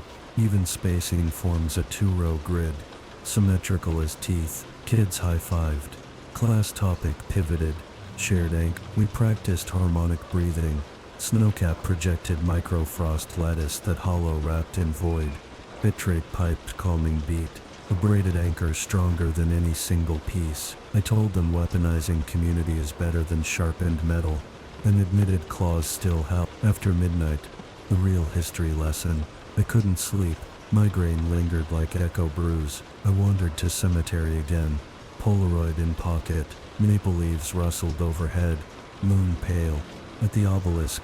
Trench refilled by shield. I knelt. Rested knuckles on cold stone. History lesson whispered bones feed trees. Trees feed anchors. Iron Ghost tried to hijack that cycle, but we rewrote ink on page. Jean appeared. Silent as fog. "You're thinking about symmetry. 10 feels tidy." I said, "Road might not like tidy." She sat beside me. Maybe roads allowed a mile marker. Wind shook red leaves down. One landed on Polaroid strip. Its veins mirrored kids' positions around orb. I tucked leaf behind the photo sleeve. Organic capstone. I felt boundaries stretch but not creep. For tonight, fences stood. Insane. Bones settled. Anchors braided stronger. Tomorrow might cough new ghosts see sky. Silicon. But we've mapped how to outsing them. Road's still there, but now it's lit by 10 Polaroids and a leaf. That's more light than I used to care. Good enough footing for whatever verse Autumn writes next. Walk on. 2 weeks of leaf crunch mornings and chalk dust afternoons. The longest calm stretch we've banked since Madripoor burned. Boundary class finished finals. All passes. 3 spectacles of extra credit. Charles granted a reward. Saturday in Manhattan. No mission gear, no drills. Even I started to relax. Quiet can be persuasive when it wears autumn sunlight and the smell of cider. So the universe, not to be outdone, sent a postcard from hell. Yo, 7A4. Sealing with fangs. I woke to metal screaming in my head. A feedback pulse like steel claws on window glass. Synthetic lilac rode cold air through my bedroom vent. I bolted upright, glancing at Polaroid strip pinned to lamp. 10 frames fluttered as if wind had teeth. John burst through door, half-dressed, pupils luminescent. Temporal ripple, she projected, voice shaking. Someone's reflecting a past echo into the now localized to mansion. I snarled. Palimpsest route we missed. Mirror variant, she guessed. Signal folding our anchors back on us. Within minutes, alarms hooted. Students evacuated to courtyard bunkers while faculty triangulated source. Forge discovered it first. A delivery van parked outside the gates. Engine off. Side panels mirrored enough to confuse camera lasers. Roof dish firing narrow beam bounce at copper gutters, turning the mansion itself into resonant chamber. Inside van they'd mounted a coffin-sized polyglass box. In the box, another sentinel head. Eyes pulverized but still glowing green. Ghost code writing defunct hardware like a zombie puppet. Armor lined her shell over the dish.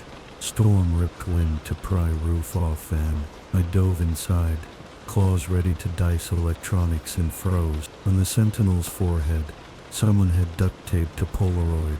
My Polaroid, snapshot 1, of the wolf pup. Under it a scribble, "Return to sender." That was new. Ghosts usually just steal anchors. This time they mailed one back. Tainted. Hank scanner ping. Photo was seeded with nanofiber dust tuned to psychic wavelengths. Anyone looking too long would see their anchor invert. becoming a trigger. Trojan empathy. Clever. I burned it with a match. Sentinel head fizzled to inert. Dish died. Mansion calm cascaded back in like breath after chokehold, but they'd proved a point. Anchors can be weaponized. 10:30 Council of Tangled Scripts. War room table. Held shards of the dish. Dust under containment glass. And one tidy posted note. See you in the mirror. Analysis map dust signature to an abandoned funhouse maze on Coney Island Pier. Closed after hurricane damage. No def and ghost schematics. Charles decided to strike same day fast before they mirrored more anchor. He greenlit a small squad me. Armor. Hollow controlled void potential. And bitrate signal jammer. John on telepathic overwatch.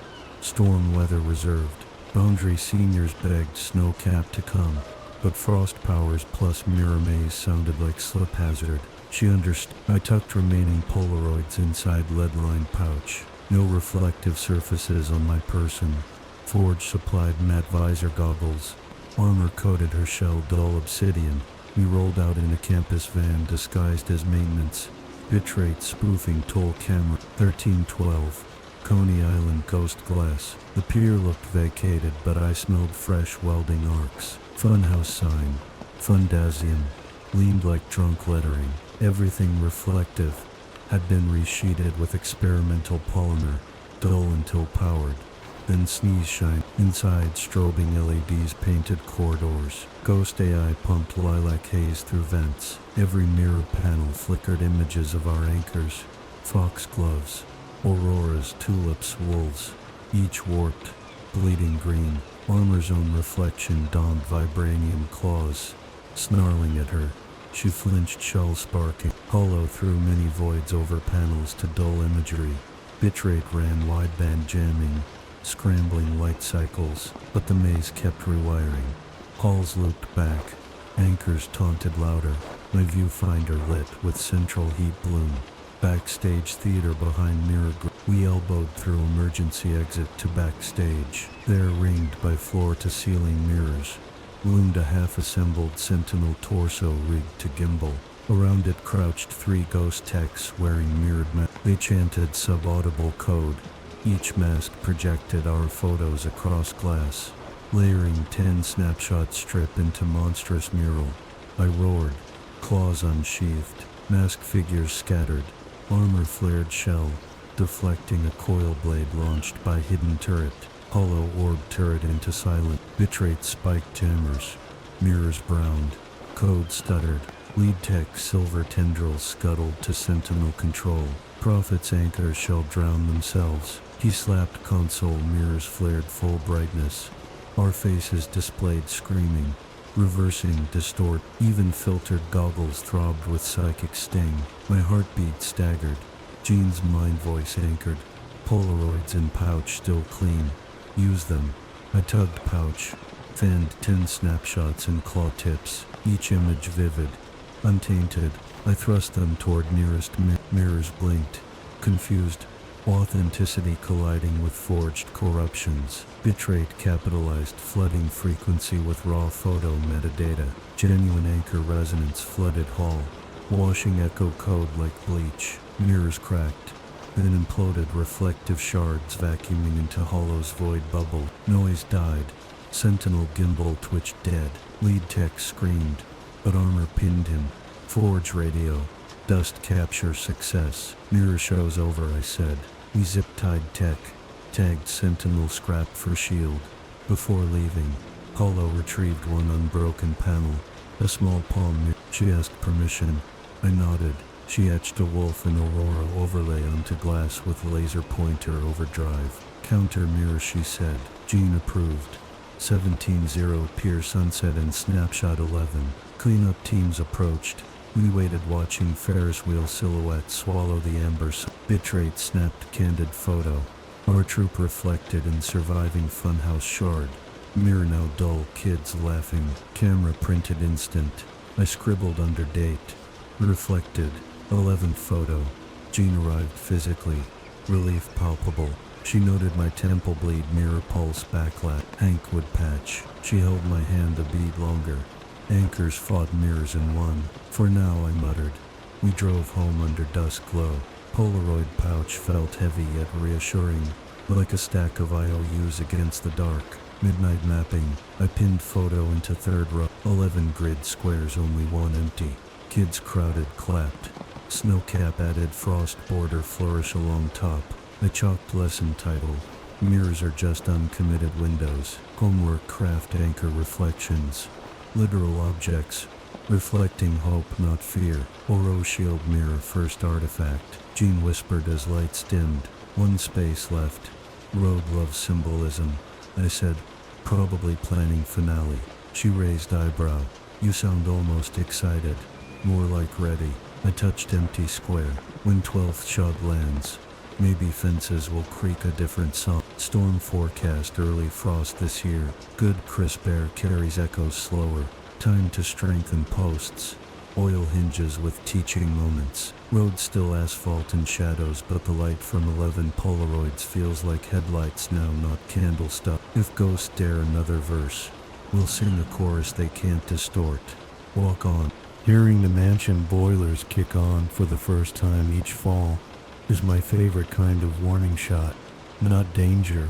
Exactly. Just the world tightening its belt, reminding me winter's teeth are sharpening. This year the growl came early. Outside, maples hadn't finished bragging gold before a surprise October frost glassed the grass. Inside, radiator pipes clanged like stickball bats on fire escapes, a familiar percussion that usually calms me. Tonight it sounded hollow. Forge alerted us at 0217 satellite anomaly 2,000 miles above Hudson Valley, descending faster than standard debris. No NORAD tag. Spectral signature. Iron ghost polymer. Mixed with exotic radiocarb. Estimated touchdown 3 minutes west of Sleepy Hollow, right near the old Phillipsburg Manor. Another place where history sleeps light. Charles gave the go. Boundary seniors suited before I even finished the briefing. Hollow tucked the half-mirror talisman in her coat. Snowcap packed portable cryo compressor. Lynx layered stealth hoodie over claws. Bitrate switched playlist to night mission tempo. Armor, already in field kit. Iced the clipboard, no time for paperwork. We rode Storm's Gust in a single rotorless airslip, a Forge prototype that skims leaf tops like a ghost canoe. I could have run faster, but the kids needed focus. Besides, the road would come to us soon enough. Tonight it fell from the sky. 0231. Impact crater, old wheat field. The debris punched a 10-meter bowl into frost-stippled soil. Steam hissed from a carbon shell cracked open like a coconut. Inside, a sphere of dull gray alloy the size of a piano stool, etched with 12 concentric rings. Each ring bore a symbol I'd seen only in Weapon X black paper. The 12-fold knot, a failsafe theology developed by some cult scientists.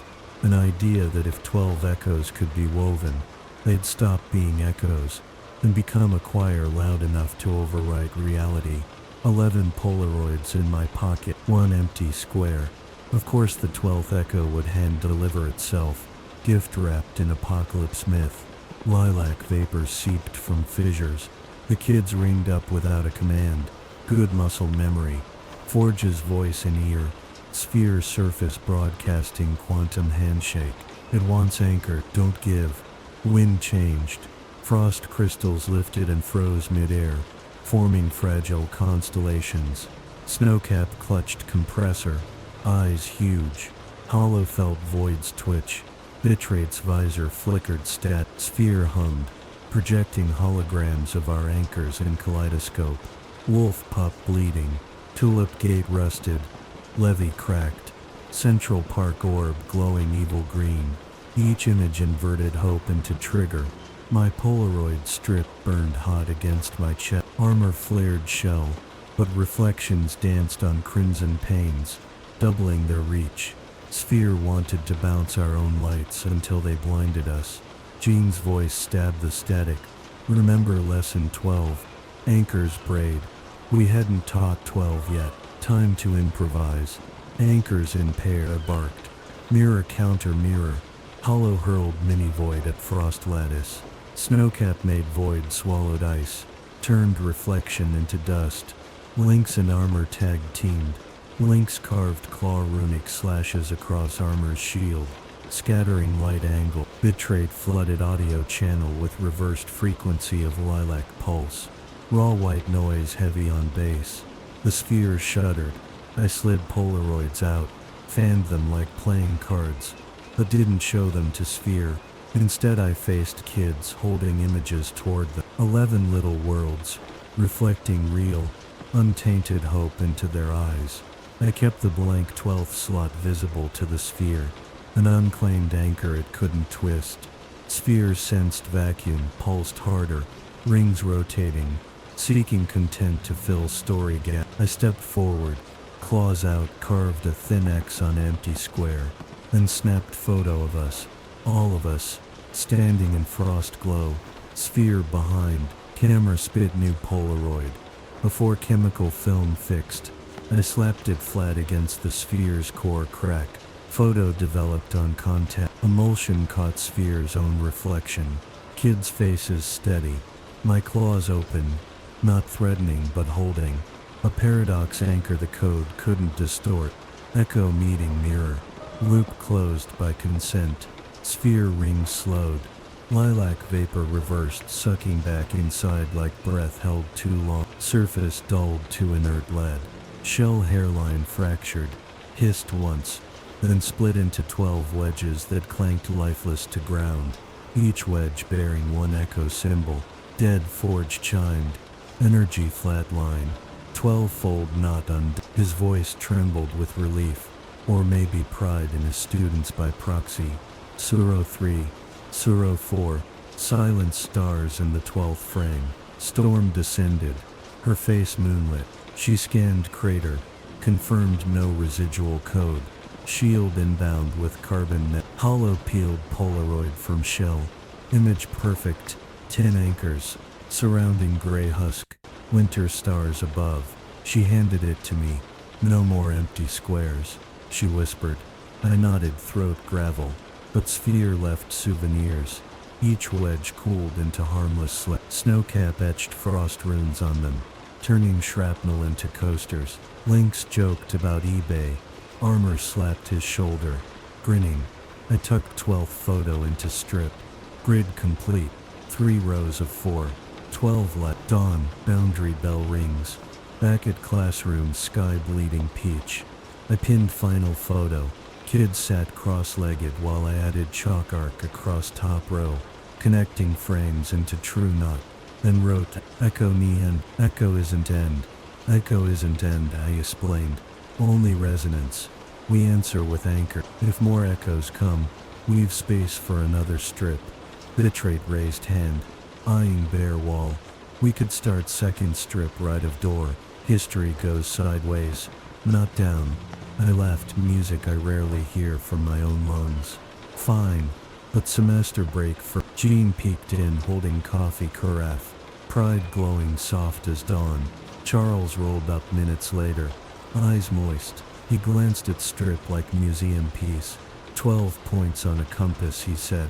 Boundary lines drawn in every direction. Kids filed out, babbling weekend plan, 0 drills.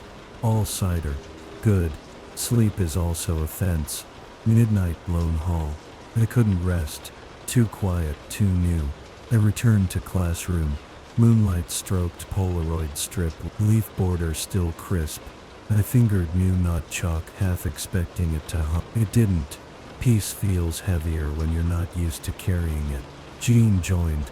No words. She handed folded envelope. Letter from Yukio. Favor count officially 3. She'd destroyed last ghost supply line in Black Sea. Crediting boundary class inside envelope, a shrapnel wedge carved into wolf symbol. Her trophy gift. I pinned wedge under chalk knot. No creak from fence. Maybe bone glue finally set. Jean asked quietly. What now? Now we watch, I said. Road might quiet. If it doesn't, we've got lanes open. Moon clock. Classroom smelled of chalk. Cedar coffee. Faint iron from wedge. Safe smells. I sheathed claws, felt no itch. For the first time in months, the road didn't rumble beneath my boots. It breathed, and so did I. Tomorrow we might start a fresh strip, or we might just teach, spar, rake, lead. Either way, fences stand, anchors shine, ghosts, if any remain, can haunt empty mirrors. We've borrowed their reflection and taught it how to sing. Walk on. There's a superstition in the mansion that whenever the boiler finally stops clanging for 7 days straight, something breaks somewhere else to keep the balance. Storm says it's nonsense. I say superstition is just a track record wearing a mask, and masks, the non-metal kind, have been thin on campus since the 12-fold knot fizzled into slag. For the first time in years, hallways echo like a normal prep school. Sneakers on linoleum, pencils snapping, youthful cursing when Latin declensions refuse to conjugate. Boundary class transition from war room with desks to actual curriculum. Intro to digital forensics, applied kinematics, and what Armour titled Philosophy of Fencekeeping 101. Charles printed syllabi. John put me on the official faculty slab. Beast claimed the entire building smelled less like gun oil. I disagreed, but admitted the edge had dulled to a tolerable shimmer rather than a serrated whine. The quiet sharpened other senses. When life stops screaming, you start hearing the whisper. Euro 810. Blue Book surprise. Today marked midterm day. A genuine Blue Book exam. I handed them out like poker card. Hollow twirled her Aurora pendant for luck. Lynx tapped claws against desk rhythmically. Snowcap set a frost cube on her seat to keep focus. Bitrate muttered a lo-fi beat between bites of gum. 20 essay questions. Threat triage flowcharts. Ethics of preemptive defense.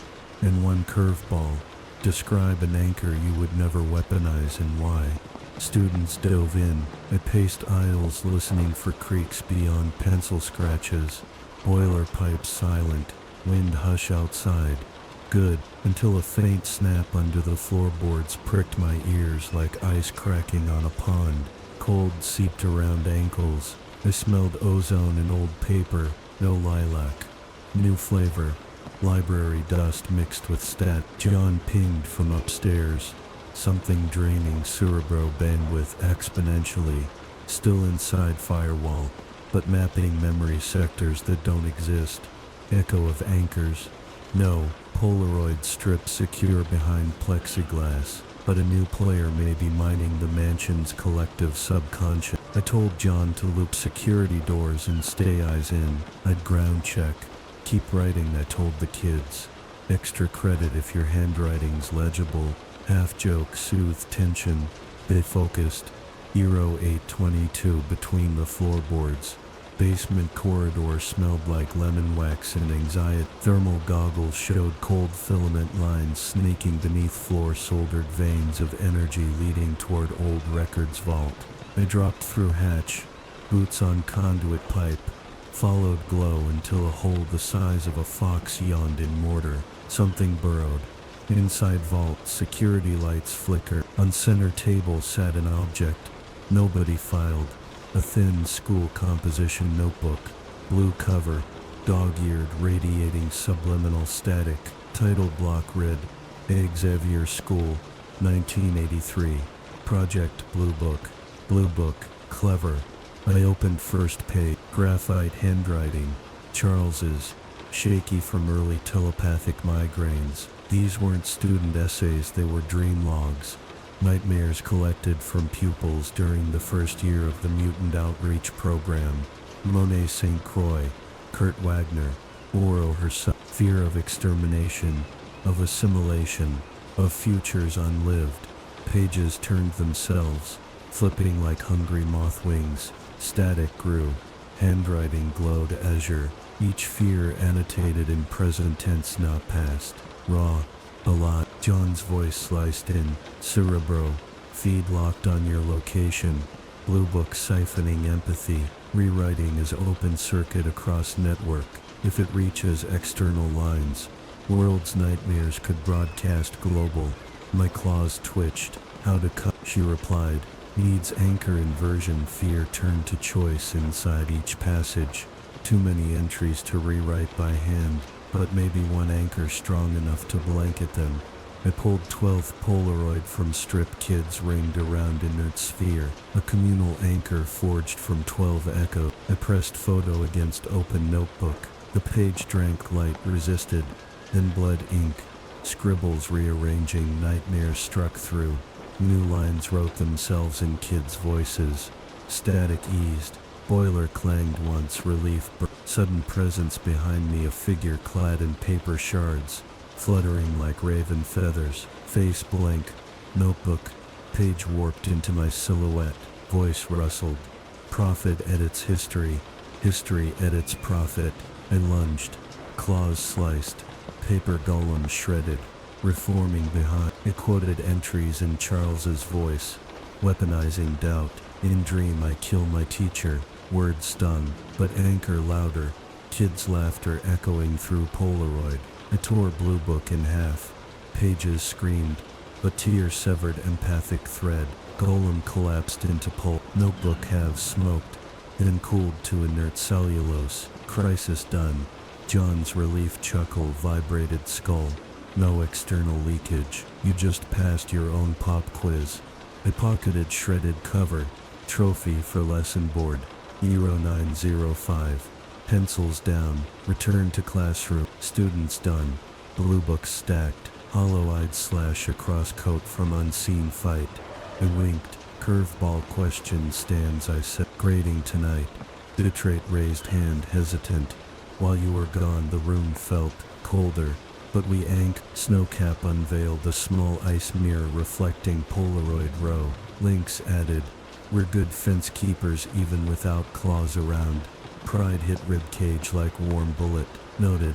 I said collecting faculty huddle and the Blue Book autopsy.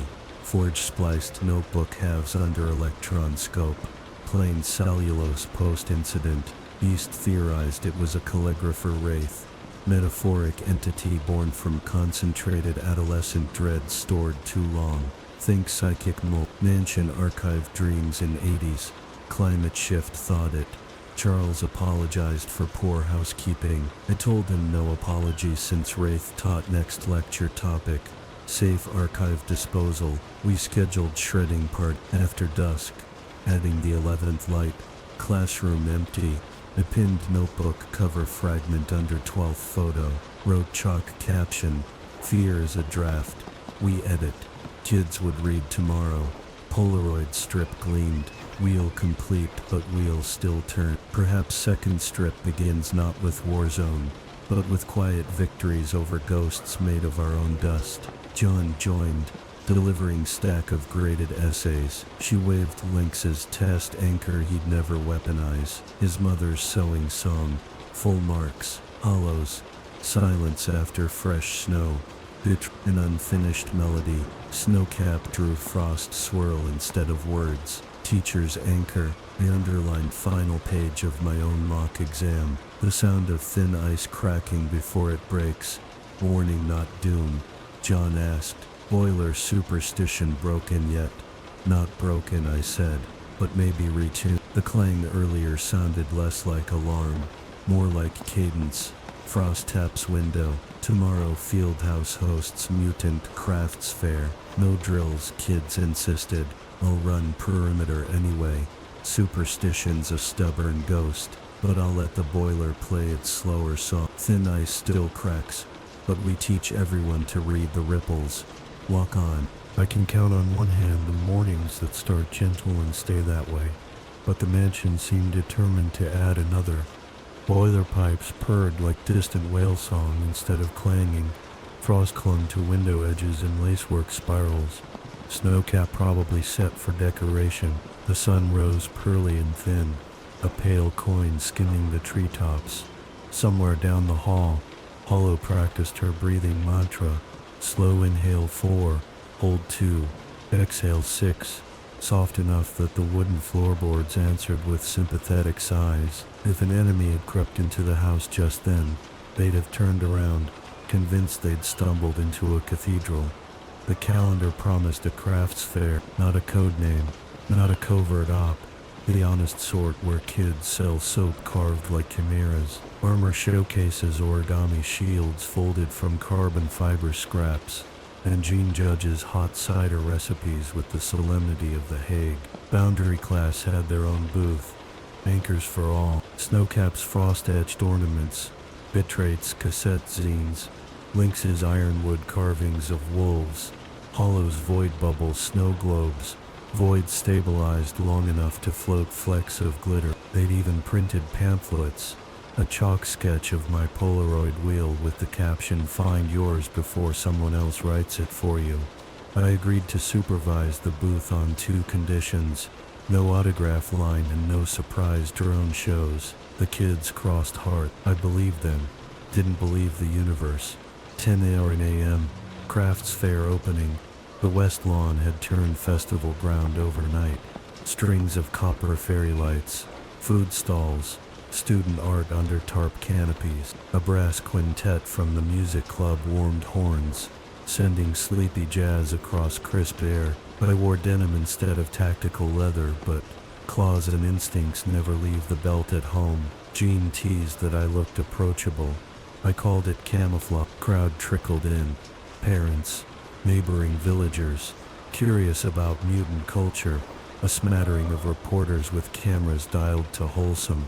Storm floated overhead adjusting weather, a ceiling of gentle cirrus to keep glare down, nothing more. Forge manned a junk tech arcade. Beast sold gene-edited bonsai that glowed faint lavender at dusk. Peace creaked pleasantly. Boundary booth thrummed steady business. One human kid bought a frost ornament, watched it melt to reveal a tiny iron wolf, giggled. Lynx bowed, proud. Bitrate's mixtape of ambient anchor loops sold out by noon. I felt the boiler start to sing louder at exactly 12:07 p.m. A feather out of tune. Smell reached me first. Not lilac, not cedar ink. Something sterile. Hospital antiseptic blended with ozone. I scanned tents. Near the pastry stall, a woman in wide-brimmed sun hat handed out paper lantern kits. Perfectly normal item. Festival theme was light in the dark, but I tasted metal in her exhale. Her heartbeat thumped within normal range, yet the cadence under it, a sub-bass resonance, vibrated like old Helix echo, stripped and repackaged. I sidled closer. Lantern stations lay out rice paper circles inked with calming affirmations, hope, balance, choice. But when sunlight angled across the ink, I saw microfractures, reflective filaments that formed circuit traces. Each lantern was a Trojan receiver, waiting to catch some future pulse and amplify it inside whoever held the frame. I touched comm bead. Gene scan booth delta. She pinged. Bio reading human, but ink carries nanocapacitors. Snowcap approached with cocoa. I whispered signal jammers to level 2. She nodded, frost-etched breath spelling ready in air before vanishing. Good student. I confronted Hatwoman. Up close her eyes glittered like polished pewter. Reflective, not silver alloy, just flat. These lanterns, I said low, patent pending. She smiled too wide. Dreamweaver Labs believes everyone deserves a guiding light. Dreamweaver, new corporate mask. Same core. I purchased a kit. One scratch of claw along edge, split frame. Ink dust spilled, sparkling. Hatwoman's nostrils flared. She knew I knew. She pivoted, melting into milling crowd. Pursuit protocol engaged. I signaled Lynx long range. He stalked parallel aisles. Claws sheet. Armor glided onto roofline vantage. Hatwoman drifted toward music stage, then ducked behind sound tent. I arrived 10 seconds later. She stood calm, hat removed, hair shaved to reveal polymer lattice tattooed along scalp. Wolverine, she greeted. 12 anchors, beautiful prison. Let me open the gate. 2 drones the size of hummingbirds unfolded from her sleeves, wings shimmering nano ink, same as lantern words. They darted upward, broadcasting invisible script into sky. Bitrate's jammers whined. Hollow-formed void bubble intercept, but drones dodged. Script scattering like dandelion seeds, harmless so far. but potential bullet seeds. I closed distance. She produced a glass pen tip dripping bright teal liquid. Just sign here, she teased, slashing ink toward my eyes. I leaned aside, droplet landed on oak trunk behind, instantly etching runes deep through bark. Acid code, claws out. I hamstrung drones midair. Shards rained. Hatwoman tried to flee. Armor dropped from roof, shell slamming path. Hatwoman's tattoo lattice flared. Projected hologram of my Polaroid wheel, but images reversed. Each snapshot rotting. Her hope to break anchors again. I jabbed foreclaw lightly under her chin. Ink washes off easy, I growled. Regret does. Snowcap iced her boots. Hollow swallowed hologram projector and void bubble decomposed to glitter. Gene iron pressed psychic scrambler. Woman fainted. Shield inbound once storm pinged. Gene scanned mind. Civilian hypnotized by yet another echo fragmentation. Dreamweaver Labs. Remote triggered ink through social media ad algorithm earlier that morning. Some AI headless Hydra. Forge recommended ammonia scrub for all lanterns. Student volunteers complied. 14:0 p.m. Lanterns reclaimed. We didn't cancel craft, we refurbed. Kids repainted rice paper with real pigments. No circuits. At twilight we lit them along footpath. Even humans who'd accepted contaminated kits earlier came back to swap.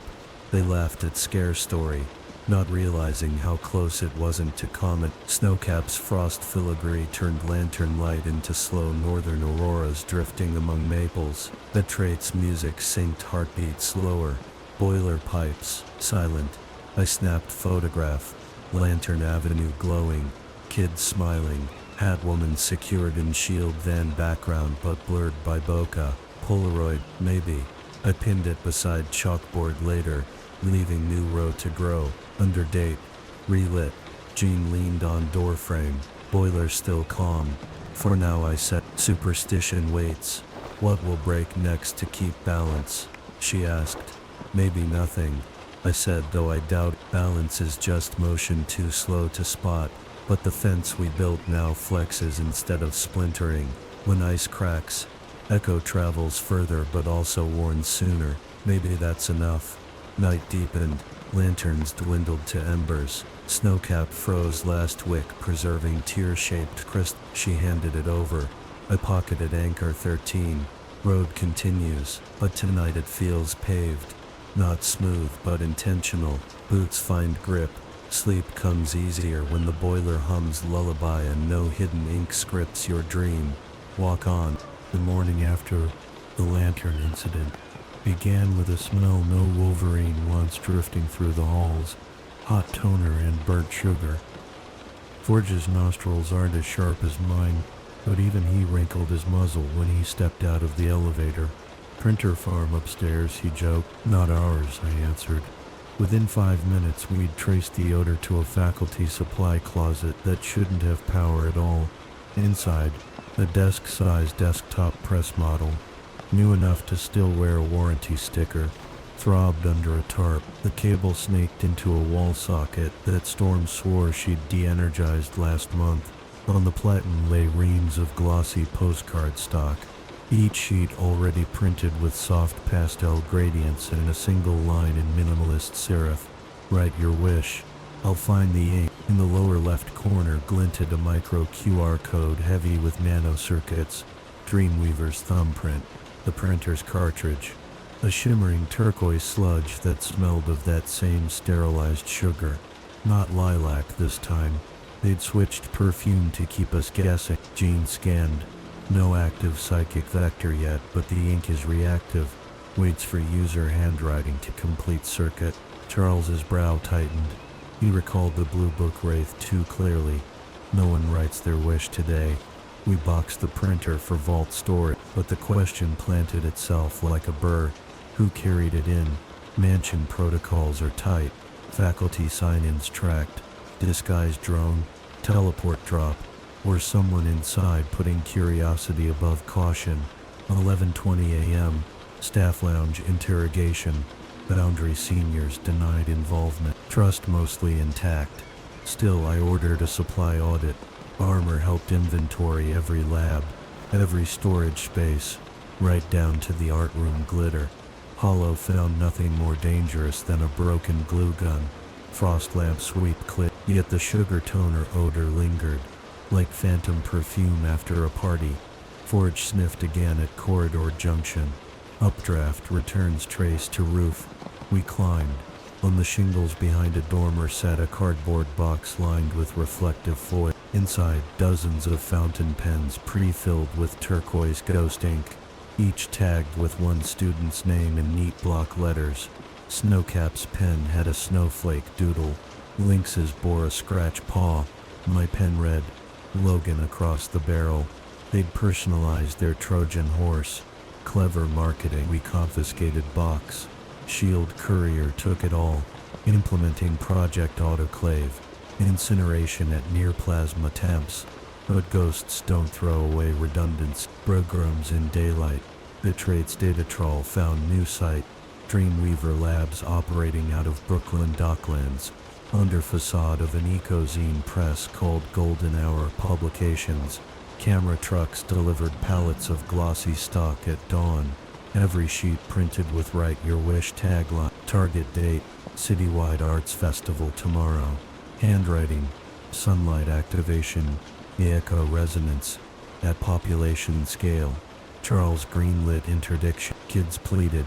He said yes this time. Reasoning direct experience is best inoculant, and we needed inside players to override production lines before citywide distribution. Team roster armor.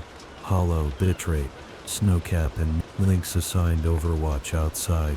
Speedrunner to corral civilians if fight spilled. Forge remote. Gene backseat inside Armor's head. Storm weather neutral. 1645. Brooklyn Pier 54. Golden Hours warehouse reeked of soy ink and cinnamon donuts. A charity bake sale up front to distract regulators. In back, 4 industrial printers hummed like hives. Dock doors gaped. Forklifts heaved pallets onto box trucks. Workers wore sunny hoodies, headphones pumping motivational podcasts. But 2 technicians wore gloves that mirrored sun glare, a reflective polymer identical to Hatwoman's scalp pattern. Ghost agents. Sugar toner tanks lined wall like aquarium. Mission Plan 1. Swap sugar toner drums for Forge's sterile lookalikes. 2. Scramble QR logic. 3. Hijack shipping manifest and redirect pallets to shield incinerator. We slipped in through roof skylight. Snowcap froze a drainage pipe, lowering us via improvised ice rope. Hollow blanketed landing zone in foot-wide void disk, absorbing any clang. Bitrate patched into network. Armor cloaked shell matte black scanning forklift routes. I prowled catwalk. First obstacle, a teenage volunteer scanning pallets. QR overlays lit her phone green. Snowcap tossed frost flake that iced her screen. She assumed hardware crash. Walked to IT desk. Harmless. Ghost technician noticed glitch. He popped hood to inspect tank. Spotted Forge logo on substitute drum. Raised comm. I dropped from catwalk. Claws at his collar before word left lip. Print service closed, I growled. Armor sealed area with shield. Hollow orb trapped comm device. Bitrate flooded internal Wi-Fi with white noise symphony. Printers jammed mid-page. Second ghost tech panicked. Triggered fail-safe. Sugar toner pumps spiked. Ready to aerosol a fine mist across warehouse. Snowcap flash froze tubing. Brittle plastic shattered. Ink geysered but crystallized mid-air. Snowing turquoise dust harmless as chalk. Ghost tech lunged at a manual release. Link zipped through loading dock. Disarmed with one paw swipe. Then zipped out before cameras fully registered. I cuffed both techs. Tagged for shield. Forge remote overrode GA print servers. Injecting a replacement message. Your wish already lives inside you. Ink not required. The rest of the volunteer staff clapped. Assuming PR stunt. We wheeled blank pallets out, filled with motivational flyers free of circuits. Job done. Low noise. No claws drenched. 12th frames echo. Evening. Golden hours front lot turned impromptu party. Volunteers passed out still warm donuts. Armor accepted one for optics.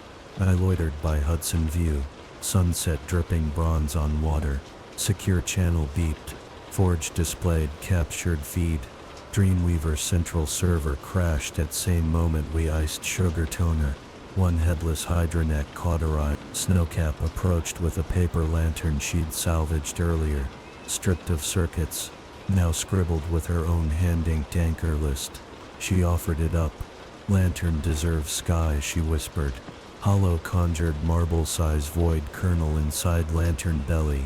No suction, just weightlet. The lantern lifted, riding still evening air, drifting toward water. Bitrate filmed, layering soft beats. Camera flash, Polaroid. I grabbed in reflex. Frame man 14, maybe, but I paused. 11 lights, finishing first strip, 13th lantern across hall. New row demanded fresh roll. I tucked photo in pocket, unsnapped pen with my name still sealed. Pulled ballpoint, real ink, on lantern's trailing ribbon I wrote. Memory stands not because it blocks, but because it guides. Lantern slipped above pier cranes growing smoke. 2330 mansion roof. Polaroid developed lantern glowing above water. Kids in silhouette below. Dusk gold halo. I pinned to board under word guide.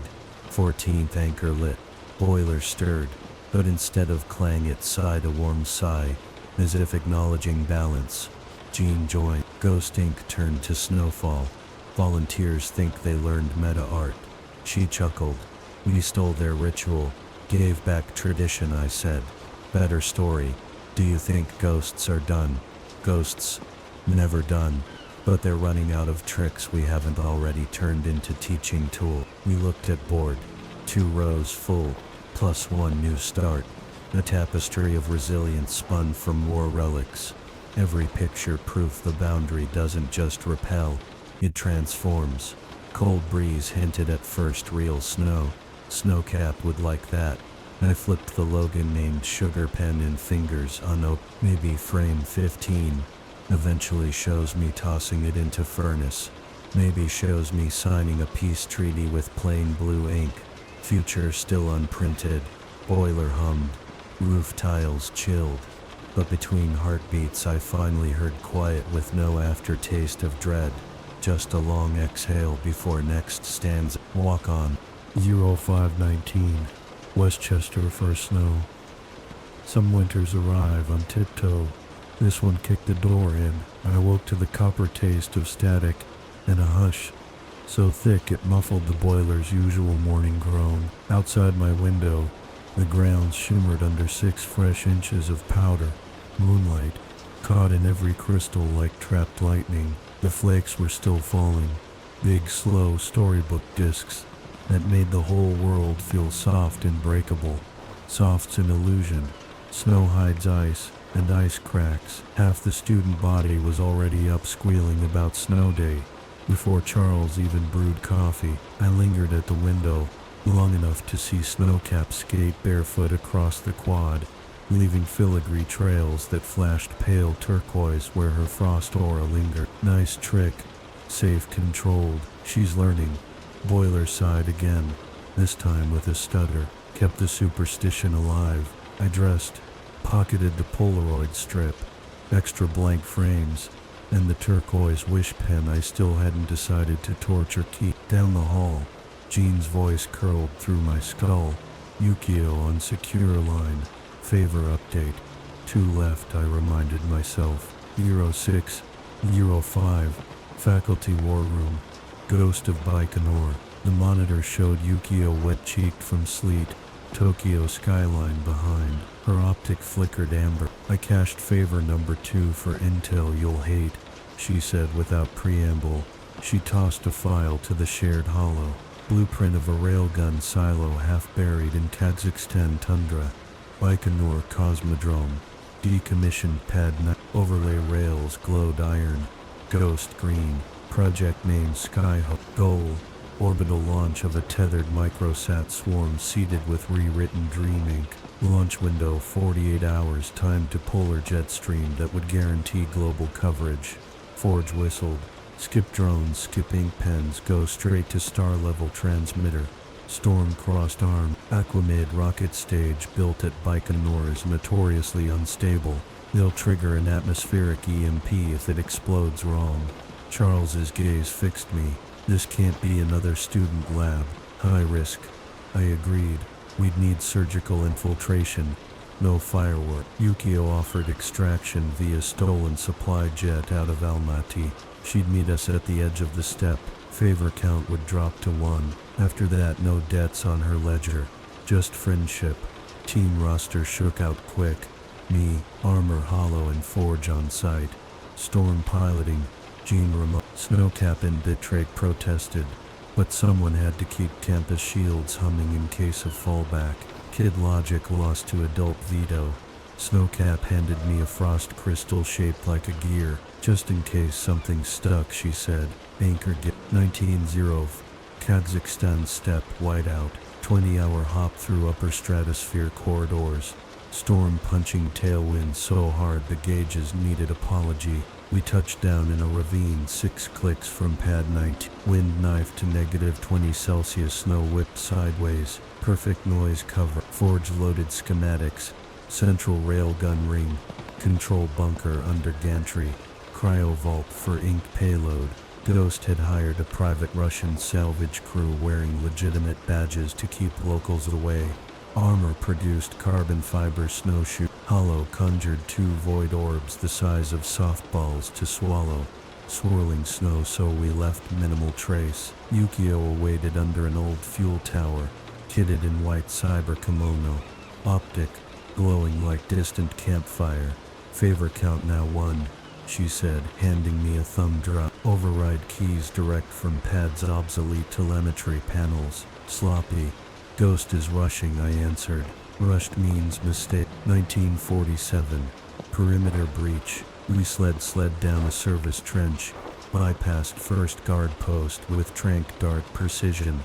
Hollow's void popped around the sentry's head, muffling impact. Forge spliced weather data line to loop camera feeds. Wind howl. Inside control bunker. 8 techs monitored coolant temps. They wore Trask Corp overalls. Only their eyes betrayed host. They'd been inked. Tiny turquoise veins flared at temples. Armor's shell bloomed to wall size, blocking door while Forge and I darted station to station pulling chip. Hollow swept void over ink masks, purging active frequency. Tech slumped. They'd wake with hangovers. Nothing more. Railgun priming countdown sat frozen at T02-1532. Good margin. Forge inserted Yukio's drive. Override accepted. Whole pad believed coolant breach. Required shutdown. But a secondary clock popped. Auto bypass 20 men. Ghost Tech had contingency. We hurried to cryo vault. 2003. Ink at absolute 0. Vault door exhaled nitrogen-rich steam. Inside, 8 cylinders of dream ink, cooled to -21 to 10 C. Each strapped to carbon composite microsats, the size of cantaloupes. Forge hissed. Polymer casings repurpose cosmic radiation into mnemonic pulse. Smart. Suicidal. I unsheathed claws. We melt them. Armor objected. Super cool explosion could outgas hull. Kill everyone. Hollow proposed. Drop cylinders into her largest void. Let quantum vacuum eat them silently. Risk void collapsed, could warp flow. Forge solved. Embed cylinders in railgun barrel, pointing to empty sky. Storm then lightning fries them midair. We radioed Storm. She circled heavy clouds. Ready. Armor hoisted cylinder pairs. I shoved them along barrel rails. Forge programmed launch subroutine. Sprint to safe distance. Snow howled louder, as if Step disliked losing a star. Launch fired. 8 sat pods barreled skyward. Tails of blue-white vapor at 1,000 meters. Storm loosed triple fork lightning. Pods burst silent bright. Dying night clouds turquoise, then bleaching color away. Ink dyed in ozone. Ghost alarm klaxons bawled. Gantry lights floodlit our trench. A Guardian Sentinel marked S2 rolled out. Polymer armor gold to match step straw. Sentinel fired. Grapnel coil. Armor deflected. I charged knee joint. Claws carving warm spark. Hollow void bubbled Sentinel optic. 4 GMP grenade fried servo. But Sentinel's chest cannon started hum. Yukio on tower slid down cable, tossed vibro discs into vent louvers. Cannons choked. Coughed flame. One last push. Armor launched shell spike into Sentinel core. I jammed claws deep. Machine seized. Collapsed. Snow settled. Countdown clocks read T005913. But launch infrastructure fried, coolant leaking into ground, useless. 21:15. Farewell favor. A mile from pad we rendezvoused under derelict radar dish. Yukio handed me a slim envelope. My last favor. Real ID of Dreamweaver Labs founder. Inside a passport. Dr. Tanya Paradox. She'd faked death. Escaped while future illusions kept us busy. Location ping. Zurich. Favor account settled. Yukio clasped my forearm. Next fight, we're just friends. Then she drove snowmobile into white silhouette merging with storm. Forge exhaled steam. One Hydra head left. Yes, I said. And we bring the class. Back at mansion 10th grid complete. Classroom silent. I pinned new photo lightning shredding turquoise clouds above railgun silhouette. Under date. UN launched. Row 2 now full. Anchors 15. Kids read next morning. Eyes wide. Lesson topic. Speed versus wisdom. We dissected how rushing birthed sloppy back door. Snowcap placed frost gear on grid corner. Gear teeth. Aligned with chalk circle wheel keeps turning. Jane asked privately. You trust them for Zurich? They've earned trust. I said. Paradox built the maze. Kids hold the map. Boiler clanged once sharp, but melodic. Maybe applauding. Outside, snow still covered practice field, but footprints already crossed white. Students jogging sunrise laps. Road continues now, crunching frosty underboots. Each step imprinting story bigger than claws alone. Walk on. Bishop 412. Schiphol Transfer Gate. D17. Snowcap had never been inside a commercial airport before, and she looked at the LED departure board the way a cartographer might stare. The first photograph of Earth, equal parts awe and terror. Hollow kept one palm on her shoulder, leaking just enough calm through the bond they'd trained last semester. Armor shepherded the rest. Lynx with claws filed flat to pass security scanners.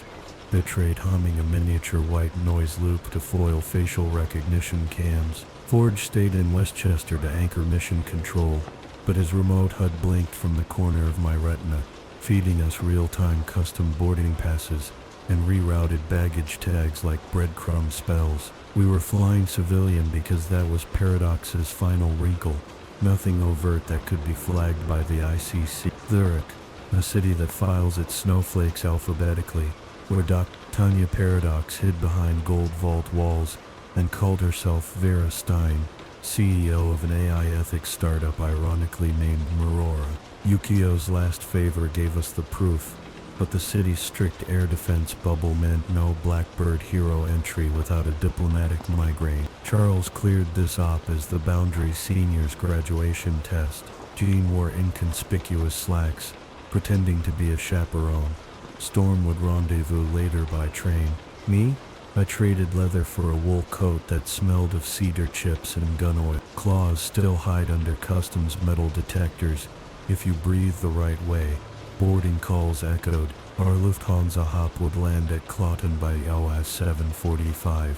Trams through customs by 9, and hopefully inside Marora's ethical cloud campus before lunchtime.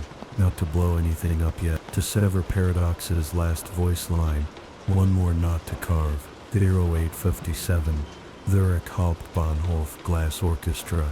Switzerland greeted us with an air that tasted like refrigerated quartz. Lake Zurich shimmered to the south while trams hissed along rails. so polished you could shave in their reflection. The city felt frictionless. Even crows glided like clock hands, but friction hides in deer teeth. Marora campus squatted on the opposite bank. 6 cubes of black glass interlaced by polished steel sky bridges. Beneath each bridge, mirrored water features multiplied the skyline. Forge's sat hack revealed the cubes arranged in a fractal grid of 12. Paradox couldn't resist. The central cube housed the Kerzets node, a quantum server stack rumored to process anonymized dream logs, harvested by Dreamweaver's global stunt. That node had to die or at minimum forget how to sing. Getting inside required event passes. Bitrate's forgery injected our names into Marora's public ethics symposium roster. Hollow masqueraded as a PhD candidate. Snowcap carried a silver briefcase labeled Cryo Bio Demo, actually empty. Armor pretended to be bodyguard. Gene keynote panelist.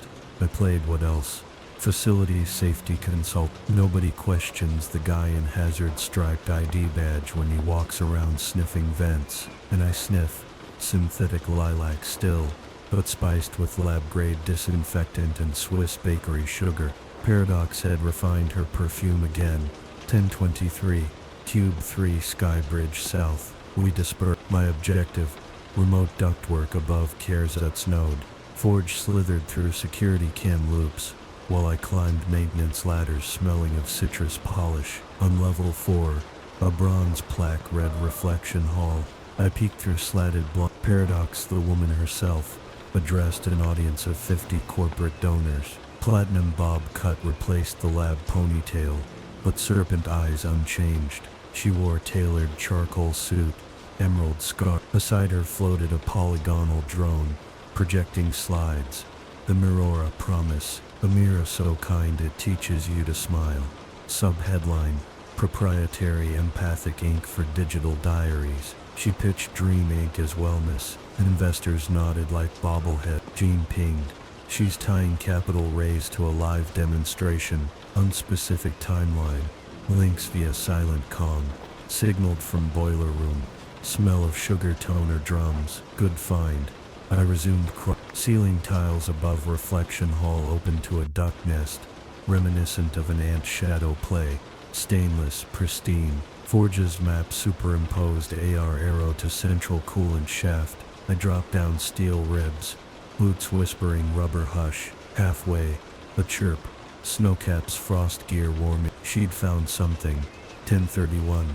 Tube 2 sub-basement, cold room. Snowcap radioed urgent.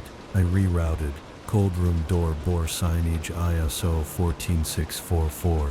Clean cryo switch. She and armor had breached using an access badge borrowed from a snack room coat. Inside rows of cryo capsules. Each held a thick waxy scroll submerged in nitrogen vapor. The lost pages of Blue Book. Maybe V2. Labels wish logged N1 1 capsule open. Scroll thawing on metal stretch. Ink glowed turquoise. Writing itself. Fresh fears aggregated from investors upstairs. Courtesy of wearable badges streaming biometric anxiety. Marora quietly siphoned those pulses, scripting a new mass anchor. The investment panic. Snowcap's frost aura slowed ink flow, but not enough. Hollow through void over feed line. Ink writing paused. Armor sealed door. Forge. If that scroll finishes, it'll broadcast across buildings smart glass. Instant echo. Solution. Freeze all scrolls and tug them offline. But nitrogen Dewar lids locked via network key. Paradox's pass, which meant I needed to nick her credentials. 1049 Reflection Hall Redux. Gene created psychic static loop so I could approach stage undetected. While Paradox charmed money, her scarf pocket holograph projector beamed ROI graphs. I stepped behind curtain, inhaled scent, trace lilac yet. Distance 2 meters, my claws remained sheathed. I preferred pickpocket finesse. I bumped podium intentionally. Steadied projector. Paradox flashed annoyance, I muttered. Safety inspection, ma'am. Vent adhesives outgassing. She rolled eyes, kept speak. In contact, my thumb swiped her ID badge onto adhesive note hidden in palm. 12 years Black Ops still pay rent. I expelled heel-toe, delivering badge to links outside. Forge spoofed passphrase. Nitrogen locks opened. Snowcap plunged room into -50 T. Ink coagulated glass. Hollow void swallowed scroll feed cable. Bitrate 0. Crisis averted. But we still needed to kill upstream algorithm. In Kierzet's node or Paradox would just print again. 1118.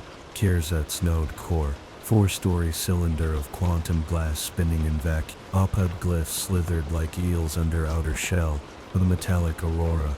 Paradox's badge granted entry. Inside, environmental hum, like choir hush. Forge piped in purge script ready to wrap memory sectors. But Sphere sensed intrusion. Hologram of Paradox manifested, smirking. I thought anchors taught you nuance, Logan. She offered compromise, upload anchors into Mirora. She'd promise fair stewarding, monetizing them as hope tokens. Blasphemy. I approached hollow emitter, slipped wish pen from pocket. Already have ink. I snapped pen in half. Turquoise resin spilled onto hollow lattice. Jean fused us a psychic firewall as resin shorted circuits, symbolically signing rejection. Kierzet's node whined, but Forge's script bit. Memory sectors flooded with non-functional lorem ipsum. Safe garbage. Node cool. Security klaxons erupted. Investors evacuated. Paradox's hollow flickered, offering final threat. Mirrors multiply. Wolverine. Break 1. Shards remain. I replied, shards make decent road gravel. And slashed emitter offline. 1158. Lematoy Bridge. Golden hour. Indeed, we regrouped riverside as bells of Grossminster told noon. Snowcap handed me fresh Polaroid. Our reflections in river ice. Mirora cubes shrinking into skyline. Winter sun laying gold across water. Polaroid strip grew into second row. Under date I wrote, G-Ride. Snowcap inserted frost gear at board center. The wheel within wheel, now actual clock face. Links shoved mittened fist into shoulder. Grad credits confirmed. Unofficial. I said. Armor high-fived him anyway. Yukio texted emoji fox and words. Debts paid, door open. Friendship favors. Boiler superstition. Mansion reported quiet hum overcome. No clank. Midnight. Quiet, not empty. Back home I stood before board. 15 anchors towed. Chalked lesson. Soft snow hides hard ice. Tap first. Step later. Kids laughed. They already knew. Jean lingered after lights. Paradox still breathing. Breathing's okay. I said. Breathing means mistakes. We looked out wind. First snow still blanketed lawn, but students' prints crisscrossed path. Crooked, joyful. Anchors alive. Road continues. Zurich's shards behind. Next verse ahead. Maybe spring thaw will bring real quiet. Until then, thin ice will keep singing, and we'll keep listening. Walk on. 0602. Jungfrau region, Swiss Alps. The quiet that bites. Snow never really sleeps in the high Alps. It waits. 6 hours after we ghosted out of Zurich, storm dropped our little strike sled on a windswept saddle above Grindelwald, almost 3,000 meters up. Beyond the cornice, dawn blushed pink on the Eiger's stone cheek, but the wind cut like a fresh razor, and the drift sang with avalanche warnings.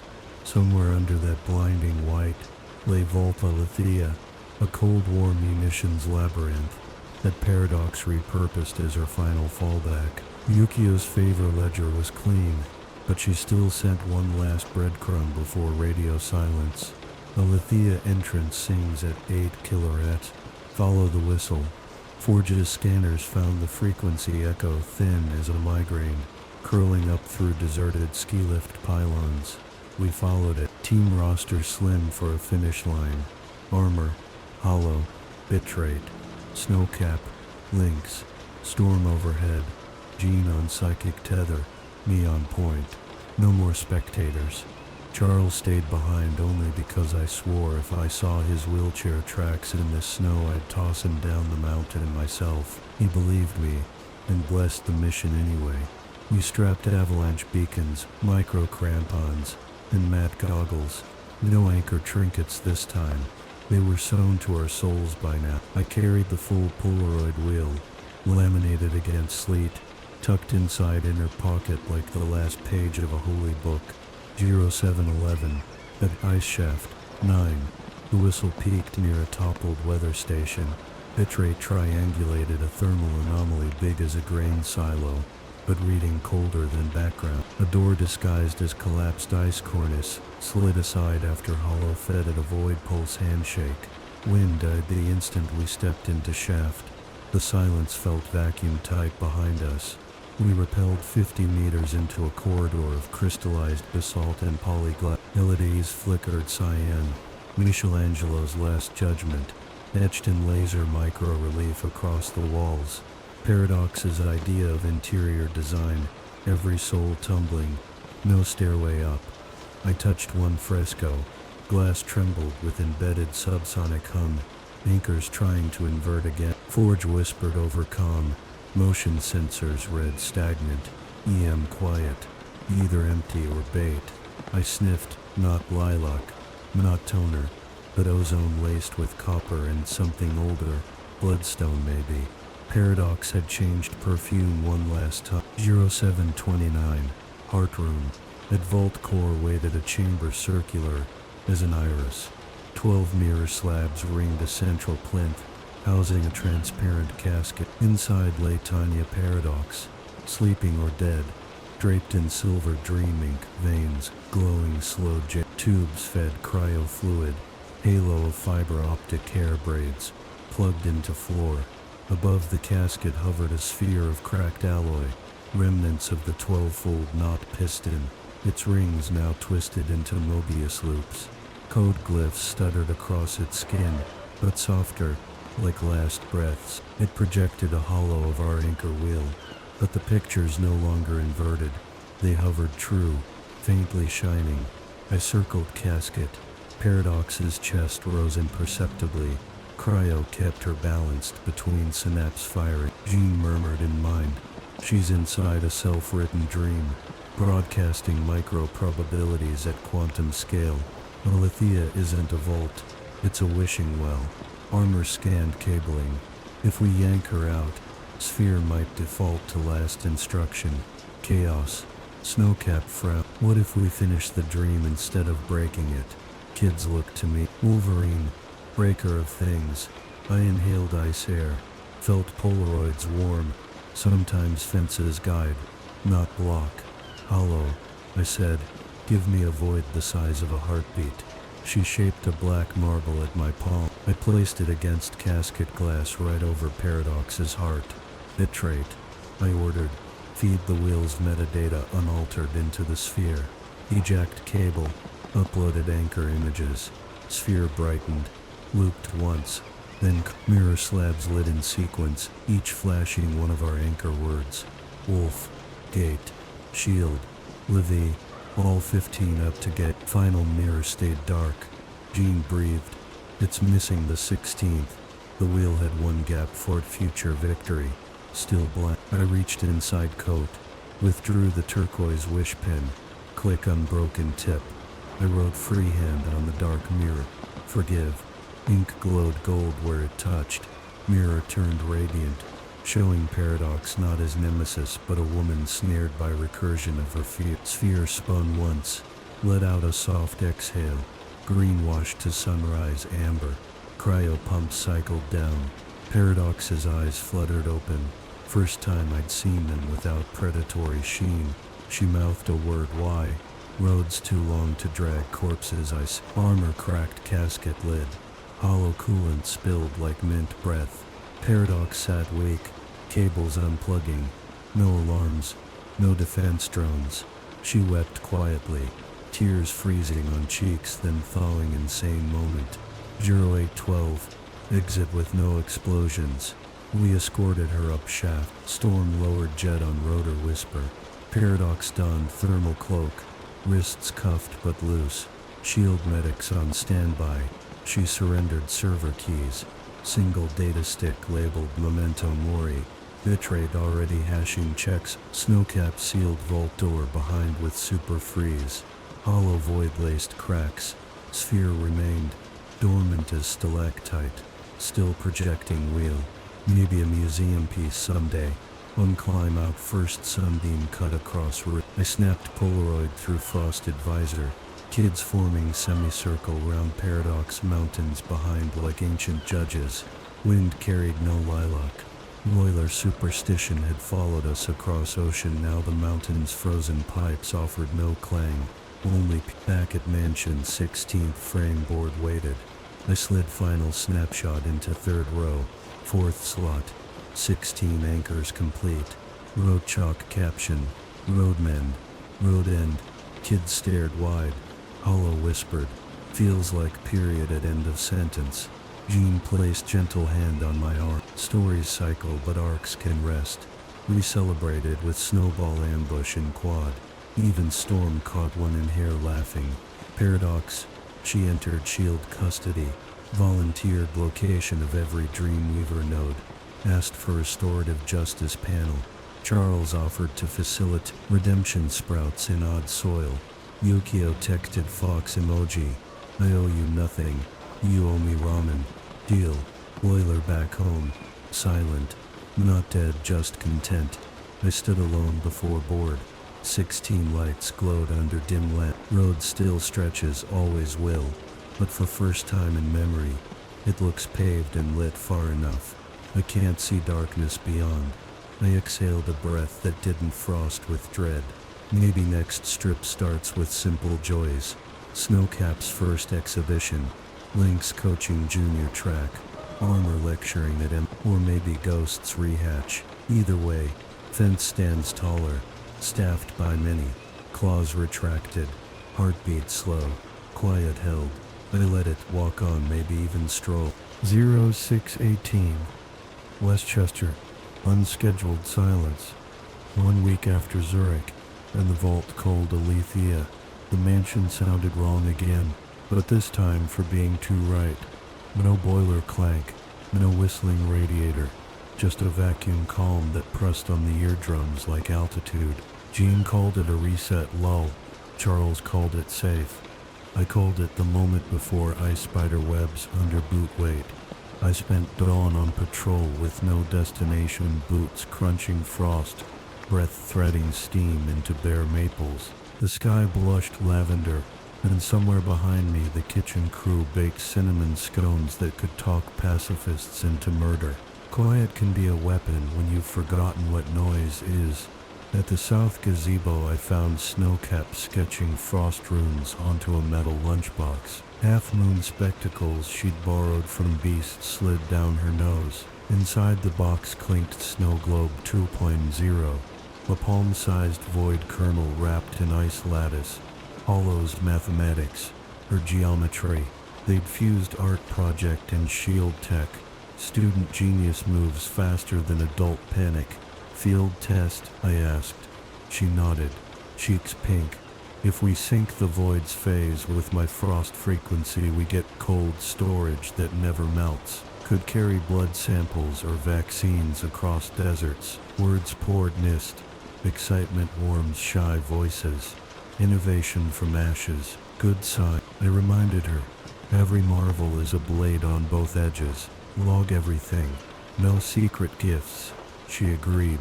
Quiet still wrong though. 0905. Media Lab Ghost in the projector. Bitrate and Hollow called an emergency. In the revamped Media Lab, a projector lined with mirror glass fired images onto a canvas. Our 16-frame wheel perfectly rendered, annotated for a presentation to prospective Dostners. But new overlays flickered across each photograph, barcodes, serial numbers, pricing tier. An AI voiceover crooned, "Own a share of resilience. Mint one-of-a-kind anchor NFTs on the Miraora chain today." Paradox was in custody, but her code had found soil. Bitrate hammered stop. Projector ignored. He yanked HDMI image stick. Someone upstream hijacked firmware. During last night's routine update, Ghosts now tried selling hope. Forge tapped into router logs from his lab upstairs. Signal hopped through a data center in Nevada named Silver Cartel. 10 minutes ago, ads for Anchor coins surfaced on crypto boards, promising buyers a slice of mutant courage tokenized. Jean arrived, eyes the color of migraine. Paradox's investors retooled leftover code. She may even be innocent this time. I muttered. Innocence a slippery coat. Armor examined projector. Dream ink filaments had self-grown a long lens, repurposing fungal spores as conductive pathways. No chemicals, pure bioprint, a new perfume.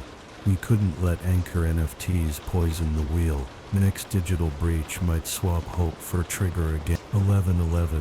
Forge's workshop. Snow, steam, and strategy. We drew up a short roster. Armor. Bitrate. Snowcap. Myself. Objective trace Silver Cartel source. Zap Anchor database before first public mint. No Blackbird. We'd piggyback on SHIELD's own satellite bounce. Remote infiltration. Quiet war inside wires. Forge provided a drive bay torch. Cryo void capsule. Snowcap's lunchbox prototype rewritten as flash freeze EMP. Drop it in server cage. Halts all magnetic data for 10 minutes. Enough to problem. Server facility claimed to be fully air-gapped eco-friendly. Basement of a Reno casino under faux winter snowboard park. Real snow inside desert building. Irony too thick. Storm stayed behind, flying over Vegas. Draws eyes. Jean remote again. Yukio offered help, but I told her rest favor ledger closed. She replied with skull emoji and plane ticket to Reno anyway, said she'd play civilian audit. Couldn't stop a fox. Charles didn't object. He was drafting restorative justice program for Paradox. 1807. Nevada.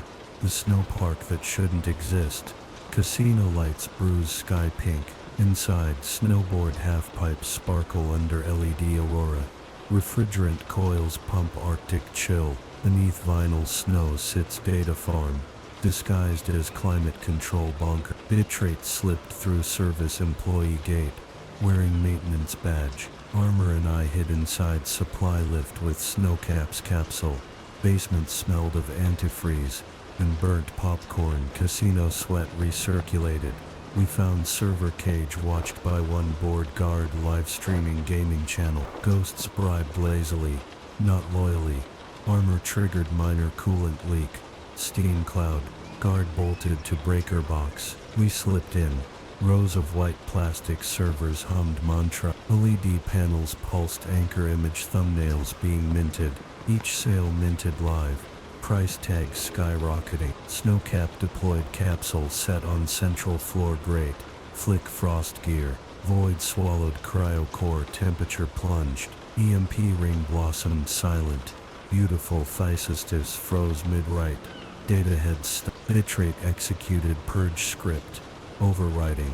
With zeros and static selfies of Forge's lab rat chewing wires. 16 anchors wiped from chain. Auction dead. Buyers left with digital dust. But backup node activated upstairs. Alarm klaxons blared. Casino security scrambled. We sprinted half-piped corridors. Snowboarders shrieked at sudden lights. Yukio, true to Fox promise, intercepted in civilian parka and ski goggles. Spun security chief into wall with apology and forged warrant. Out back. Vacation bus idled. We hopped aboard. Lynx driving. Wearing tourist. He'd outrun plane earlier. Found us.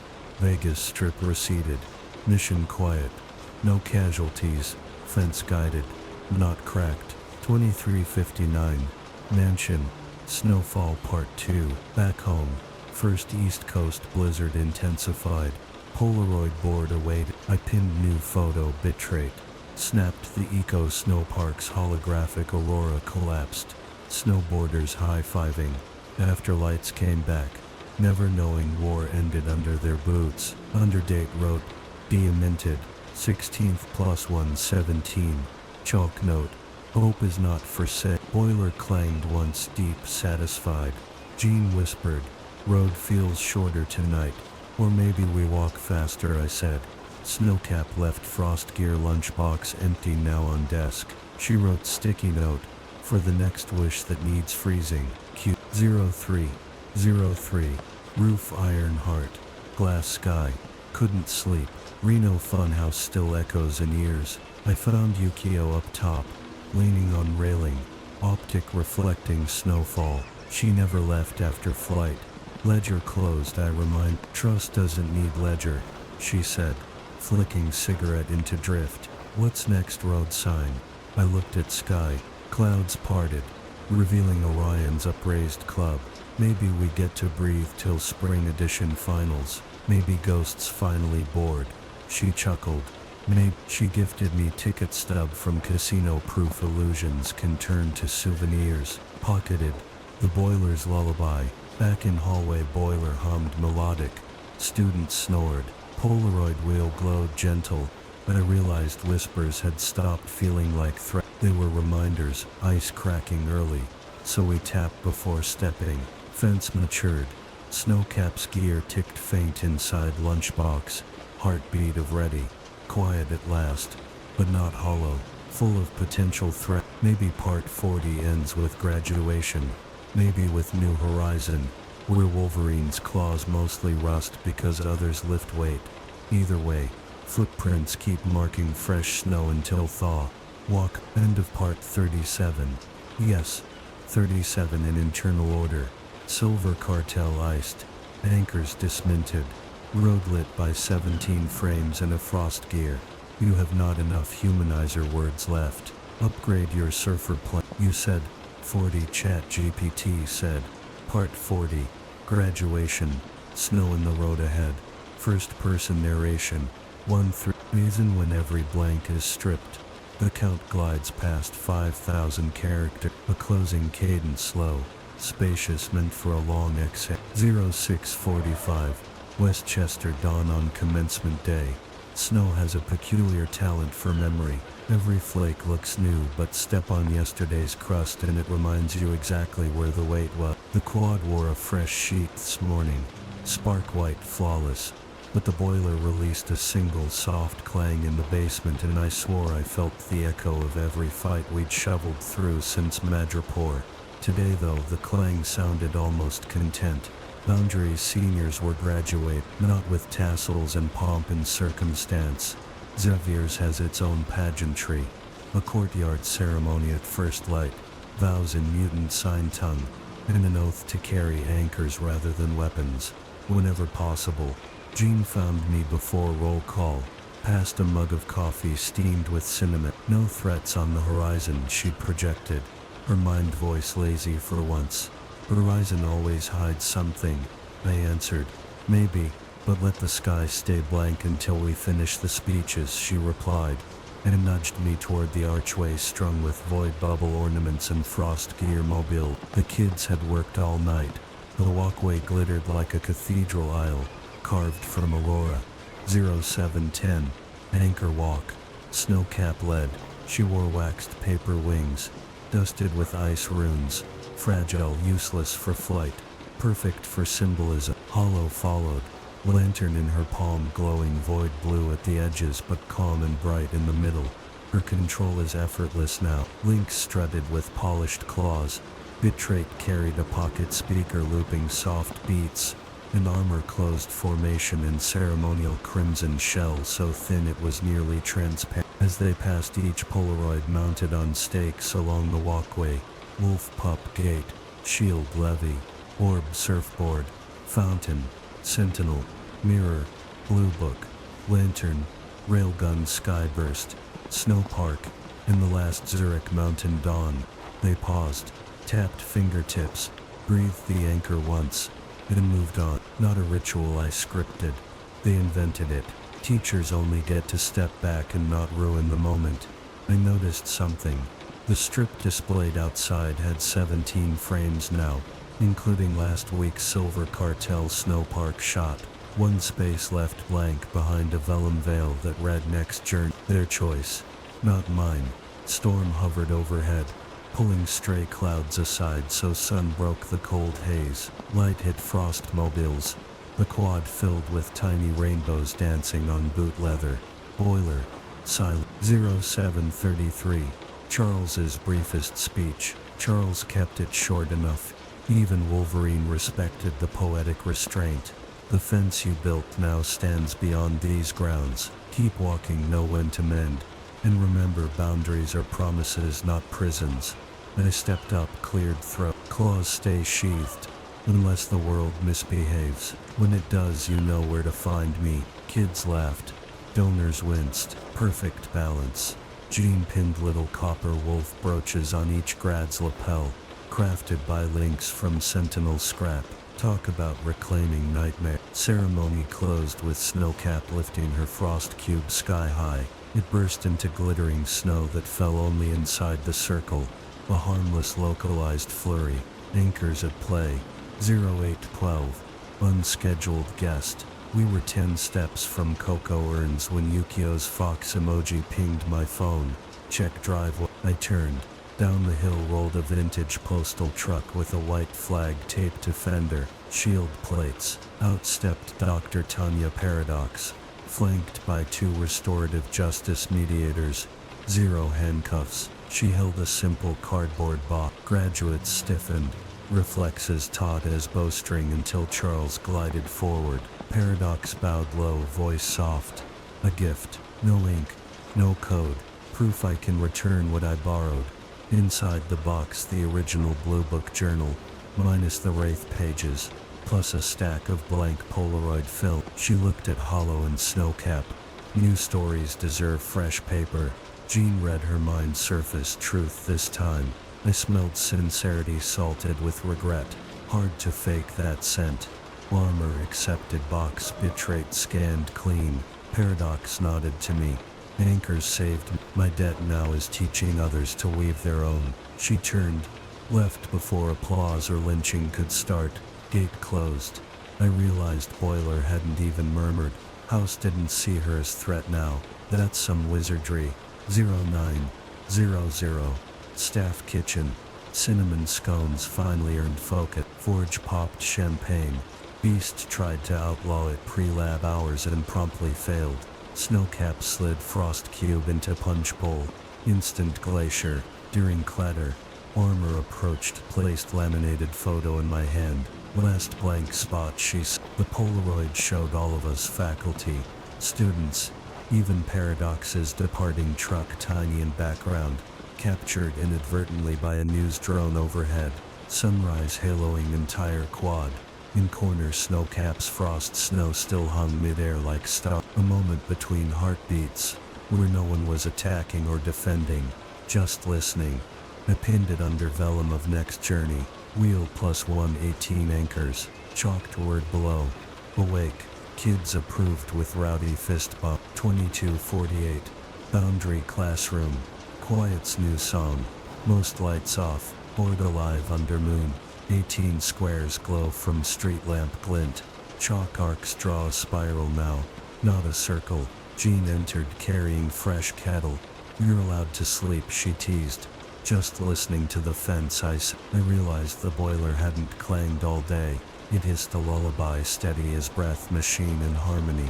Jean traced spiral. What happens when board fills again? Start third strip. Roads long. I took pen from pocket. The turquoise wish implement now cleaned. Cartridge replaced with ordinary blue ink. On fresh chalk line I wrote small. Road mend. Road turns. Road lavs. No nanos, no curse. Snow rustled outside. Far off I heard Snowcap and Lynx teaching the next cohort how to spot load-bearing creeks and floorboards. My job for once felt optional. Jean tasted the silence with me. Boiler's hymn, she said. It's the sound of thin ice, thickening. I replied, surprised at optimism. For now, fence stands without leaning on claws. I can stroll perimeter instead of patrol. Difference is subtle until you feel your shoulders drop half an inch. If ghosts rise, we'll hear them. If they don't, maybe spring will let anchors bloom into something besides crisis tools. Love letters, silly comics, or just blank paper waiting for non-violent ink. Whatever the next frame shows. The camera's ready. The road no longer owns us. We walk it because we choose to. Big different. A closed classroom door behind us. Boiler humming warm through walls. Snow padding windows like soft applause. And for the first time since forever, I whispered inside. Rest easy road. We've got the night watch covered. Walk on, maybe even wander. 0557, Westchester snowmelt music. March sunlight arrived like someone turning a dimmer knob instead of a switch. Slow, careful, ready to reverse if you blinked. For 3 days straight, the boiler hadn't made a sound except its low purr, and the gutters finally woke to the drip-drip cadence of snow surrendering. I stood on the dorm roof ridge, coffee cooling in mittened hand, and watched rivulets run like thin mercury down shingles. Everywhere I looked, winter losses turned into spring nominees, stumps sprouting hopeful green. The garden armor and snowcap had protected with frost domes already showing brave crocuses, Jean carrying a tray of seedlings that looked too fragile for New York nights, but would survive anyway. The road outside the fence, though, still quiet almost suspiciously. The global threat monitors Forge built were reading background noise only. No lilac signatures, no sugar toner spikes, no sub-kg stream hum. Even Shield's oft-times pessimistic threat analytics flagged the weak yellow-green bureaucraties for probably fine. Charles floated the idea of a full campus sabbatical. I pretended to grumble hardwired habit, but inside the adamantium cage my heart took a tentative step away from DEFCON 2. 0815, Boundary Classroom, a blank map. The board glowed under fresh sunlight, 18 Polaroids in 2 orderly rows, chalk spiral tracing out to empty corners like an invitation. Today's lesson for a cohort of newer wide-eyed recruits should have been load-bearing creeks and how to listen, but instead I left the chalk untouched and pinned a clean sheet of embossed paper smack in the 3rd row's first slot. Just a sheet, no code, no perfume, no secret microfiber. I wrote on it with plain pens. Frame 19. Your turn. Bitrate eyed it like a puzzle. Snowcap like a dare. Hollow's eyes sparkled void blue. Link's twitched claws still capped with rubber training tips. Armor folded arms. Smiled. She'd suggested the blank page idea 2 nights ago. Homework, I said. Fill it with something that make a ghost blink twice. Could be a recipe, a joke, a promise, a real vacation plan. No tragedies, no heroic monologues. The world's got enough of those. They nodded, murmuring. Jean projected warm approval from her office. Even across psychic link you can hear a grin. 1103, Old Boathouse. The pen in waiting. I still carried the clean turquoise wish pen. The last enemy tool turned neutral in my coat. Couldn't decide whether to keep or top, so I walked to the boathouse by the lake, the one kids use for midnight dare canoes, and laid the pen on a cedar plank, point facing the water. The lake ice was thin, translucent. Beneath, koi we'd rescued from one of Ghost's coolant vats glided like bright commas in dusty parchment. If thin ice needed a warning sound, perhaps the pen could stay as sentinel. Leave it, Jean said behind me. Physical footsteps this time. She put another item beside the pen. Yukio's fox-stamped ticket stub from Reno. Objects earn rest too. We left them. Doors unlocked. 1420. Upstate County Fairgrounds. Fence without the claws. Charles had chartered 2 buses for a day trip to the county's early spring fair. Ferris wheel. Funnel cake.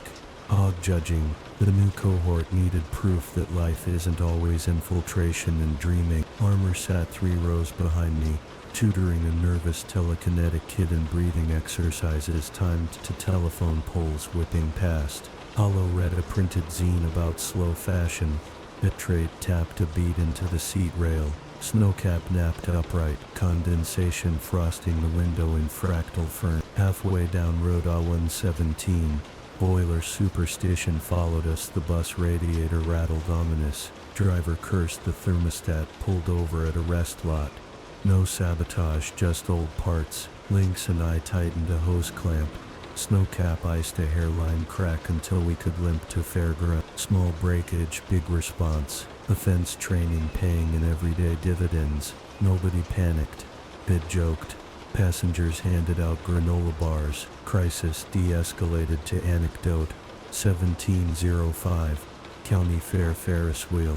Hazy sun dipped behind sugar-spun clouds. Students scattered free hour. I rode the old Ferris wheel. Solo carts squeaked like polite mice. At apex, valley laid below still bare woods, ribbon roads, bruised horizon. For once I felt no road rumble under my bones, just wheel creak, the safe kind. Halfway down I spotted Paradox, not a hallucination. Actual Tanya Paradox, wearing ankle monitor, flanked by 2 restorative justice officers. She hosted a stall marked Dreams Repaired. Children painted watercolor over shredded prints of her old Dream Ink codes, turning them into abstract flowers. When color bled off page, no code remained. Recycling nightmares to craft supply. She saw me, nodded. Regret isn't redemption, but it starts the track. 2044. Boiler room. New rhythm. Night fell. Buzzes back. Kids tucked curfew late. I wandered basement. Boiler pumped smooth. A jazz drummer brushing snares. No clank. Pipes warm enough not bursting. A memory struck first time I slashed Sentinel alloy decades ago. Adrenaline tasted like battery acid. Boiler sounded same then. Now adrenaline dialed minimal. Growth. Maybe boredom. Either way, I could live with. On workbench sat a new Polaroid. The blank sheet now filled. Someone collective. Yukio's handwriting plus Snowcap's rune flourishes had drawn an open gate bordered by blooming vines. No signature. Under image. Rest is part of the road. I pinned frame 19 on board. Chalked word pause. 2359. Roof. Last lines of winter. Moon high. Snowmelt refroze in needles that tinkled when wind nudged gutters. Jean joined carrying thermos. Storm perched on far chimney flicking mini lightning between gloves just to watch the sparks. Ready for a real sabbatical? Jean asked. Maybe, I answered. Fences mend themselves now. I can go looking for cracked fences further out, but maybe that's just habit. Storm laughed. Road exists even when you walk off it for a while. Below, in dawn darkness, I heard lynx's low purr snore. Snowcap's gentle freeze-thaw hum. Armor's shell powering down with soft fizz. The new cohort whispered gossip about first kiss probabilities. Life doing its stubborn thing. I thought about stripping boards from windows in my head, letting more daylight in, maybe teaching a unit on foraging, or bronze welding instead of tactical entry. Snow drifted a last few flakes, then stopped. Silence, real and unarmed. I whispered to the night, good shift. Your what? No clang answered. The boiler trusted the quiet. I turned back inside, letting door close with hush. Boots off, claws sheathed. Polaroid wheel complete but not closed. Spiral forever but today flat enough to lie down. Road still knows my name, but tonight it whispers it like an old friend instead of a drill sergeant. Walk on and rest easy.